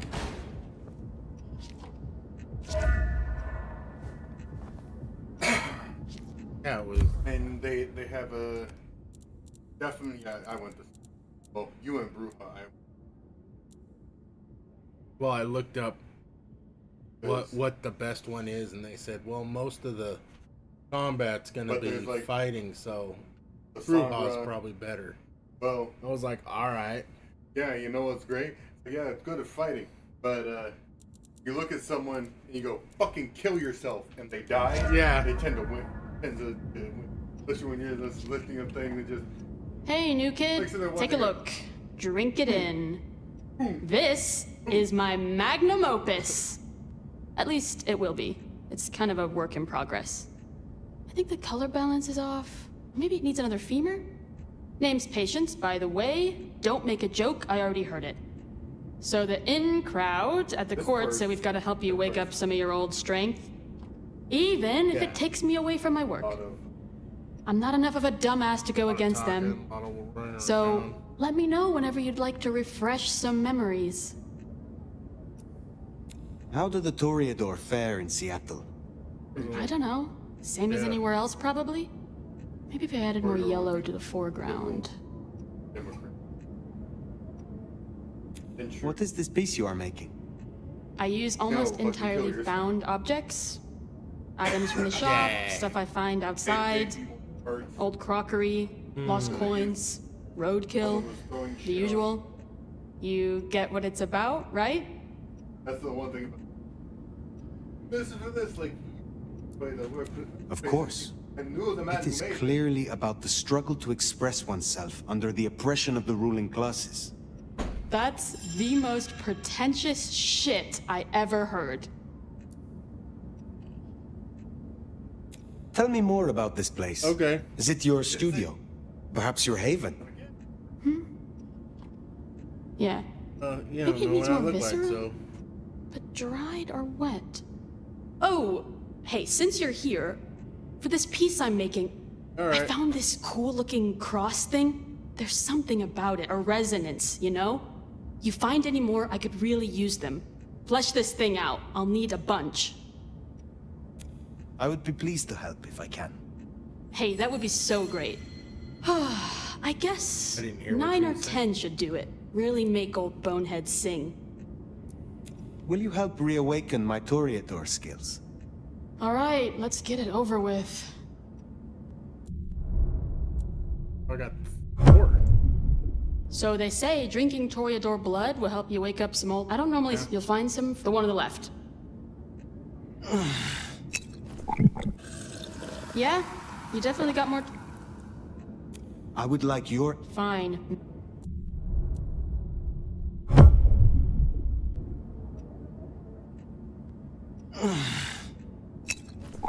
Okay, I think that should do it.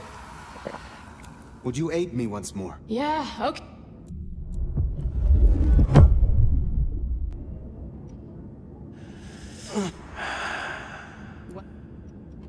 Would you aid? Sure. There we go. Okay, come on.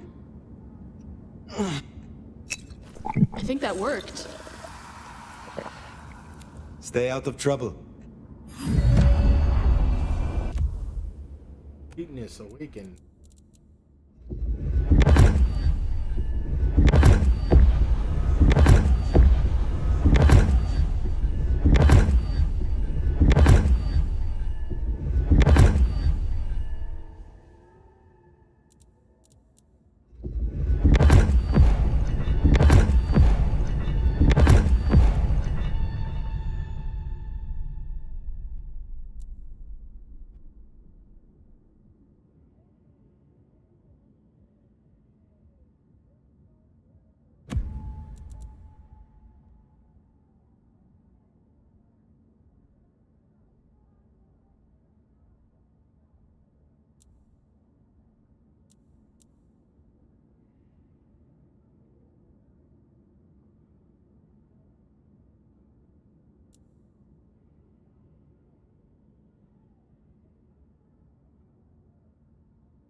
This is 50. This.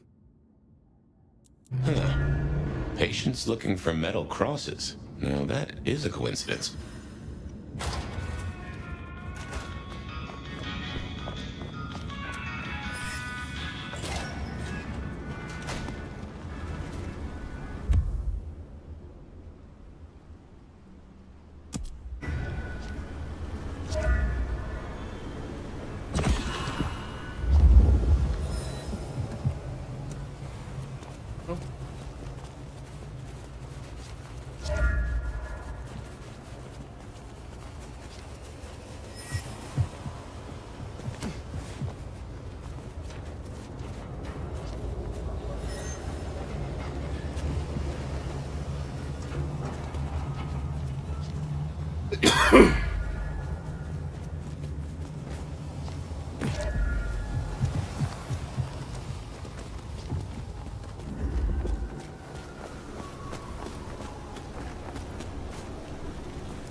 Right.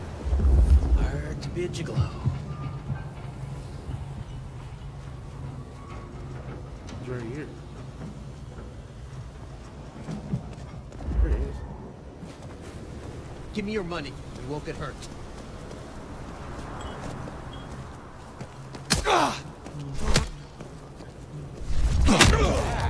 Please! Oh, cool.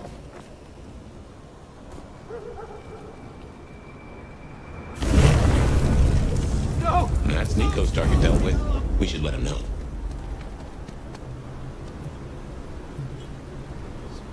Some change?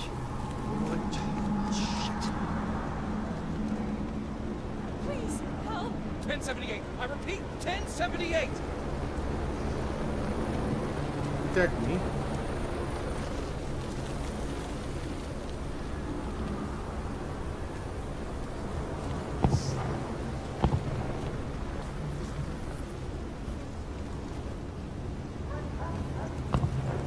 Jesus. What the hell is happening to this?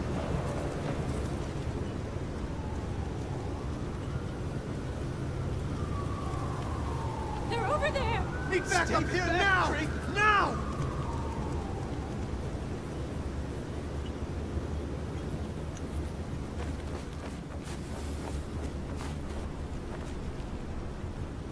I moved to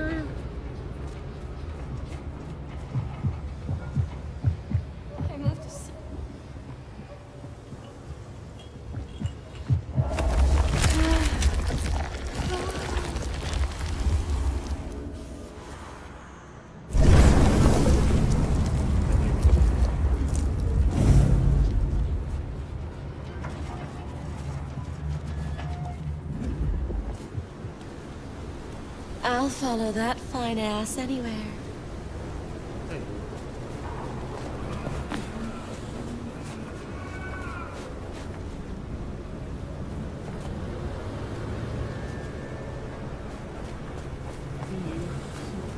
Sleeper out here.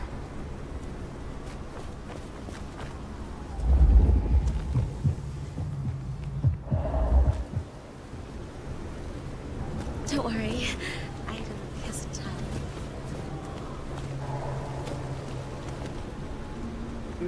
Just a little help. Whatever you can spare. Let's take.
Sorry. Don't call the cops. They're trying to kill me.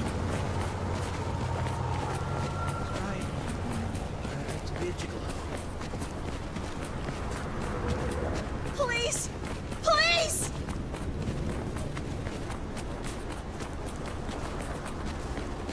Someone, please help me. Nowhere. Down a hole. I don't want to die.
Good to see you still in one piece. Shut up! Jonathan has no more need for money then? Good. Oh, I have some elixir you might make use of. There is no trade in it for me.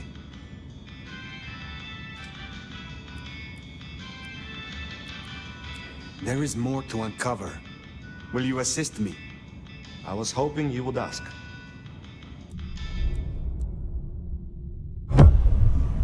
I have been looking forward to this. Please, drink.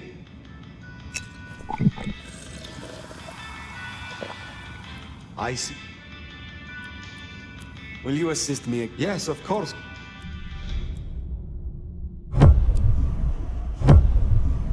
You have awakened. I find it. I'm sure you know.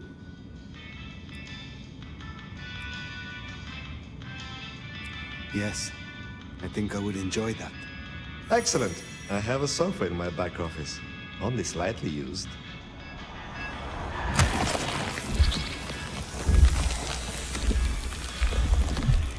Ah, that was deeply enjoyable. Not the best I have had, but enjoyable enough. Take care, Nico.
Not many unknowns come strolling in here so boldly, especially amongst the heartbeat challenged. Don't worry, they won't give you any trouble. Not in here. Not without my say-so. Name's Silky. This is my place. These are my people. Rian sent the word round that some of us should offer help to our new sheriff. Help you find your way back to some of the power you used to have. But your skills are centuries ahead of mine. There's nothing I can teach you. Come visit though. Pull up a chair anytime. Always happy to talk. And to learn.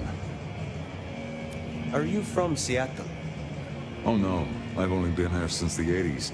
Came for the grunge scene, stayed for the scenery. Though I must admit, the scenery doesn't hook so deep when you can only go out at night. Tell me about the Dutchman. Cozy little spot, isn't it? Ever has it been that love knows not its own depth until the hour of separation.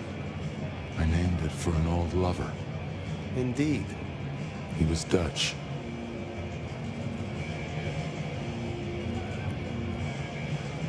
It is better to have loved and lost than never to have loved at all. Nah, sorry. It just comes off as pretentious when you do it. You gotta get the rhythm. Tell me about our clan in Seattle. Not much has changed since your day, I guess. Most Brujas still aren't too fond of the Camarilla. Starving ferrets in a sack. That's how we were, that's how we are. But someone put me forward to speak for them, and here I stand, for now. Later, perhaps.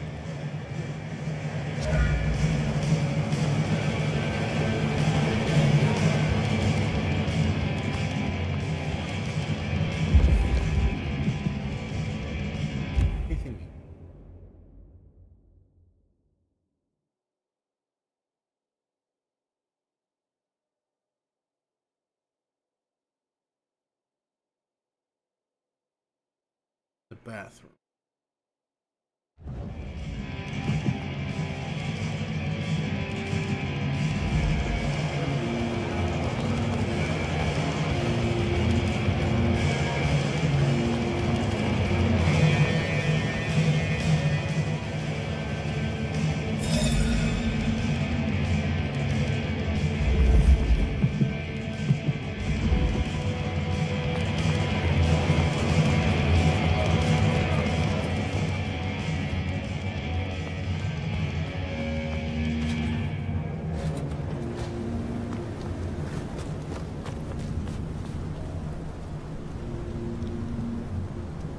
Bikers.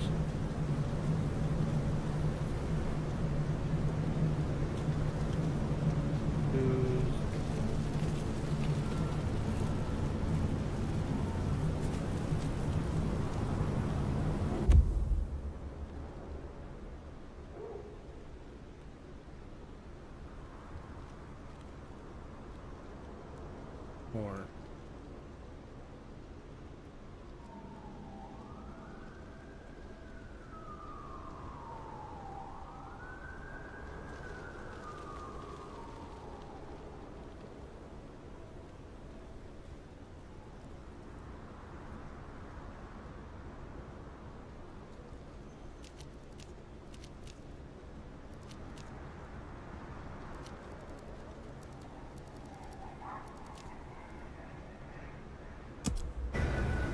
Definitely worth checking in on Katsumi. She has eyes and ears all over.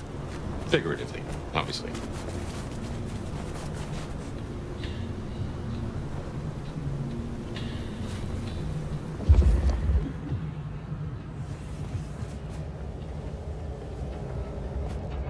Christ! What was that? Have to check.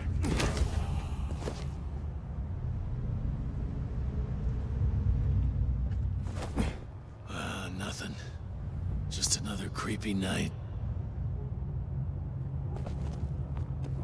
Fucking capes. Who do they think they are?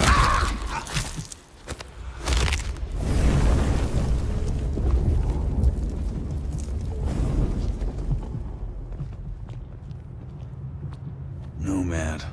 What a fucking stupid classic name.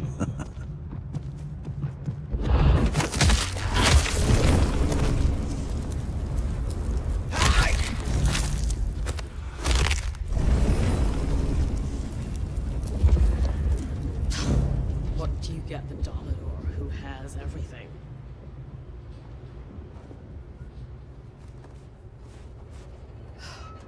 Maybe I can convince the Master to move to a different anarch state. One that's warmer.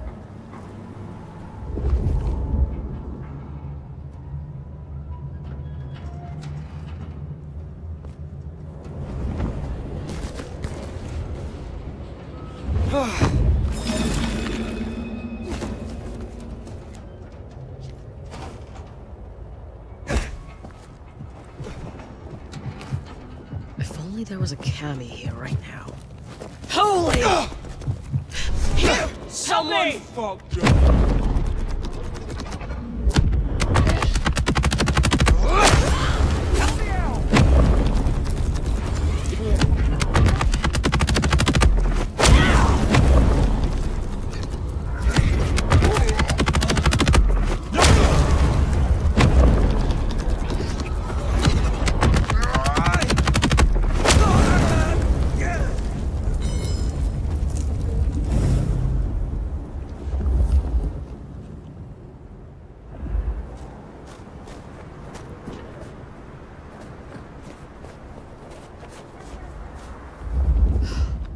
Maybe I can convince the Master to move to a different anarch state.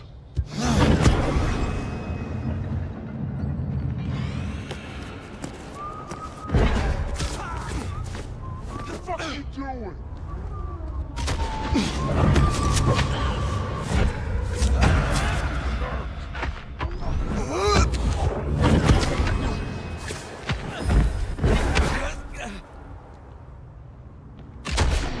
Hey, watch it!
Katsumi's place.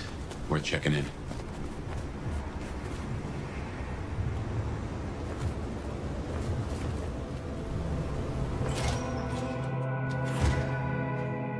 Let's hope they've gotten over the whole Benny thing.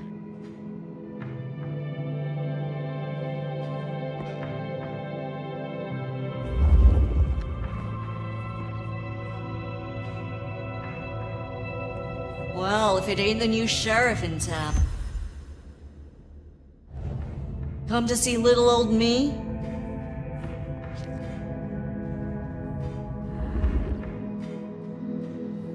Was you? Didn't expect this. Figured that once you got back to the prince, that'd be the end of it. But as it happens, I might have something for you.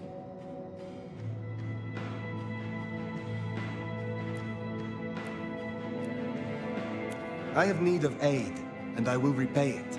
I think you need allies. I won't say you're wrong. Nice and transactional. Keep it clean.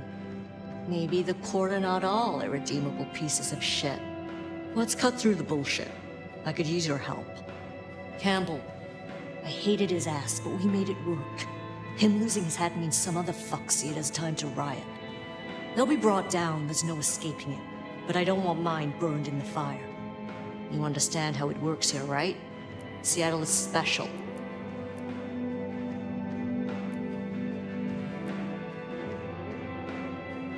Every city thinks itself special. They all end up the same. From here to Atlanta, thin bloods are hunted down. Staked, burned to ash, because their sires can't sheathe their teeth. The trash of the streets. It's not a fucking choice, it's a state of being. In Seattle, we had a truce. A haven. Or I thought we had. It's fraying fucking thin. I need you to shut down some masquerade breakers before it becomes a bonfire. Sheriff.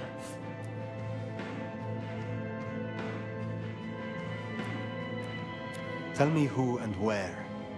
Straight to it, huh? Look, I was a surgeon way back. To save a patient, you gotta make a cut. Sometimes it's on me to spot the dead meat, and sometimes, yeah, I'd give that word to the sheriff. Same still applies. You ready to step up? Be my scalpel?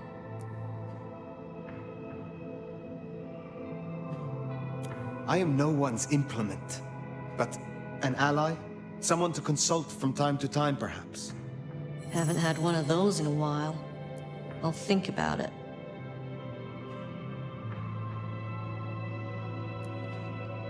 My priority is to preserve the masquerade. If these fools risk a breach, I will stop them. This'll help my problems, and make you look good with your new boss. See what talking can do for us?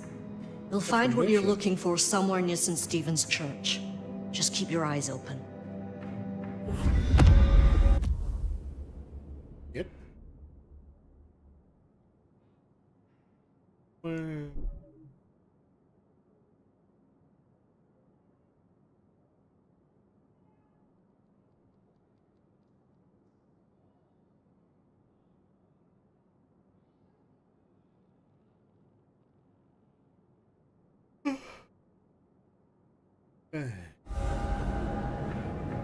St. Stephen's, then.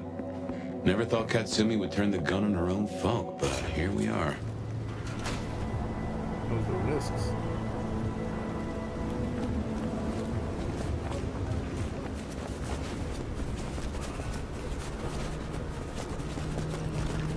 Either follow the orders.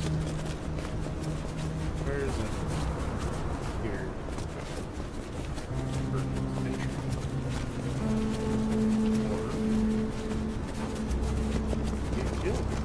We're getting close. Keep an eye out for Katsumi's troublemakers. Maybe listen in. See if we can find out what they're up to. to get home.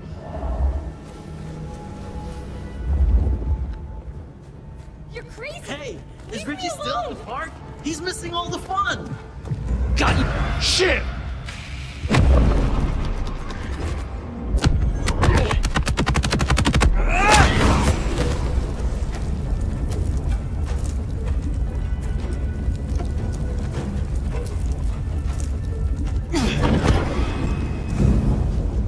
Just keep it together.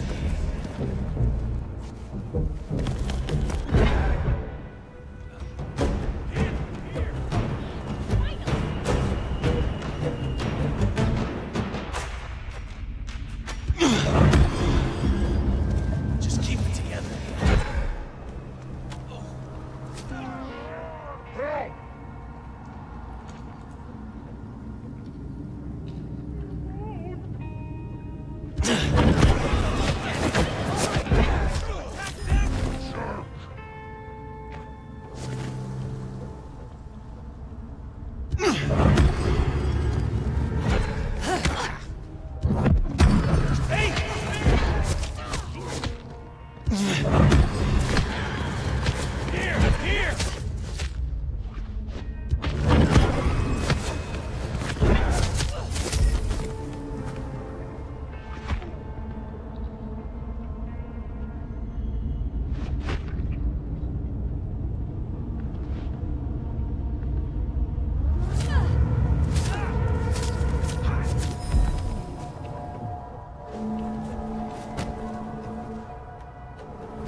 Here!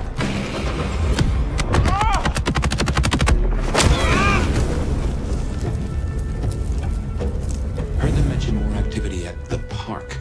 Only one place that could be. A few blocks over next to Weaver Tower. Opposite side of the Atrium nightclub.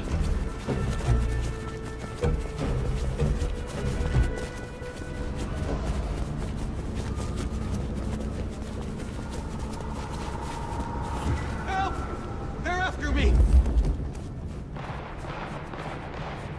They're not even trying to hide.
was a sack of lies, and we'll find him hunkered down where he was before.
Here we are then. Max sure knows how to get into trouble. You're gonna pay for every single thin blood your asshole buddy murdered. We're gonna rip you apart. Snort your ashes!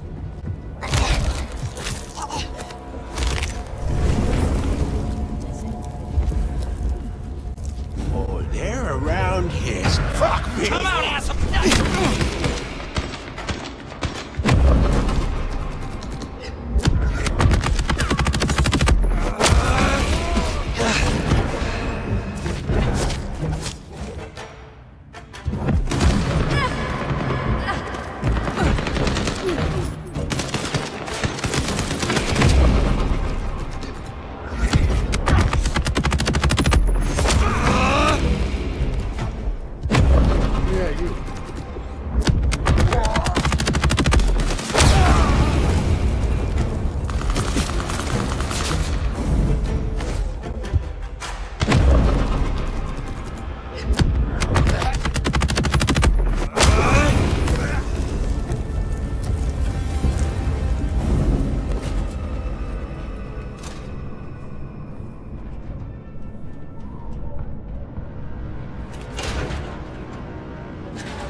Look, we can work this out.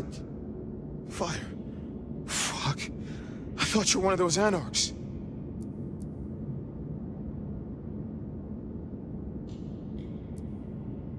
What do they want from you? Did you provoke them? No. Not me. Reckon they want payment for what Benny did. I can't blame them. My child, my fuck-up. Now the Thin Bloods are out for revenge.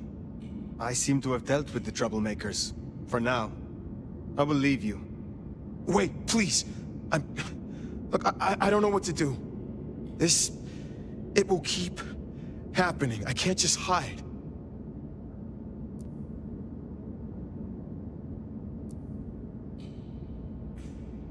Max, you are not the only kindred in this city. I am busy cleaning up your child's mess. But there are surely others of our blood you can appeal to. Silky, for example, at the Dutchman. He has the fists of the Bruja and the ear of the court. I've never really felt like I fit in. Maybe you're right. It's not like I have any place else to go. We cannot linger. There's been enough noise here to draw mortals. Thanks, Fire. I'll see you around.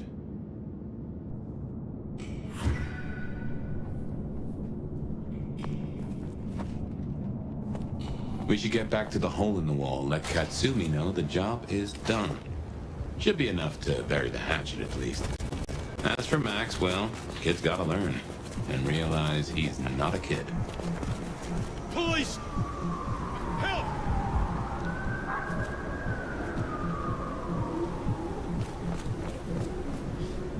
Some real creeps walking around tonight.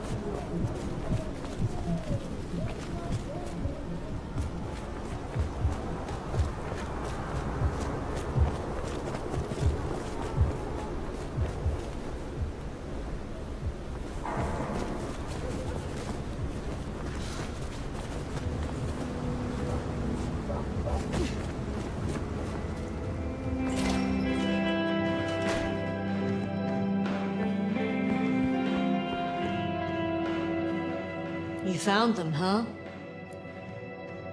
You have fewer problems to worry about tonight. Well done. I told you. All I'm trying to do is keep my people safe. We have kept your people safe. For now. You want to shoot the shit, or we done here? What do you know of Benny's sire, Max? Not a whole lot. He feels bad about what his child did. As he fucking should. So? So I sent him to Silky. But Max feels guilty. Bear it in mind should you need someone else to assist you. Silky's a good guy. Jury's still out on the sire of monsters. What do you get from standing with the Thin Bloods? What do I get? Well, I get the constant stress of leading folks I don't want to lead, saving folks no one else will save. And I even got a cute makeover for my trouble. How did you get that scar? My old buddy Campbell did it the day he pretended to throw me out the court. Asshole. I mean, I get it. We all do shitty things for the optics. See, me and Campbell had a deal. I don't like to see people torn apart for no reason. He was smart enough to see that Thin Bloods ain't going away. Wanted control, and maybe access to alchemy. Made a big show of throwing me out of the court, so Thin Bloods would listen to me. My scar was him sealing the deal. Branding me, just like the other trash. What's your opinion of the new prince? You really want to know? Or are you intel gathering for the court? You are a leader in the city, and I think your counsel is valuable. Not sure how valuable it is, but at least you're thinking. You really want my opinion? We could do a lot worse than we are. Things around here ain't great for Thin Bloods. I reckon she could make them better if we give her half a chance. Not everyone sees it the same way. I'm fighting a lot of pressure from the Anarchs to take her out. Unfortunately, she's got a kindred no one wants to fuck with on her side. Must you do that? Do what? The smoke does nothing to your lungs, good or bad. Why bother? We all have our vices. I will let you get back to your night. Don't be a stranger, hon. I don't mind having someone like you around to keep me on my toes.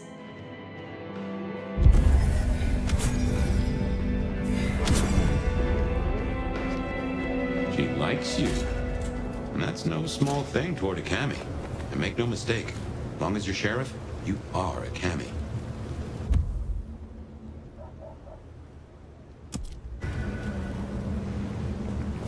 Well, I reckon that's your sheriff duty scene too, and I can feel that old fireball lurking on the horizon.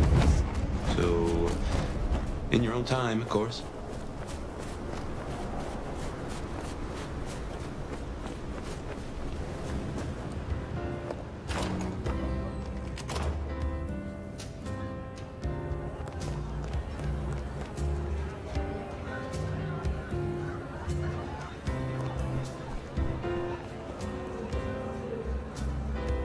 Well, if it ain't the sheriff, what do you need? I am not yet fully restored. All right. Some more. Want more? This all kind of... all... I am not yet... Let's see...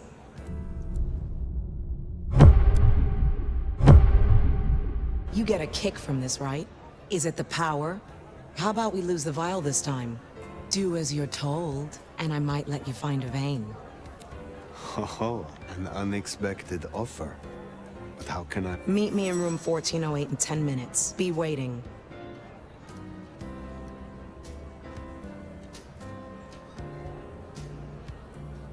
Well, that was adequate, but don't expect it to happen again. Is there trouble I can deal with? Yeah. Izzy's an older ghoul among the Anarchs. Got big ideas. She set up a den on top of the Goddard building. Can you deal with her? I will find them. Pleasure as always, Onda.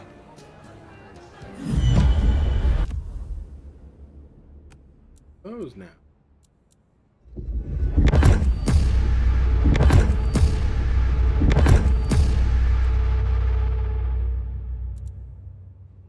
Is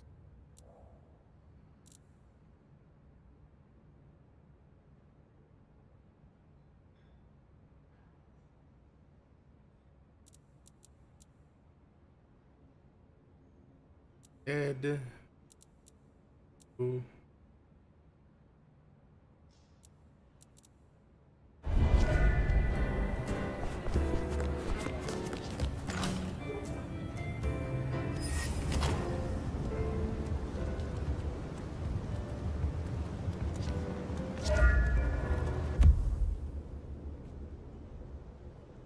Right across.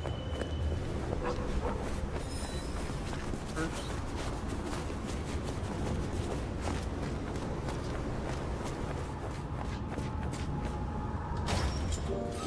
His abilities out of the way.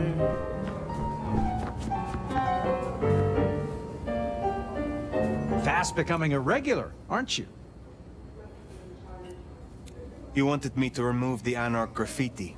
Oh, yes. Have you cleaned up the town, Sheriff? There's still much to do. Toot sweet, if you would. That gear... Can you assist me? Interesting.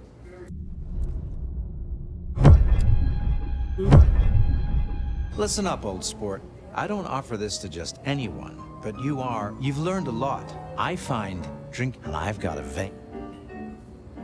I would like that. Shall we go? Ah, let them watch.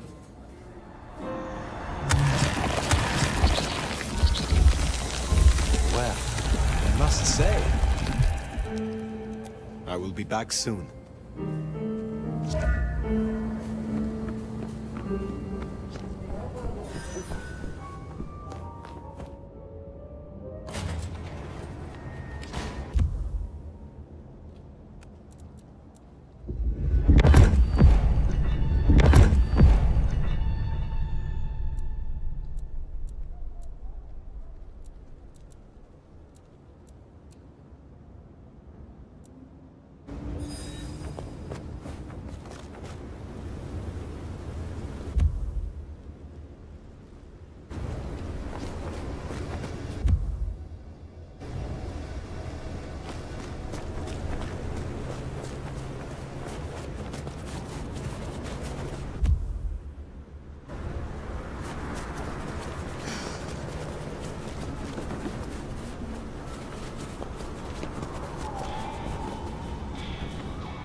How do you fare on this dreadful night?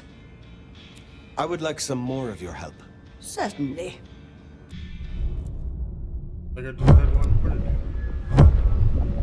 Listen, as this is the last drinking directly from the intimate. I am more than... Oh, excellent.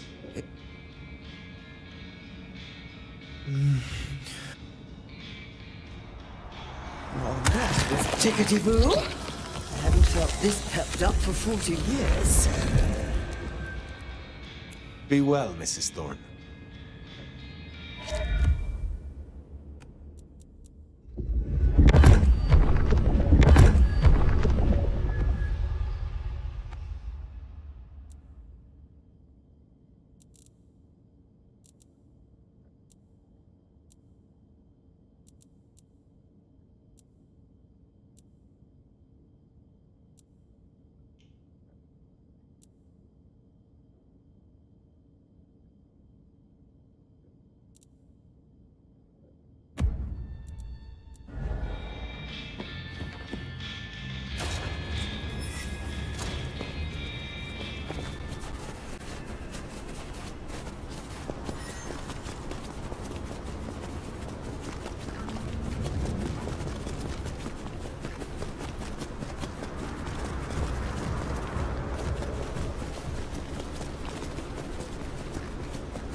Hope y'all are ready for a fight. Hey, help me kill this fuck! I've been waiting for this. Here! You're here!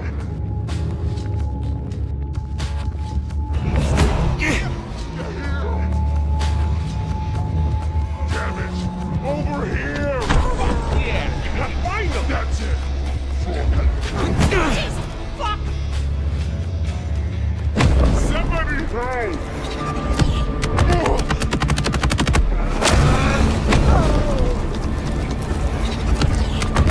Eat shit!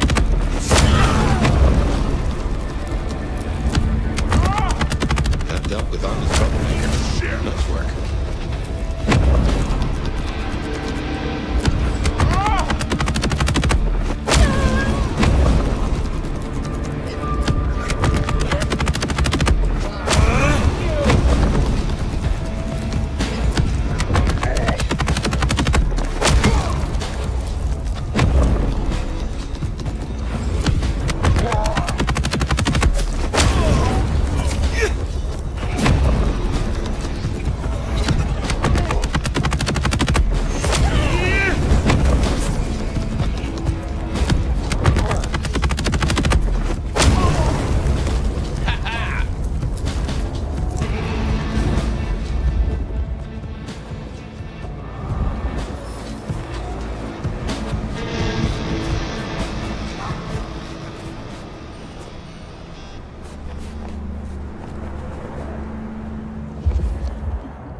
Guess that's it for the night.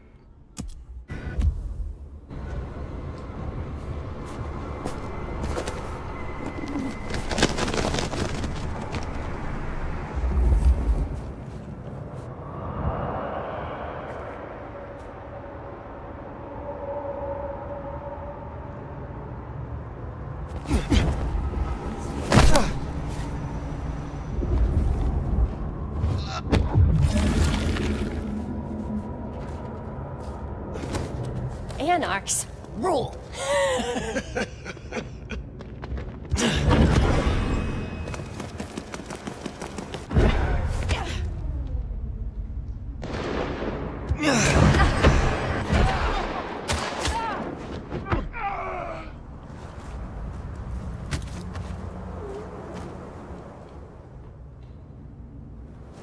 I'll check it out. Let's go. Too quick for you? Are you gonna look?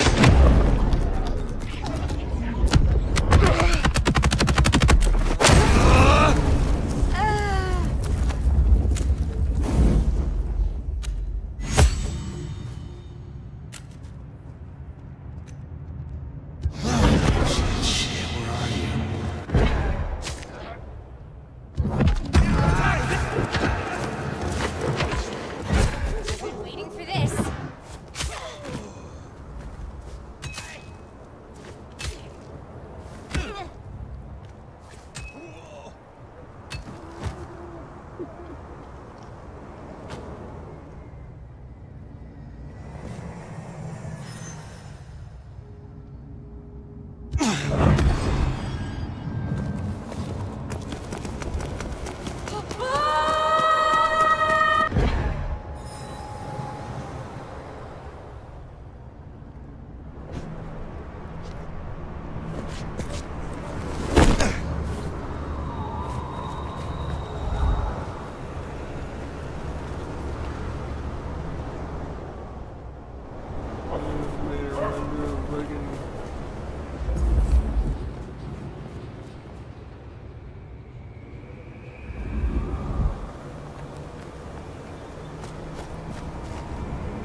jump off.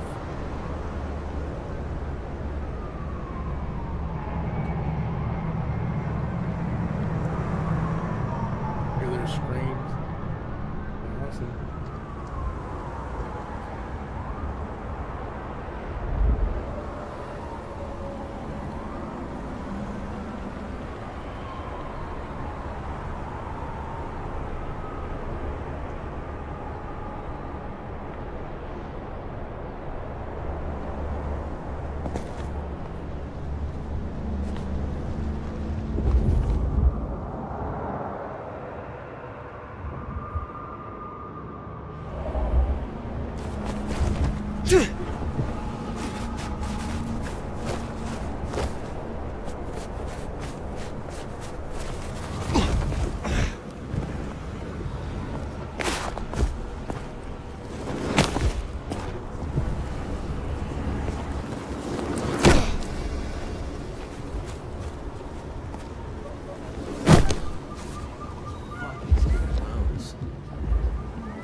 Leave me alone! Stay away from me, you fuck nut!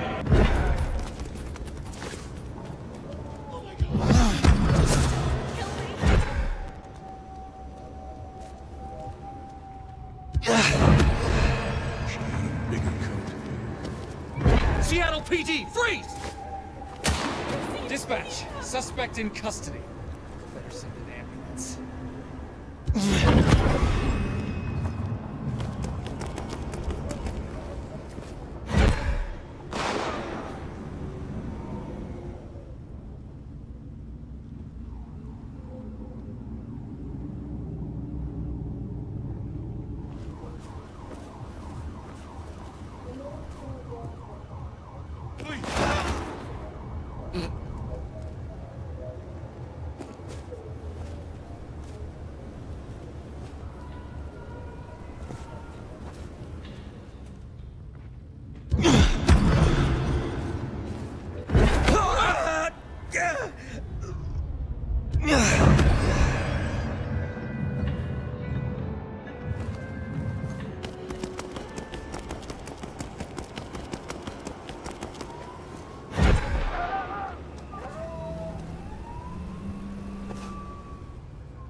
Well, it's an education to watch you work.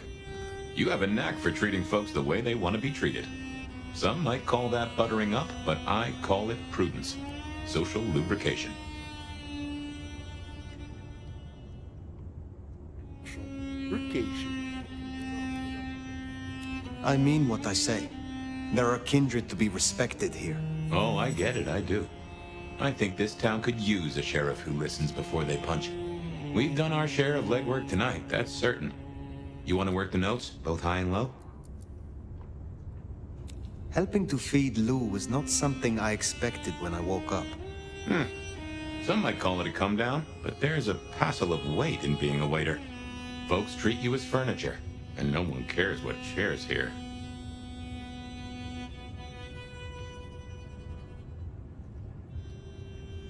Lou may not be Prince, but she is the authority here in Seattle. If I am to discover more about this mark, or what happened to us both, I need her on my side. Well, seems she's taken a shine to you, so that's a check for the list.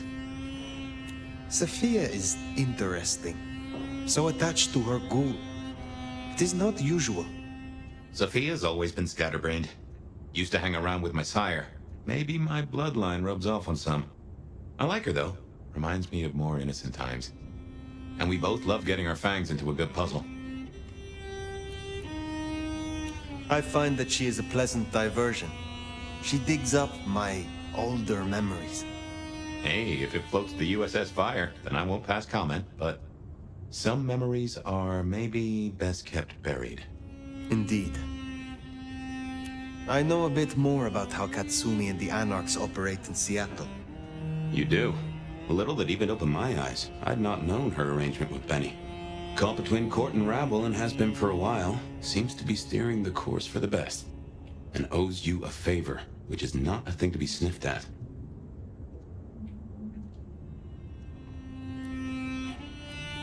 I have met others like her in the past, capable of greatness should they desire it. Maybe if the court wasn't looking to wipe her and her allies out, she might consider it. It is good to discuss these things, but it is time to rest. Sleep well then, Fire. Let's hope for a day without dreams.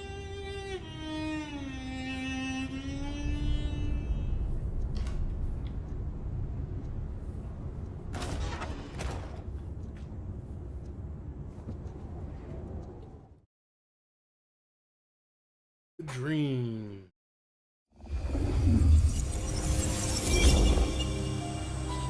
Oh. Well, hello there, buddy. I did what you said. I woke up. They set their feet upon the sod. Their lips split parched, their belly dry. Shut up! Sweet succulence upon the vine. A sovereign full specified. That's nice and all, but I have questions. Can you tell me your name? Do I take you from your time, truth seeker? Do I interrupt your sleep? I'm more interested in who you are. They say trouble comes in pairs, detective. That's a truth. They say trouble comes in pairs.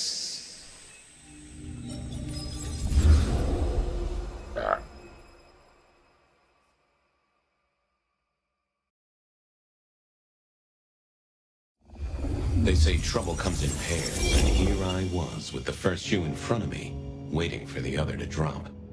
And let me tell you, this one was tight-laced and had a vicious tongue. A deep sleeper? A goddamn deep sleeper? It is 8 o'clock at night and I've been standing out here for an hour.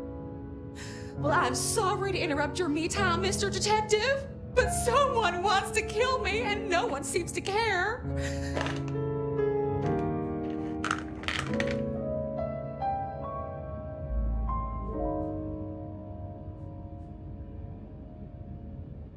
Now, you'll find I'm a caring sort when I've time to get up to speed.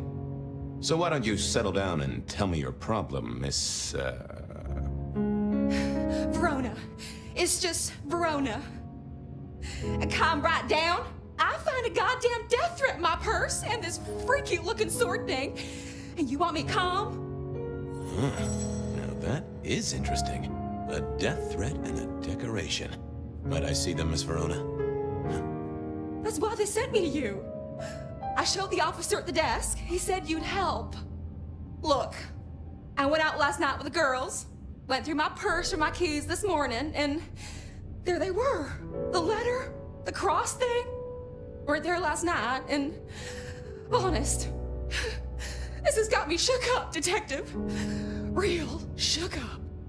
Oh, then you just let old Fabian take a look-see. See what shakes out.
For it all to load.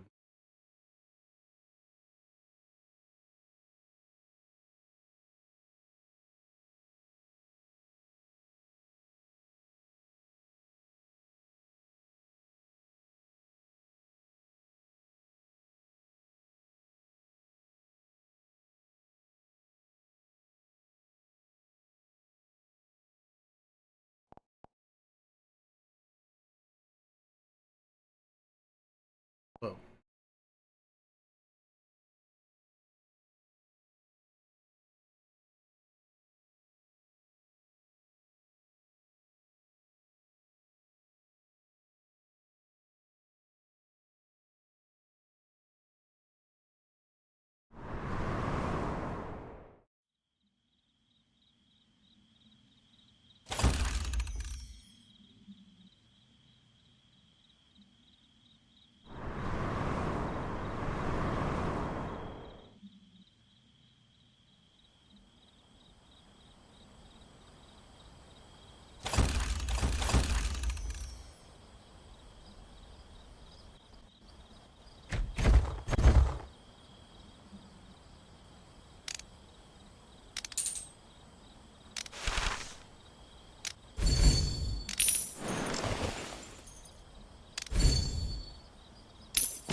Oh, one.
Another one, huh?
Banned and removed. Come on, my stream fucking tell your shit.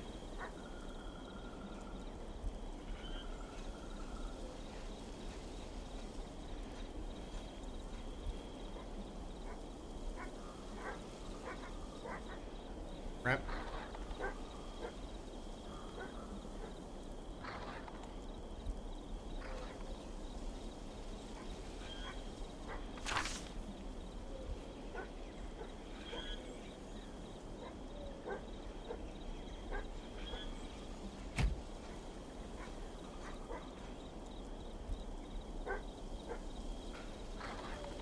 Getting that back to this hour.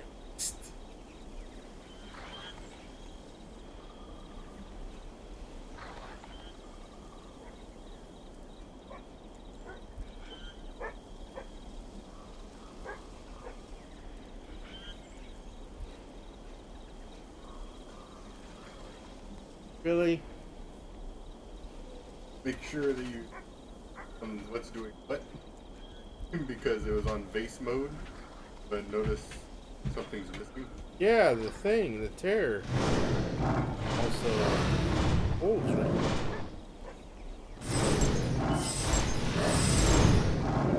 That's the top? Oh, when it's on vase mode, it takes off. Yeah, but it's like a vase.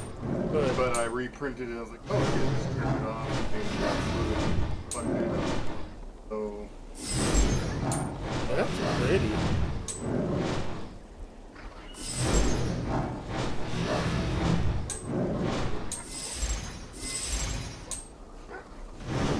Okay.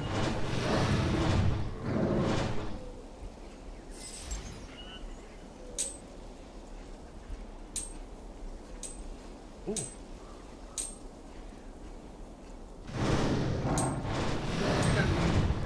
That's the shit.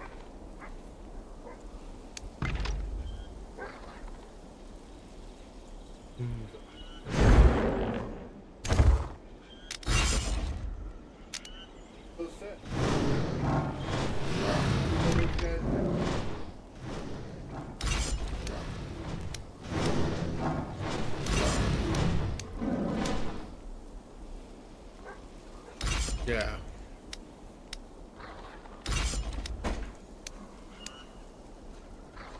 Nice.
Probably.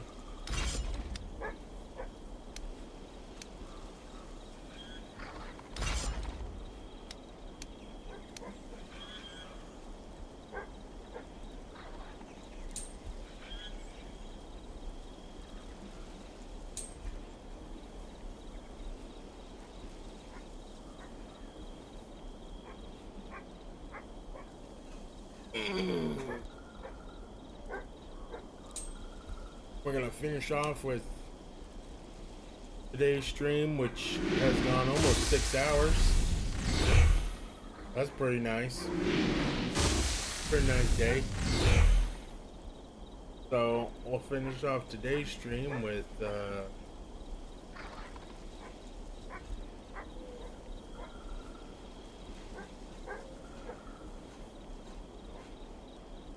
this little bear event, and different game, and that'll be it.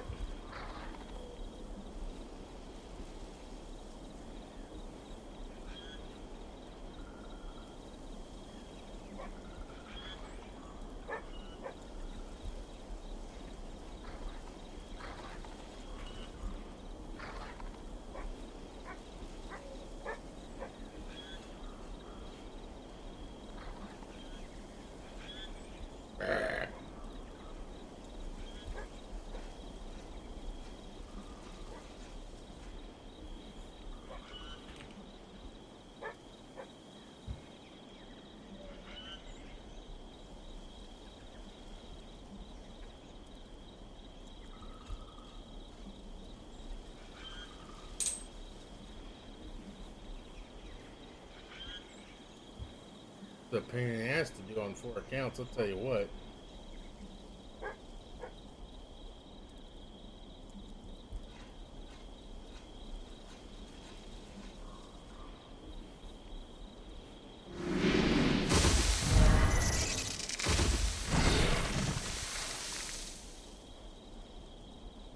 Do this again.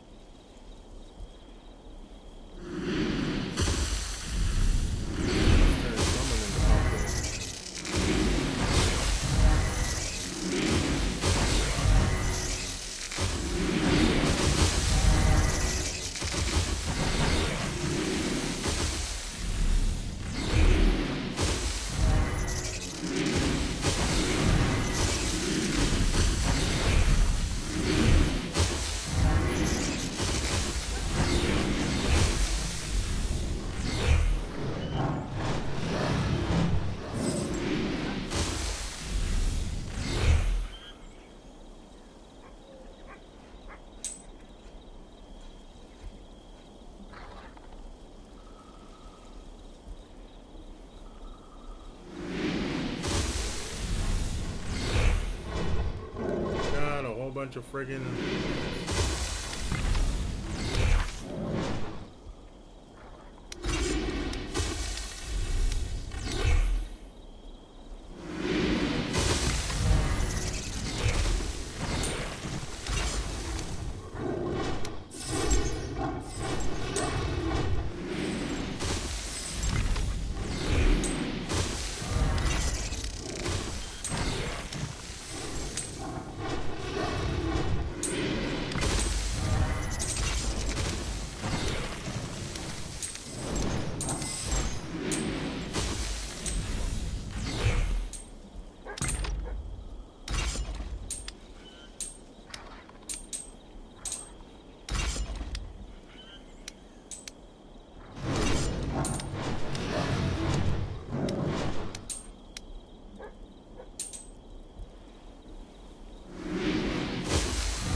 the right button. Come on, fuck.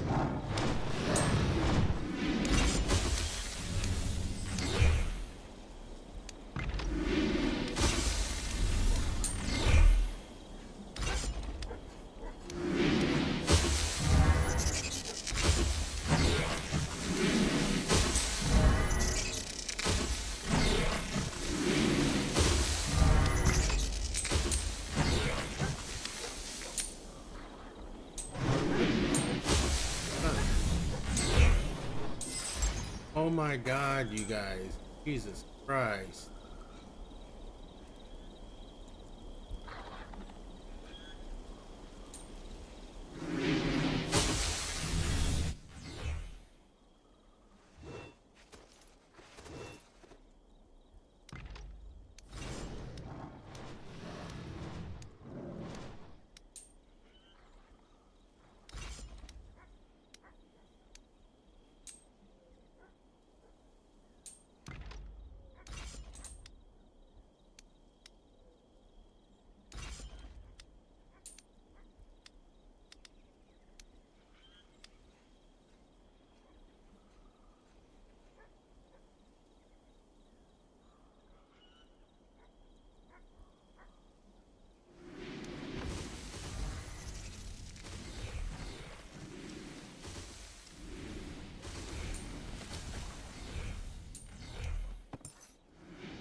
They go.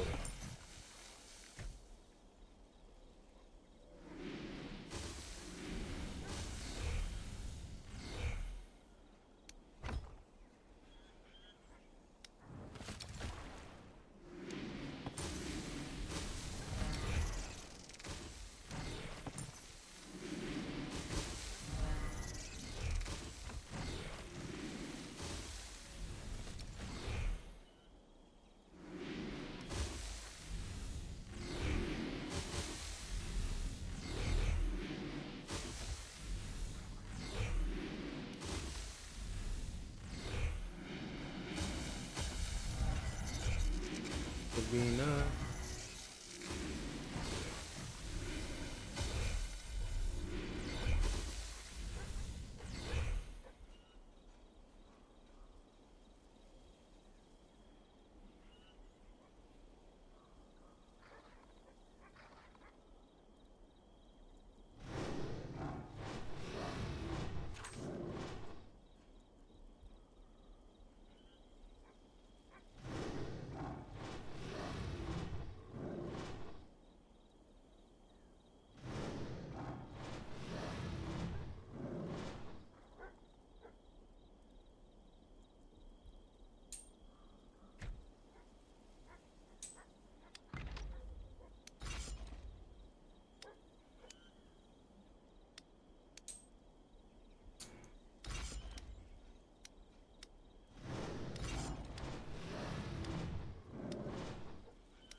Doing,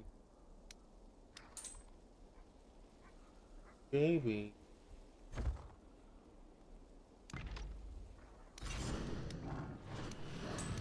What's your cozy baby?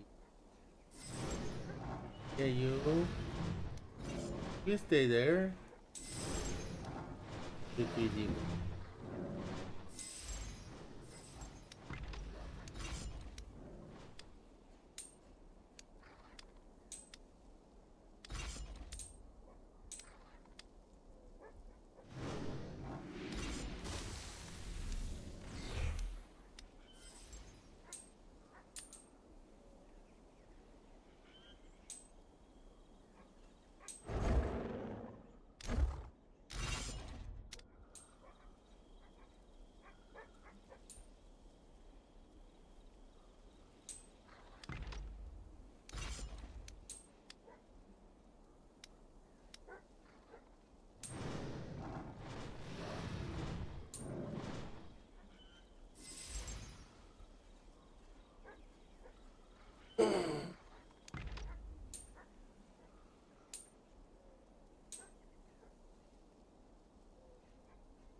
God, Luna, why do you have to smell? Yes, farts.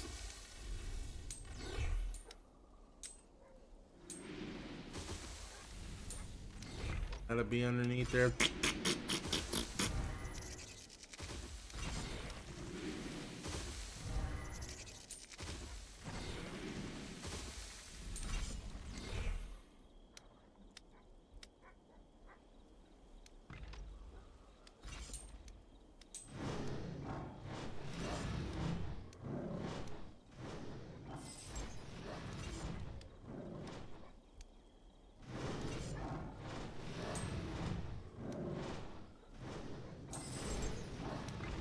Good.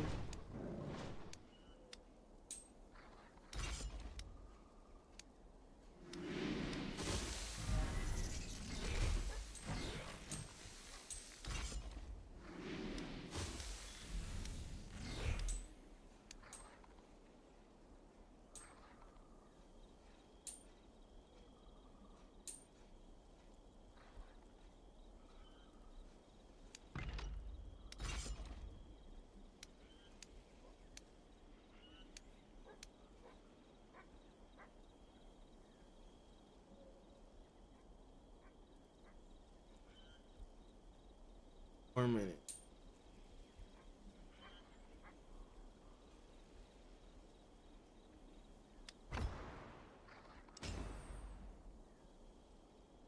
Uh,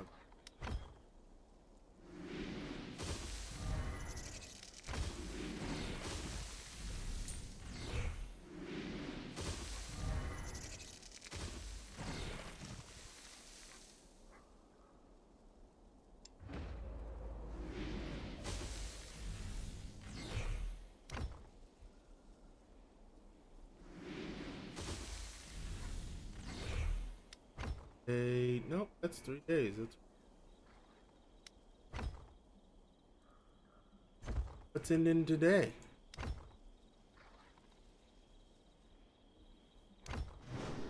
What's in? Oh, what's in it today? Nothing. This is it.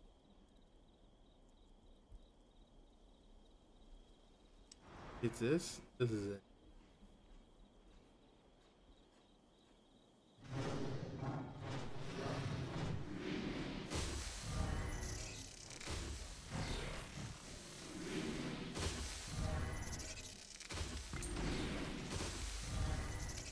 Oh my God, you ridiculous. Oh my God.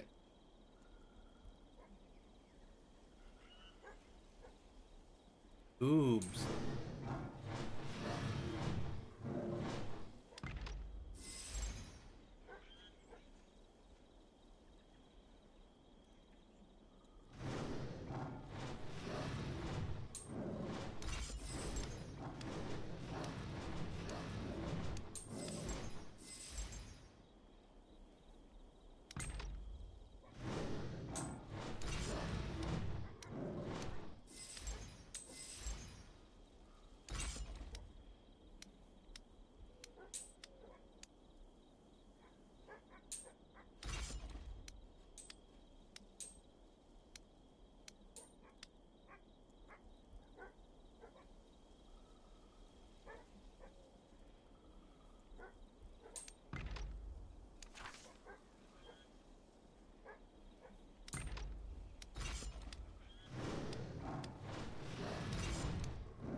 Are you kidding me right now?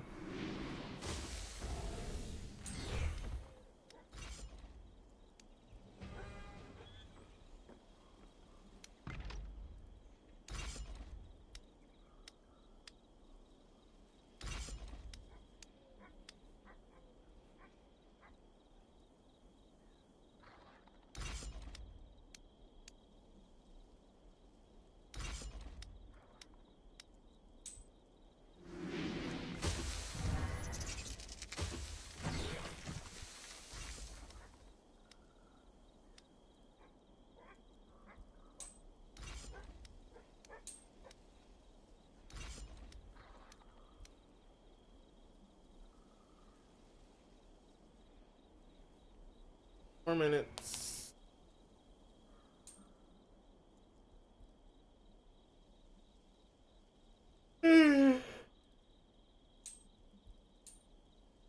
Hope we're good.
Hit rate's kind of shitty. Like it's.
We'll find out.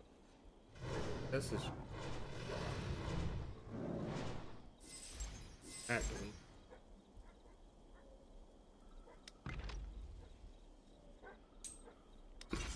It's counting me.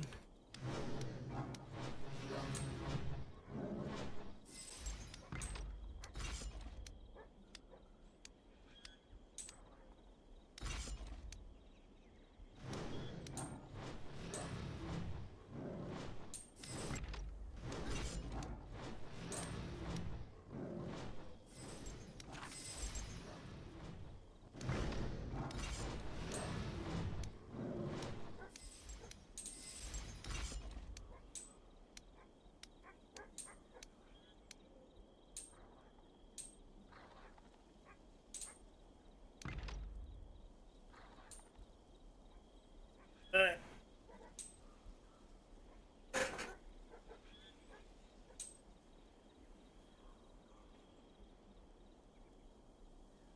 Break.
was 9th.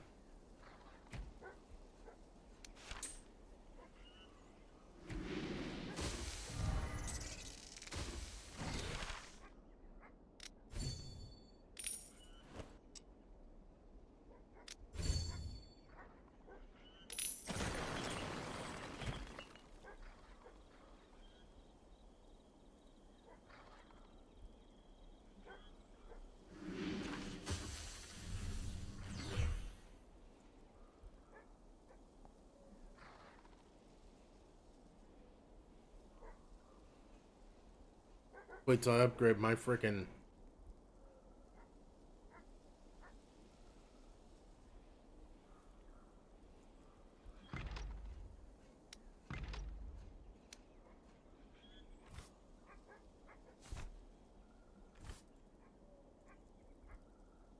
What?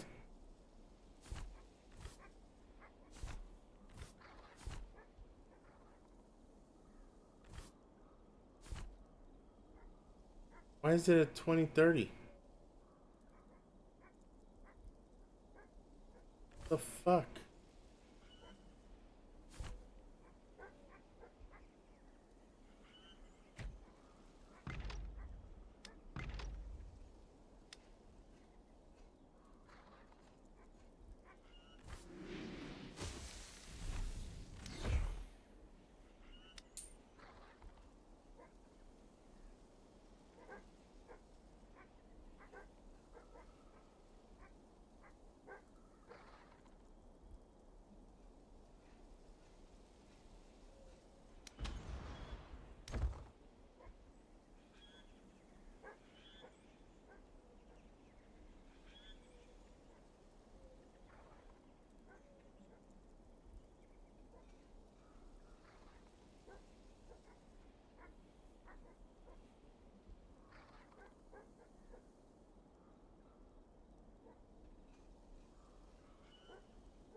Oh, it's at 21 now?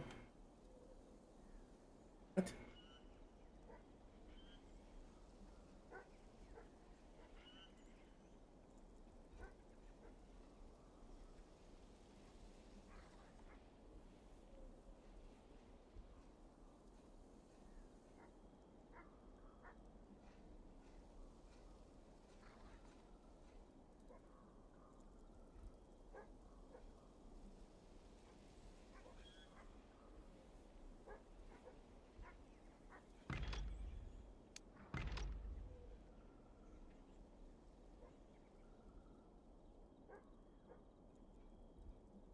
Eight.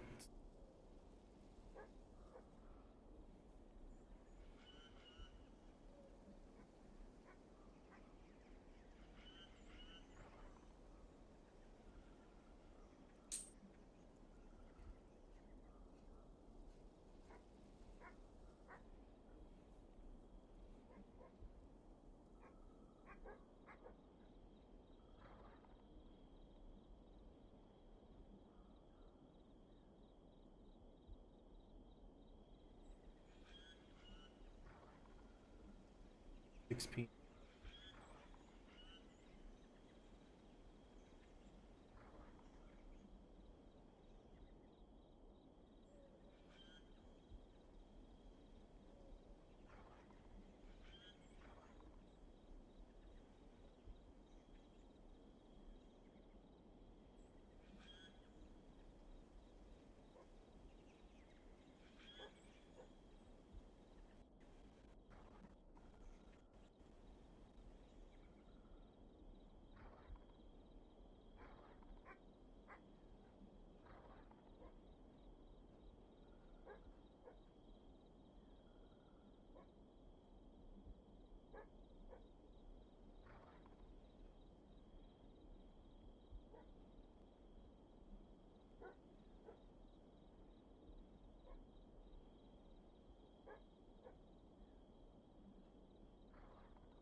That's right.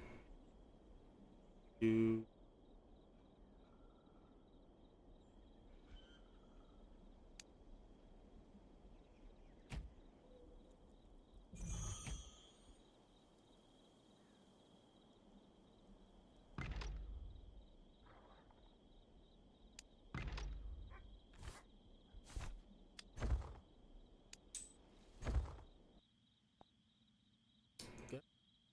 It.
Yeah.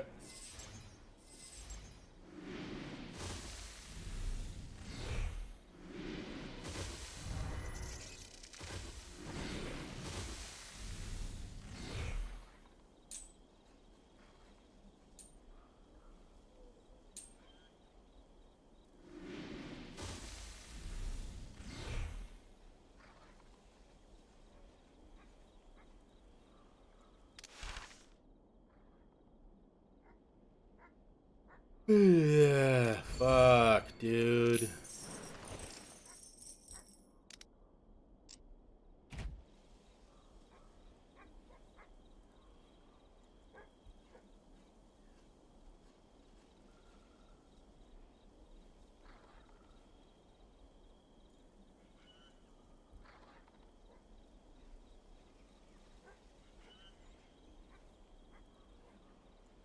Come on.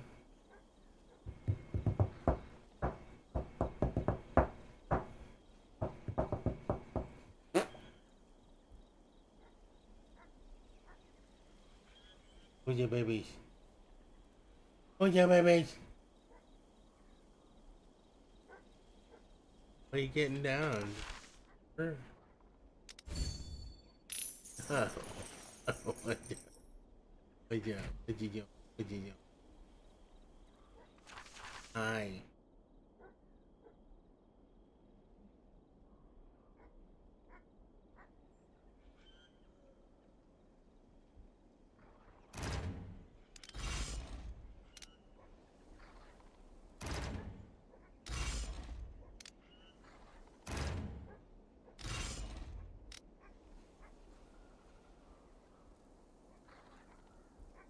I sent 3.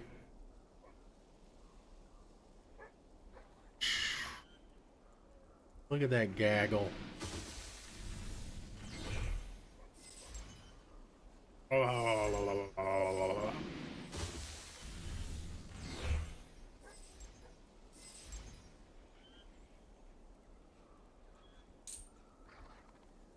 Hmm.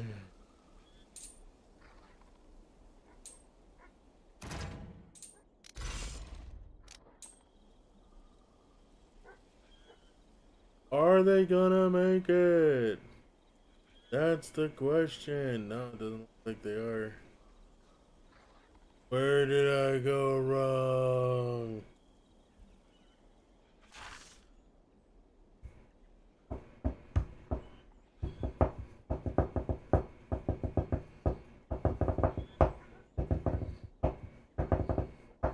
God, you stink.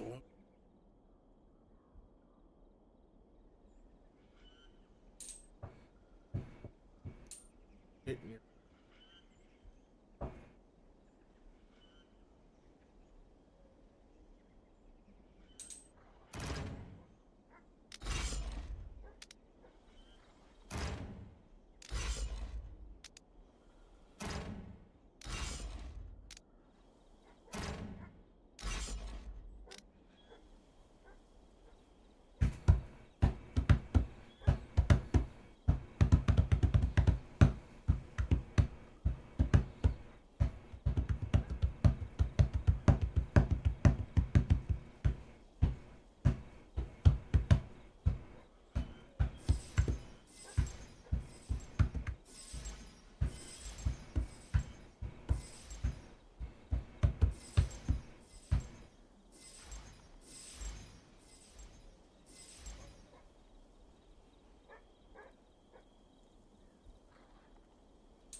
I believe I can fly.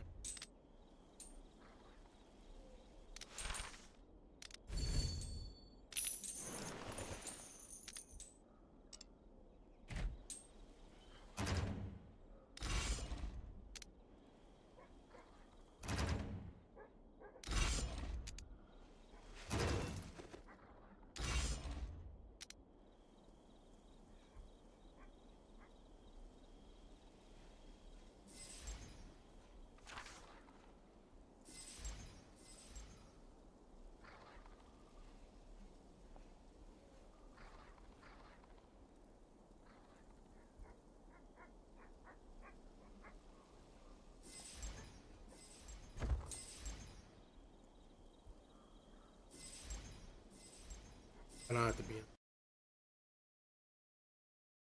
Boop boop. Alright, thank you for watching. Appreciate it. And either be back later today or tomorrow.